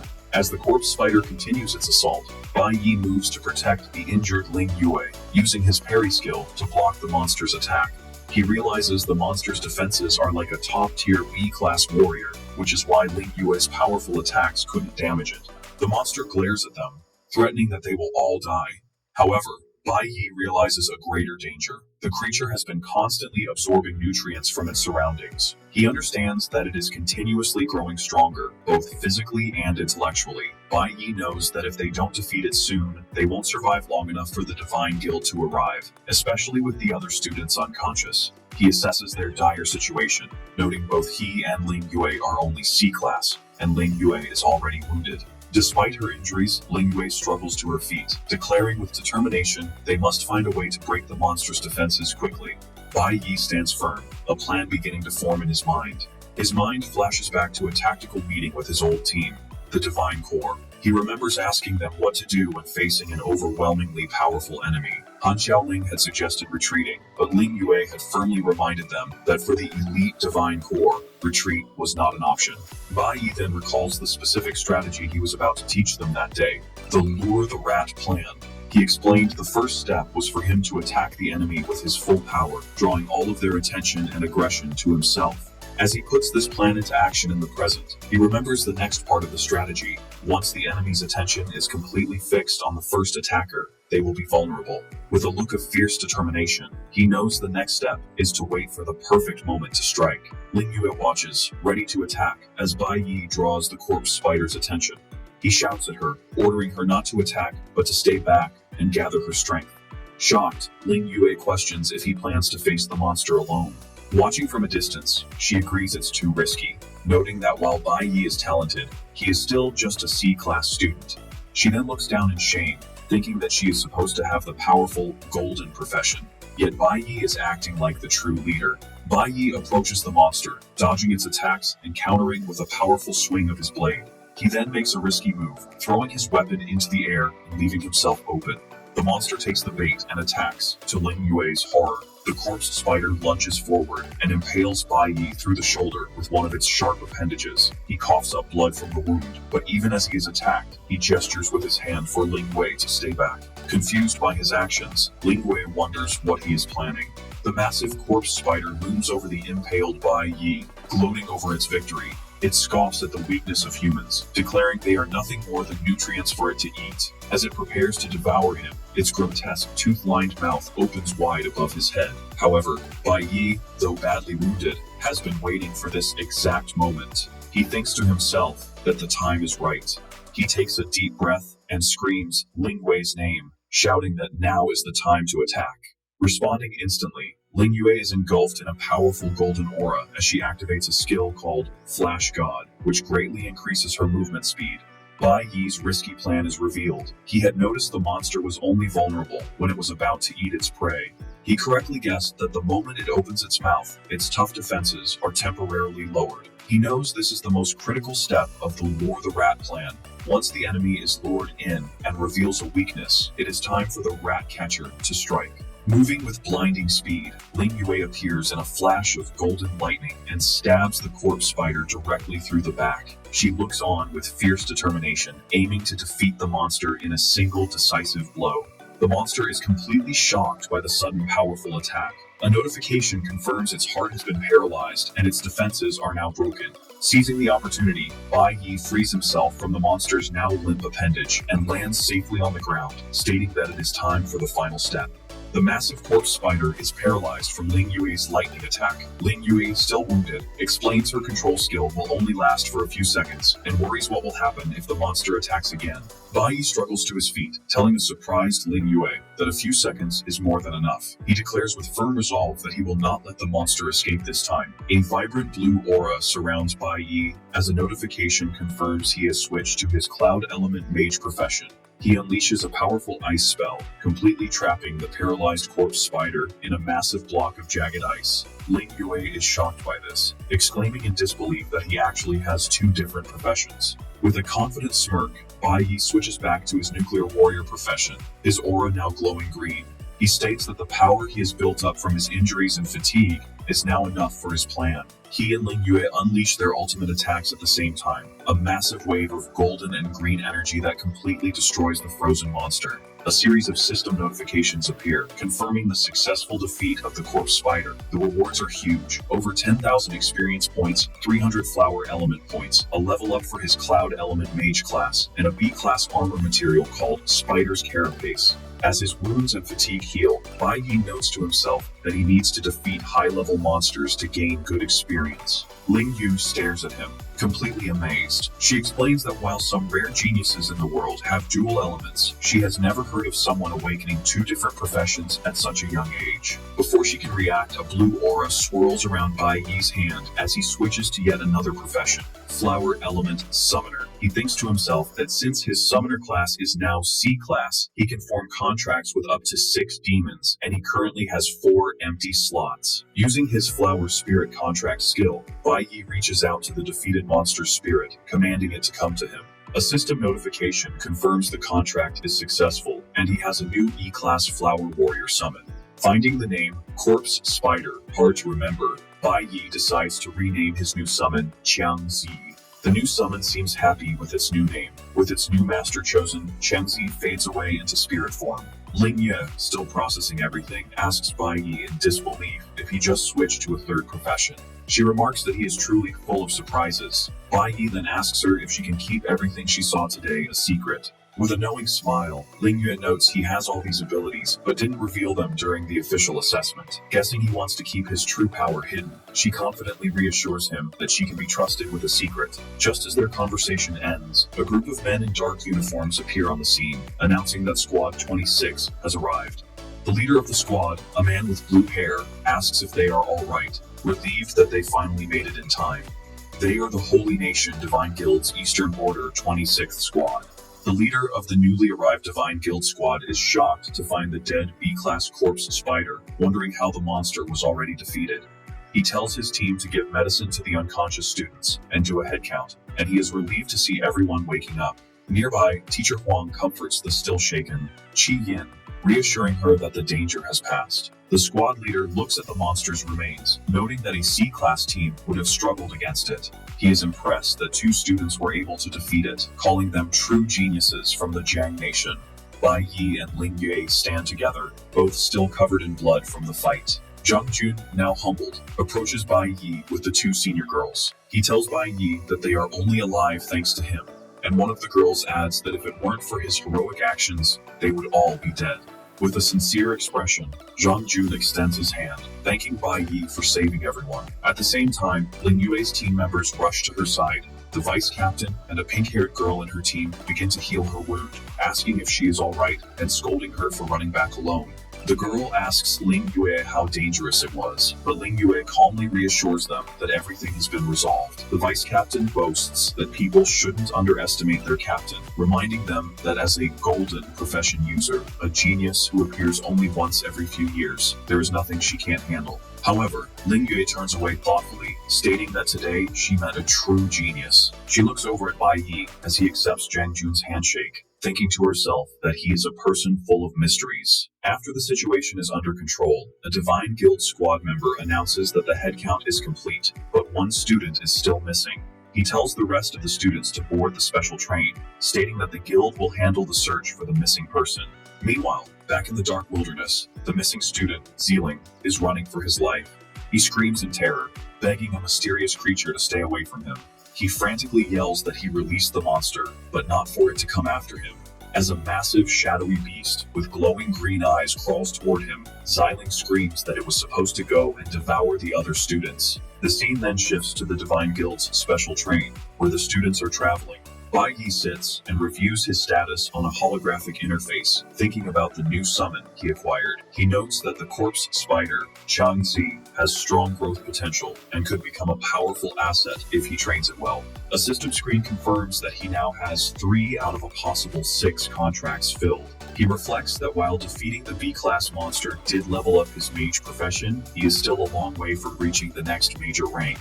A status screen shows his current power. His Cloud Element Mage and Nuclear Warrior professions are both C-Class, level 22, while his Flower Element Summoner is C-Class, level 21. As a member of the Divine Guild squad reports that they have successfully regrouped with the students, Bai Yi thinks about the challenges ahead. He knows that most monsters, C-Class and above, are controlled by the Divine Guild and the families of the gods, which makes it hard for him to find high-level opponents to fight. With a look of determination, he concludes that he must find more opportunities to level up.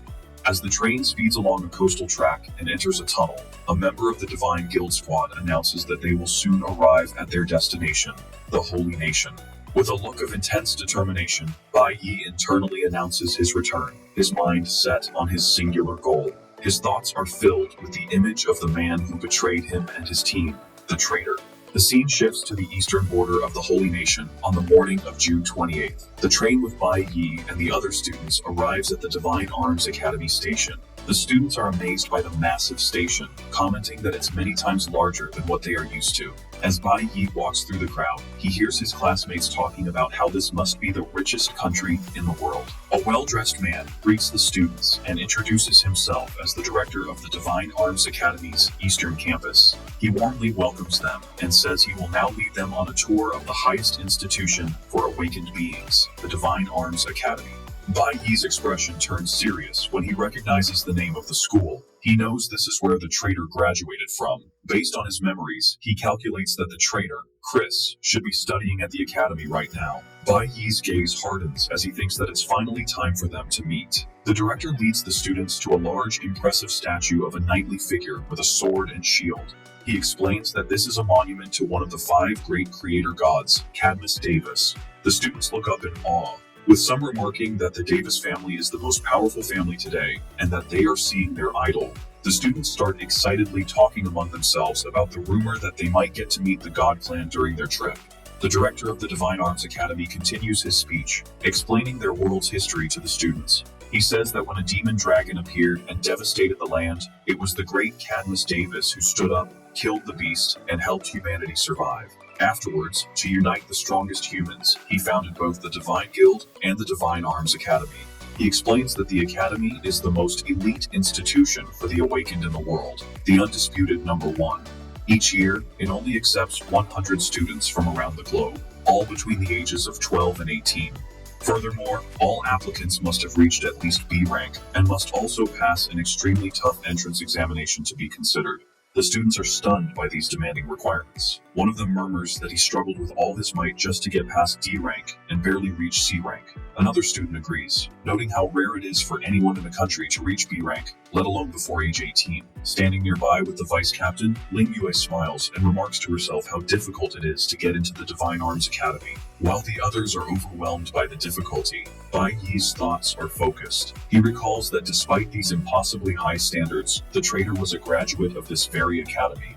A memory from his past life flashes in his mind, a man introducing the skull-masked Chris as their new teammate. He then remembers that same man whispering to him, explaining that while they couldn't look into each other's pasts, he should know that Chris was the most outstanding graduate of the Divine Arms Academy and was incredibly strong. Coming back to the present, Bai Yi's expression is one of pure determination, as he confirms to himself that, according to the timeline, the traitor should be at the academy right now. He clenches his fist tightly, filled with resolve.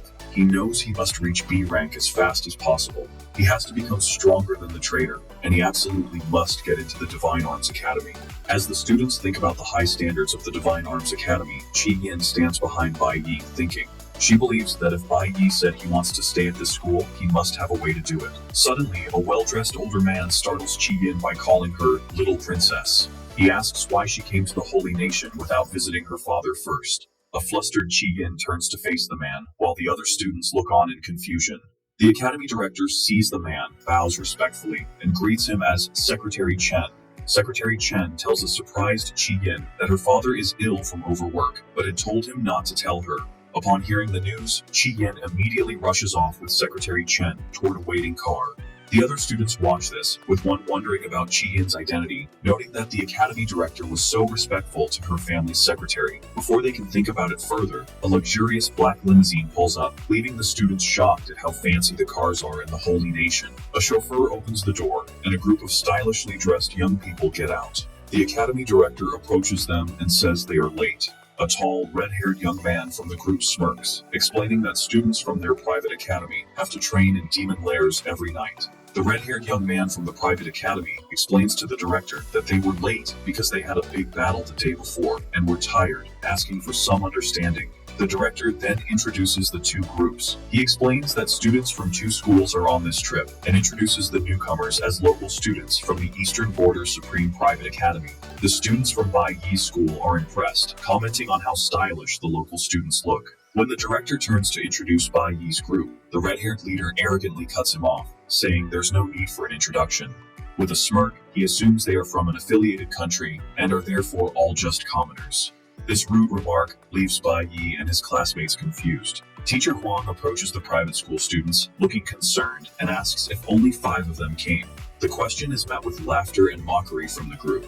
The red-haired leader points at Bai Yi's group and calls them country folk, saying it's normal for them not to have heard of a private academy. He proudly declares that they are from the noble families of the Holy Nation, and because of their status, the educational resources they receive are on a completely different level. He then clarifies Teacher Huang's question with arrogance, explaining that their entire school is only those 5 students, and all of the school's resources are dedicated just to them. One of his female companions adds that, of course, the country folk from a public school wouldn't be able to understand such a thing.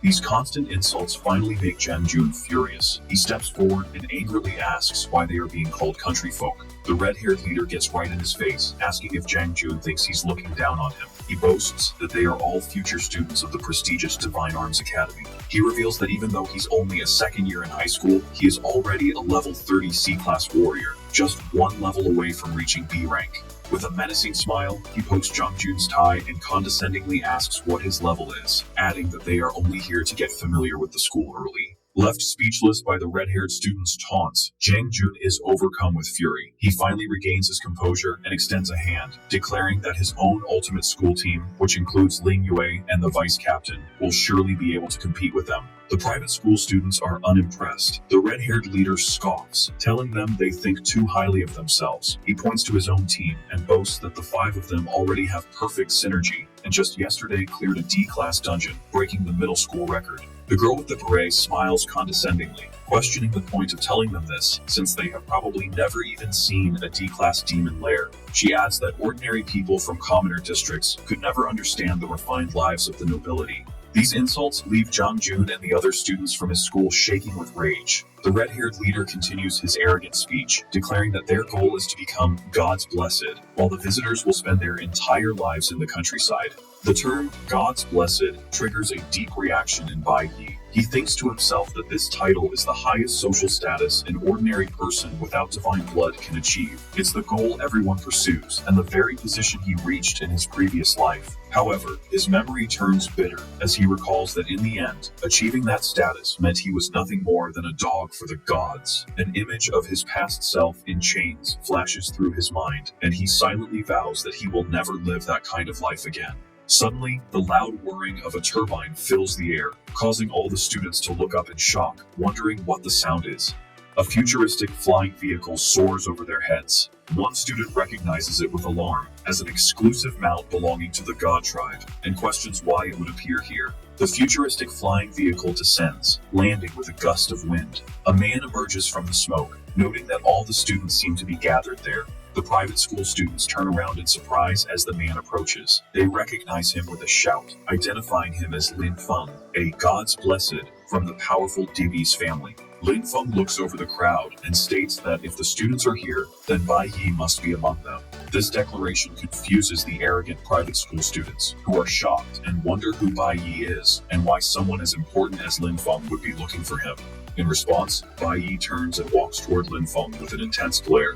Lin Feng addresses Bai Yi, adjusting his glasses and confirming he is the one who single-handedly and perfectly cleared the D-Class demon lair during the simulation. He explains that the God Tribe, specifically the Devis family, is very interested in his performance because the family is hosting a hunting competition. They have extended a special invitation for Bai Yi to come and observe. Bai Yi remains completely silent, his face unreadable. This news, however, leaves the private school students dumbfounded. They are shocked to hear Bai Yi cleared a D-Class dungeon by himself, and even more so that he received a direct invitation from the God Tribe. With a polite smile, Lin Feng gestures toward his vehicle and asks Bai Yi to please come with him. Bai Yi recalls the origins of their world's current order.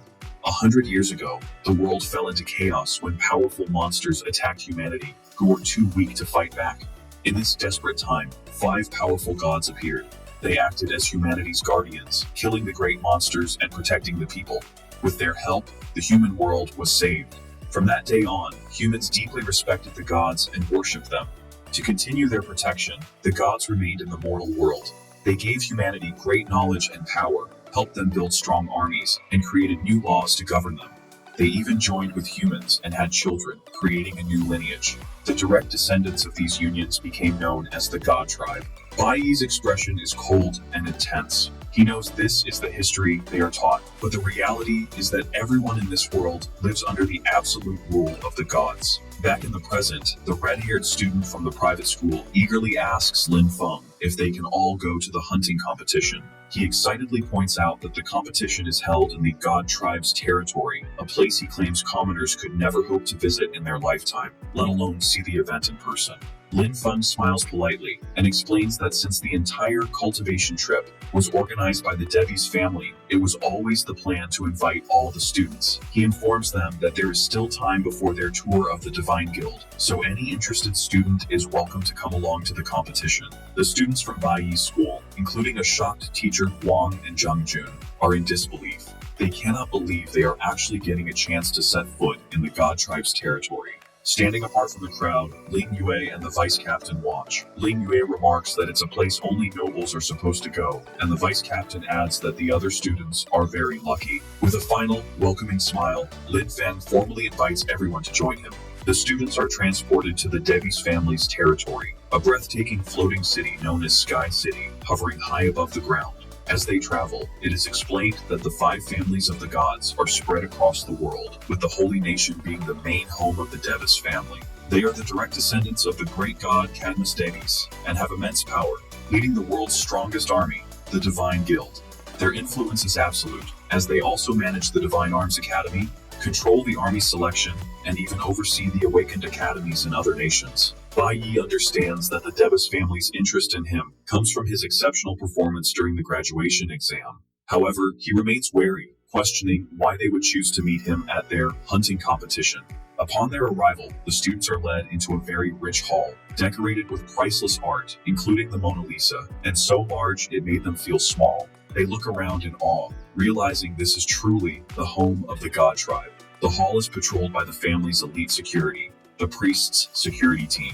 As he takes it all in, Bai Yi's face is grimly determined. He realizes that after all this time, he has finally come face to face with the God Tribe again. Inside the grand hall guarded by the Devi's family security, a man stands with his back to the group, looking at the Mona Lisa. He announces that the guests have arrived. He recalls that his grandfather believed art was the only proof of humanity's existence, while his father believed it was ruins. He introduces himself as Shin Davies, the heir to the Davis family, and reveals his own twisted view, that creating ruins is a form of art itself.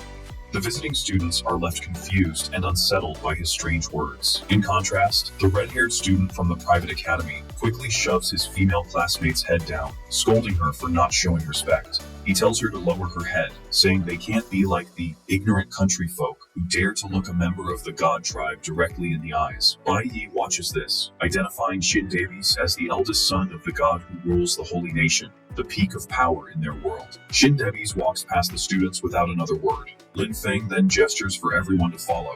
They are led to a massive outdoor arena called the Hunting Grounds, a large forest contained within a high-tech, hexagonal energy barrier. The students look on in awe at the sheer scale of the arena. Their wonder turns to a mix of fear and excitement when they spot the gigantic monsters moving inside.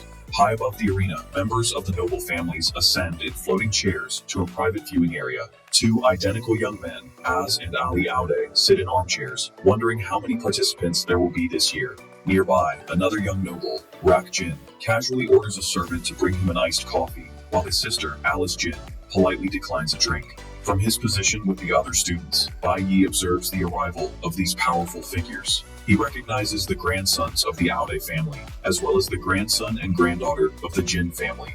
He finds it significant that members of three different god families, Davies Aude and Jin, are all present at the same event. Shin Davies stands before the massive energy barrier, looking out at the hunting grounds. Lin Feng steps forward to address the crowd, announcing that the hunting competition is about to begin, and he will explain the rules. He explains that the competition takes place entirely within the arena, a battle between awakened individuals and the monsters inside. The monsters, he clarifies, are all C-class beasts captured from around the world by the Divine Guild. To increase the challenge, the volunteer participants must not have reached B rank. The competition is point-based, with each kill of a C-class monster earning 10 points, and the final rankings are determined by the total score. The students from Bai Yi's school are shocked by these rules. One of them points out that if the participants are below B rank, their strength is not much different from their own. Another student whispers nervously that it usually takes an entire team to defeat a single monster of the same rank, concluding that the volunteers must be very brave to face them alone.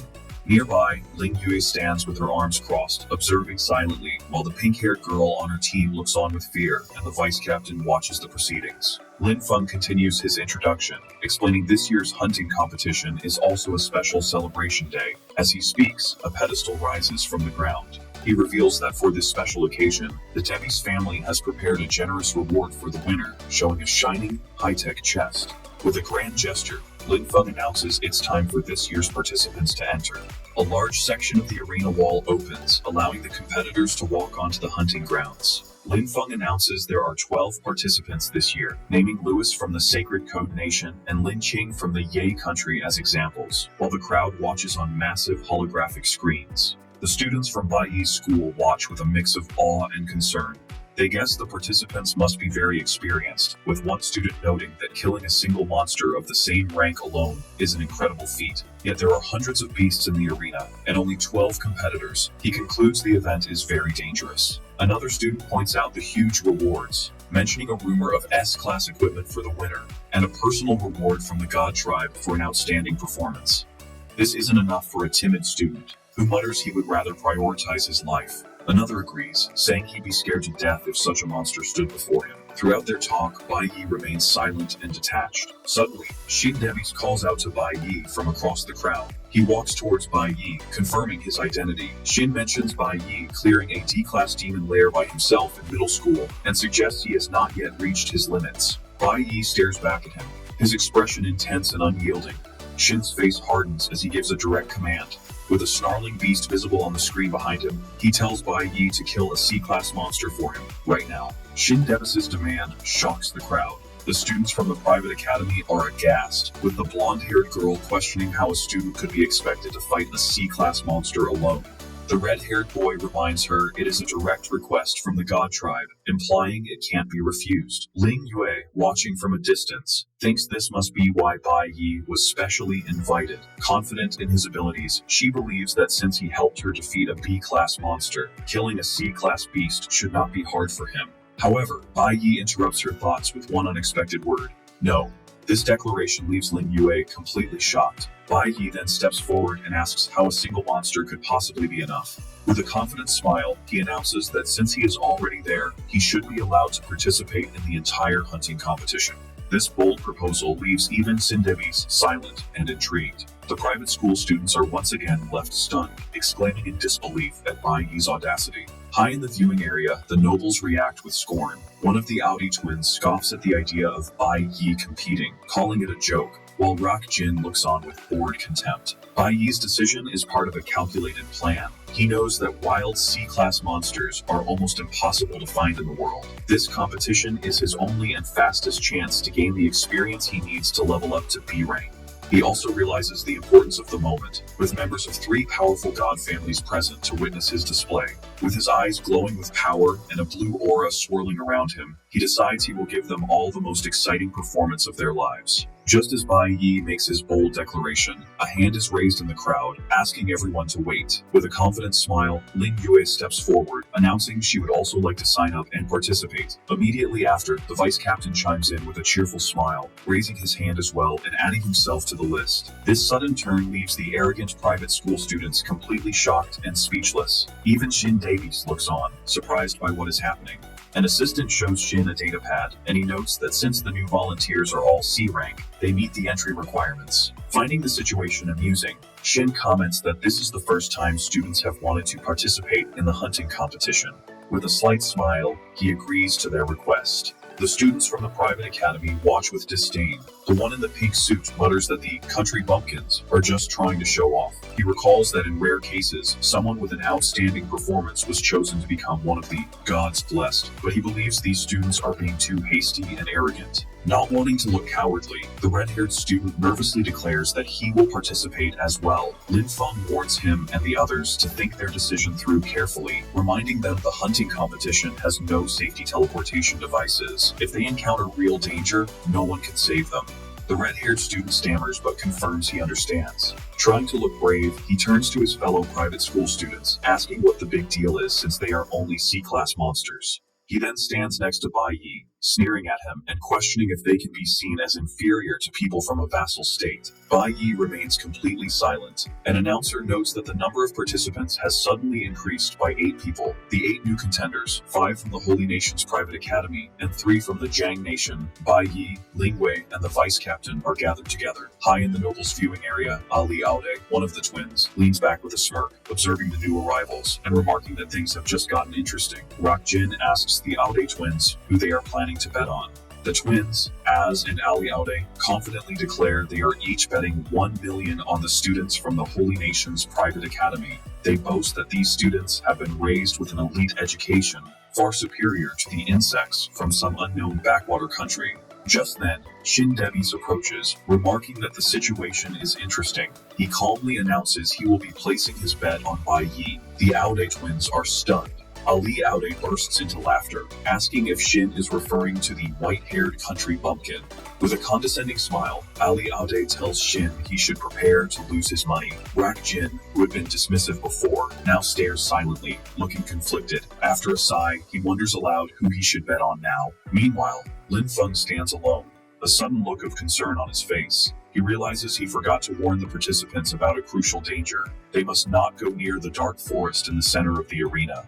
He mutters to himself, hoping they will not be foolish enough to venture into that area. Down below, the competition begins as participants enter the dark forest of the hunting grounds. The group from the Jiang Nation, consisting of Bai Yi, Lin Yue, and the vice captain, walks together.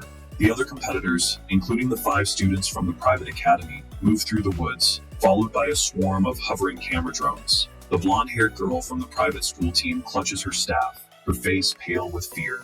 She nervously admits she has never fought a C-class monster before. Their red-haired leader turns to her, annoyed, and asks what she is so afraid of. He reminds her that they have fought D-class bosses in real combat before. He tries to reassure his team, explaining a C-class monster is only about as strong as a D-class boss, and they will be fine if they just fight as a team like they always do. With a look of fierce, arrogant determination, he declares they will show the country bumpkins what a true elite team looks like. As the Jiang Nation team walks through the hunting grounds, Bai Yi is suddenly overcome by a strange sensation. His heart begins to pound violently, causing him to clutch his chest in alarm. He wonders what is happening and why his heart is beating so fast. Ling Yu notices his distress and asks him what the matter is. Quickly regaining his composure, Bai Yi dismisses her concern with a smile, assuring her it's nothing.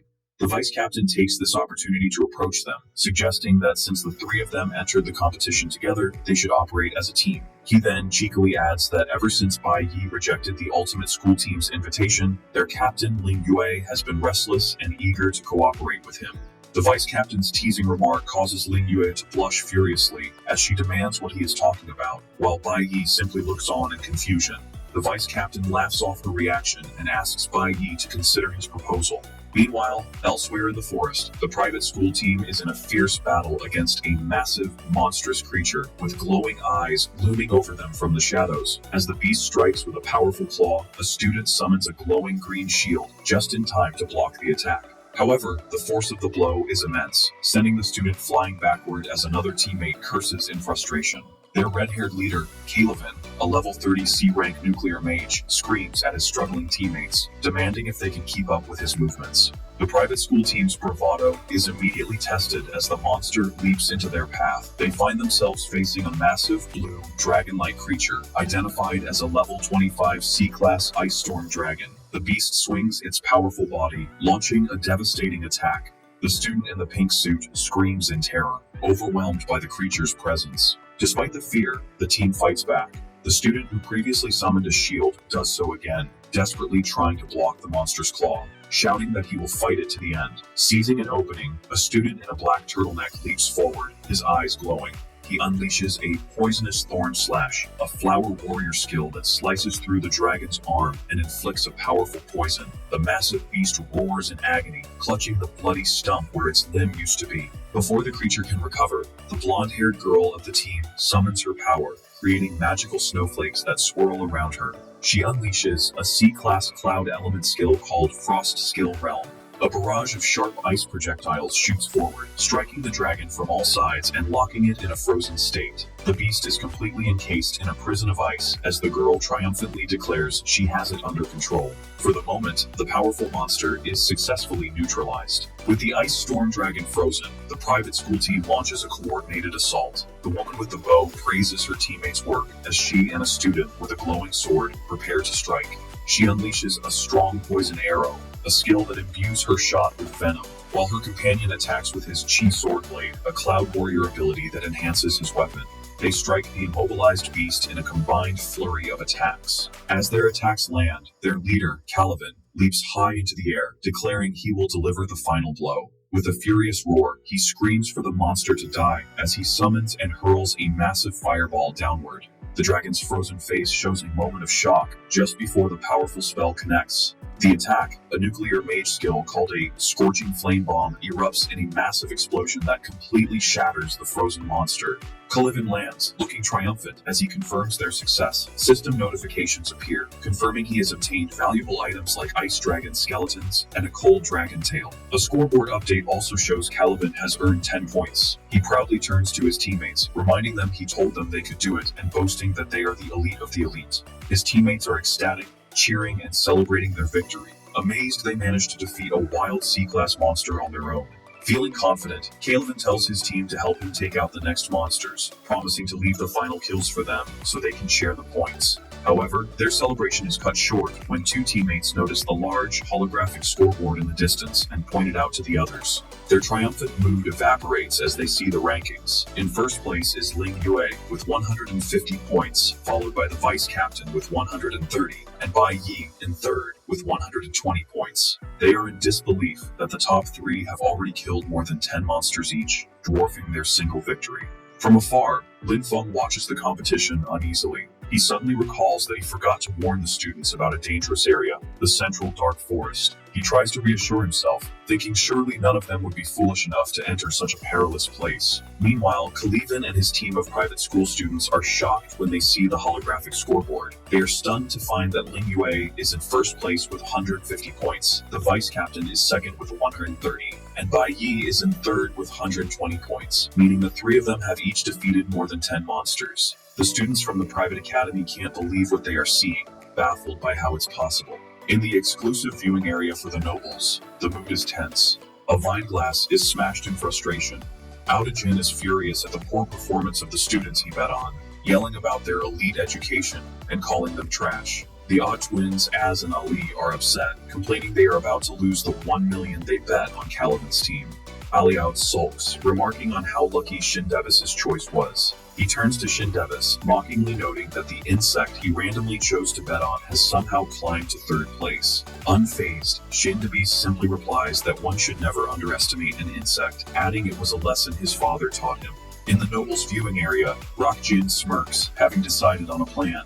He sighs, complaining that the hunt is far too simple and boring to even place a bet. Sensing his intentions, Shindevis asks him what mischievous idea he has come up with. In response, Rockjin stands up dramatically and declares with a wide grin that he will participate in the competition himself and bet on his own victory. However, he quickly changes his mind, grabbing a young man with a collar by the ear and announcing that his dog will go in his place instead. Ali Audi immediately protests, pointing out that the servant is a God's blessed, and the rules state only C-class awakeners can participate. Rockjin smiles condescendingly, stating that the God tribe itself is the rule. Grabbing the young man by the hair, Rockjin ups the ante, ordering that the high-level monsters also be released. He then issues a chilling ultimatum. If his servant fails to secure first place, he should just be left to die. The chaos in the hunting arena escalates as a massive, level 29 C-class stellar colossus raises its foot to crush a fallen participant. The monster stomps down, instantly killing the participant as his teammates watch helplessly. The remaining competitors are terrified, wondering why so many powerful high-level monsters have suddenly appeared. Another participant, a man with white hair named Louis, is caught under the monster's foot, begging for his life. Consumed by fear, he screams that he quits the competition and pleads to be let out, just before an official notification on the scoreboard shows he has been eliminated. The spectators in the stands are horrified by the brutal turn of events. One student points out that another awakener has been eliminated, while his friend remarks on the cruelty of it, since the participant was killed even after forfeiting. Among them, Teacher Huang watches with a deeply worried expression, looking up at the scoreboard with concern for her students. In stark contrast, back in the nobles' viewing area, Rockjin and the Aode twins clap and laugh, greatly entertained by the carnage unfolding below. The Audi twins laugh wildly, declaring that the back and forth makes the competition fun. Ali Audi urges Shindevis to release any other hidden monsters to make the show more exciting. Shindevis remains silent, just watching the events on the monitors. Down in the arena, Ling Yue faces a massive C-class stellar colossus made of rock. As the creature launches itself forward, Ling Yue is shocked by its speed and prepares for the charge. Just as it is about to strike, she senses a presence. Suddenly, Bai Yi appears and kicks the creature's head, sending the colossal beast flying backward. The Zhang Nation trio, Bai Yi, Ling Yue, and the vice captain, now stand together, their auras flaring as they face the recovering monster. The enraged stellar colossus glares at them, steam puffing from its nostrils. Before it can attack, a mysterious purple energy slams down on it, crushing it to the ground and slowing it. The vice captain stands with his hand outstretched, smiling confidently. As a C-class stellar mage, he uses his yin pressure skill to lock down the monster. Seizing the opening created by the vice captain, Bai Yi pushes off the ground with incredible force. With his blade swirling with a powerful yellow aura, he closes the distance to the immobilized monster in an instant. He unleashes a single, devastating slash that cuts the C-class stellar colossus clean in half. As Bai Yi lands gracefully among the crumbling remains, a system notification confirms he has killed the level 28 monster and obtained 4 meteorites as loot. Another notification shows he earns 10 more points. Ling Yue and the vice captain watch him, and Ling Yue thoughtfully calls out his name. She realizes this is the 3rd time he has helped her. Although they are a team, Bai Yi has been leading the entire time, and amazingly, he has done it all using only his warrior profession without revealing his other abilities. Bai Yi stands silently, looking at his hand. As Bai Yi reflects on his victory, a notification confirms he has gained 1,700 experience points. He looks at his status screen, noting that coming to the competition was the right choice, as his nuclear warrior profession has already leveled up twice to level 24. He thinks about his unique ability to gain experience for any profession he uses in battle. However, when he spots one of the many camera drones monitoring the competition, he understands his predicament. He can't risk revealing his other professions and exposing his secrets. A bead of sweat rolls down his face as he considers the limitations of being constantly watched. Staring into the dark forest, Bai Yi concludes he must find a private space away from the prying eyes of the drones. His gaze lands on a particularly dark and foggy area in the distance, and he decides to head towards the central dark forest to investigate, hoping to find the solitude he needs to use his full power. As the Jong Nation trio walks through the forest, the vice captain sighs with satisfaction. He comments on their team's good cooperation, and looking at the scoreboard, notes that the winner will likely come from their group. He adds with a smile that the fourth place contestant's score is far behind theirs, but Ling Yue remains silent and unimpressed. Suddenly, Ling Yue's stoic expression breaks into one of shock. She has noticed a sudden change on the scoreboard. A new participant's rank is rapidly rising, catching the attention of other spectators who shout for everyone to look. Bai Yi is also surprised by this, recognizing the name Ganix on the board. His expression turns serious as he wonders why this person has entered the competition. Elsewhere in the arena, the reason for the change in rankings becomes clear. Ganix effortlessly slices a massive level 29 stellar colossus to pieces. A notification confirms he has earned 10 points. Clad in formidable ice-like armor, he is revealed to be Ganix, a powerful B-class cloud warrior and one of the gods blessed. He stands silently, a powerful aura surging around him. Having dealt with the beast, he turns his back on its frozen corpse and walks away. The competition intensifies as the scoreboard flashes an update. Ganix's score has skyrocketed to 240, pushing him into third place and knocking Bai Yi down to fourth. In the nobles' viewing area, Rock Jin laughs triumphantly. He gloats loudly, announcing that his participants' ranking has now surpassed the one chosen by Shin Davies. With a smug grin, Rock Jin continues his taunts, declaring that Shin Davis's choice is nothing special and that he will claim first place this time. Watching this, as Odd nervously scoffs, muttering that having a powerful God's Blessed compete as a substitute is shameless cheating. His twin brother, Ali Aud, turns to Shin Davies with a sly smile, reminding him of his legendary reputation for never having lost a bet. Ali then laughs, eagerly anticipating that they will finally see Shin Davis lose for the first time. Throughout all the taunting, Shin Davis remains silent, staring ahead with an unreadable expression. Finally, a faint smile touches his lips as he begins to speak.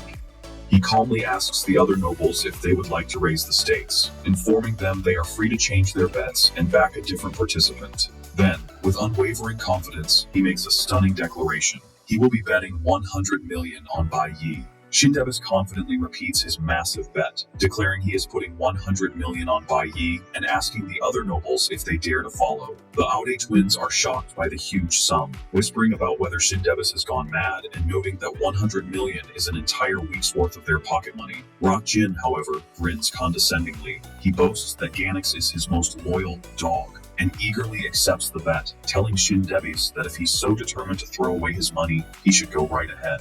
Seeing the bets are on, Shin Davis decides to raise the stakes of the competition itself.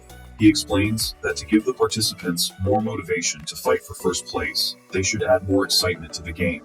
Lin Feng, standing beside him, nods in understanding. Down in the arena, Lin Feng's voice suddenly booms out, addressing all competitors. He makes an official announcement. The final phase of the hunting competition is about to begin. He declares that more powerful monsters will be released into the arena, causing the contestants on the ground to look up in shock. They are then given a choice. They can either continue to stay and participate or leave the field. Faced with more powerful monsters, the blonde-haired girl from the private school team declares in terror that she wants to quit. However, the announcer's voice continues, revealing that the Davis family has added a special new prize. The first place winner will receive a unique item, a beautiful golden ring with a large purple gemstone, known as the Sacred Edict. The sight of the ring makes Bai Yi's expression turn deadly serious. He knows exactly what this item is. The Sacred Edict is a ring that a member of the God tribe can only give once in their entire lifetime. For an ordinary person, receiving this ring is like being granted a get-out-of-jail-free card, a pardon so powerful it can even absolve them of a crime punishable by death. This triggers a powerful memory from Bai Yi's past life. He remembers being a young man in an awakened prison, sitting across from a blindfolded figure who offered him a similar ring. His thoughts confirm the memory's importance. In his previous life, his master used a sacred edict to rescue him from that very prison. Back in the present, Bai Yi is stunned. wondering why the Devi's family would offer such an incredibly valuable prize. He realizes this new reward will make the competition even more intense, leaving him little time to level up. He turns to his teammates just as the vice captain makes a proposal. He explains that while their teamwork has been good and their scores are rising, the number of monsters on the outskirts of the arena is decreasing. He suggests that from now on, they should split up and fight individually to cover more ground. The vice captain smiles, pointing out that the newcomer, Ganix, has already created a large gap between them on the scoreboard. An updated view of the rankings confirms this, showing Ganix in first place with 350 points, while Ling Wei, the vice captain, and Bai Yi have fallen to second, third, and fourth place. Before agreeing, Bai Yi looks at his teammates with concern, asking if they are sure they can protect themselves on their own. Ling Yu smiles, realizing that Bai Yi had only agreed to team up because he was worried about their safety. Filled with a new sense of friendly rivalry, she confidently tells him not to underestimate the ultimate school team, and challenges him to a race to see which of them can claim the #1 spot. Elsewhere in the arena, the other participants are also fighting desperately. Under a chilling command from his master, Rak Jin, Ganix fights with ferocious intensity. Rak Jin's voice echoes in his mind, threatening him with death if he fails to maintain his first-place position. Fueled by this, Ganix unleashes a devastating attack, slicing through monsters with brutal efficiency. Back in the nobles' viewing area, Rak Jin laughs maniacally as he watches his servants rampage on the monitors, proudly boasting that the hunting dog he raised is performing perfectly. Rak Jin points triumphantly at Shin Devi's, taunting that he is sure to lose the bet. He laughs, mocking Shin's choice by pointing out that Bai Yi is a loser who has even been abandoned by his own teammates. As he speaks, the image of Bai Yi on the monitor begins to flicker and distort with static. The other nobles in the room are confused by this sudden technical issue. They gather around the large screens, wondering aloud why Bai Yi's live feed has been cut off and what could be happening. Shindevis, however, seems to understand exactly what this means. With a look of quiet anticipation, he stares at the blank screen and thinks to himself that Bai Yi is finally about to reveal his true strength.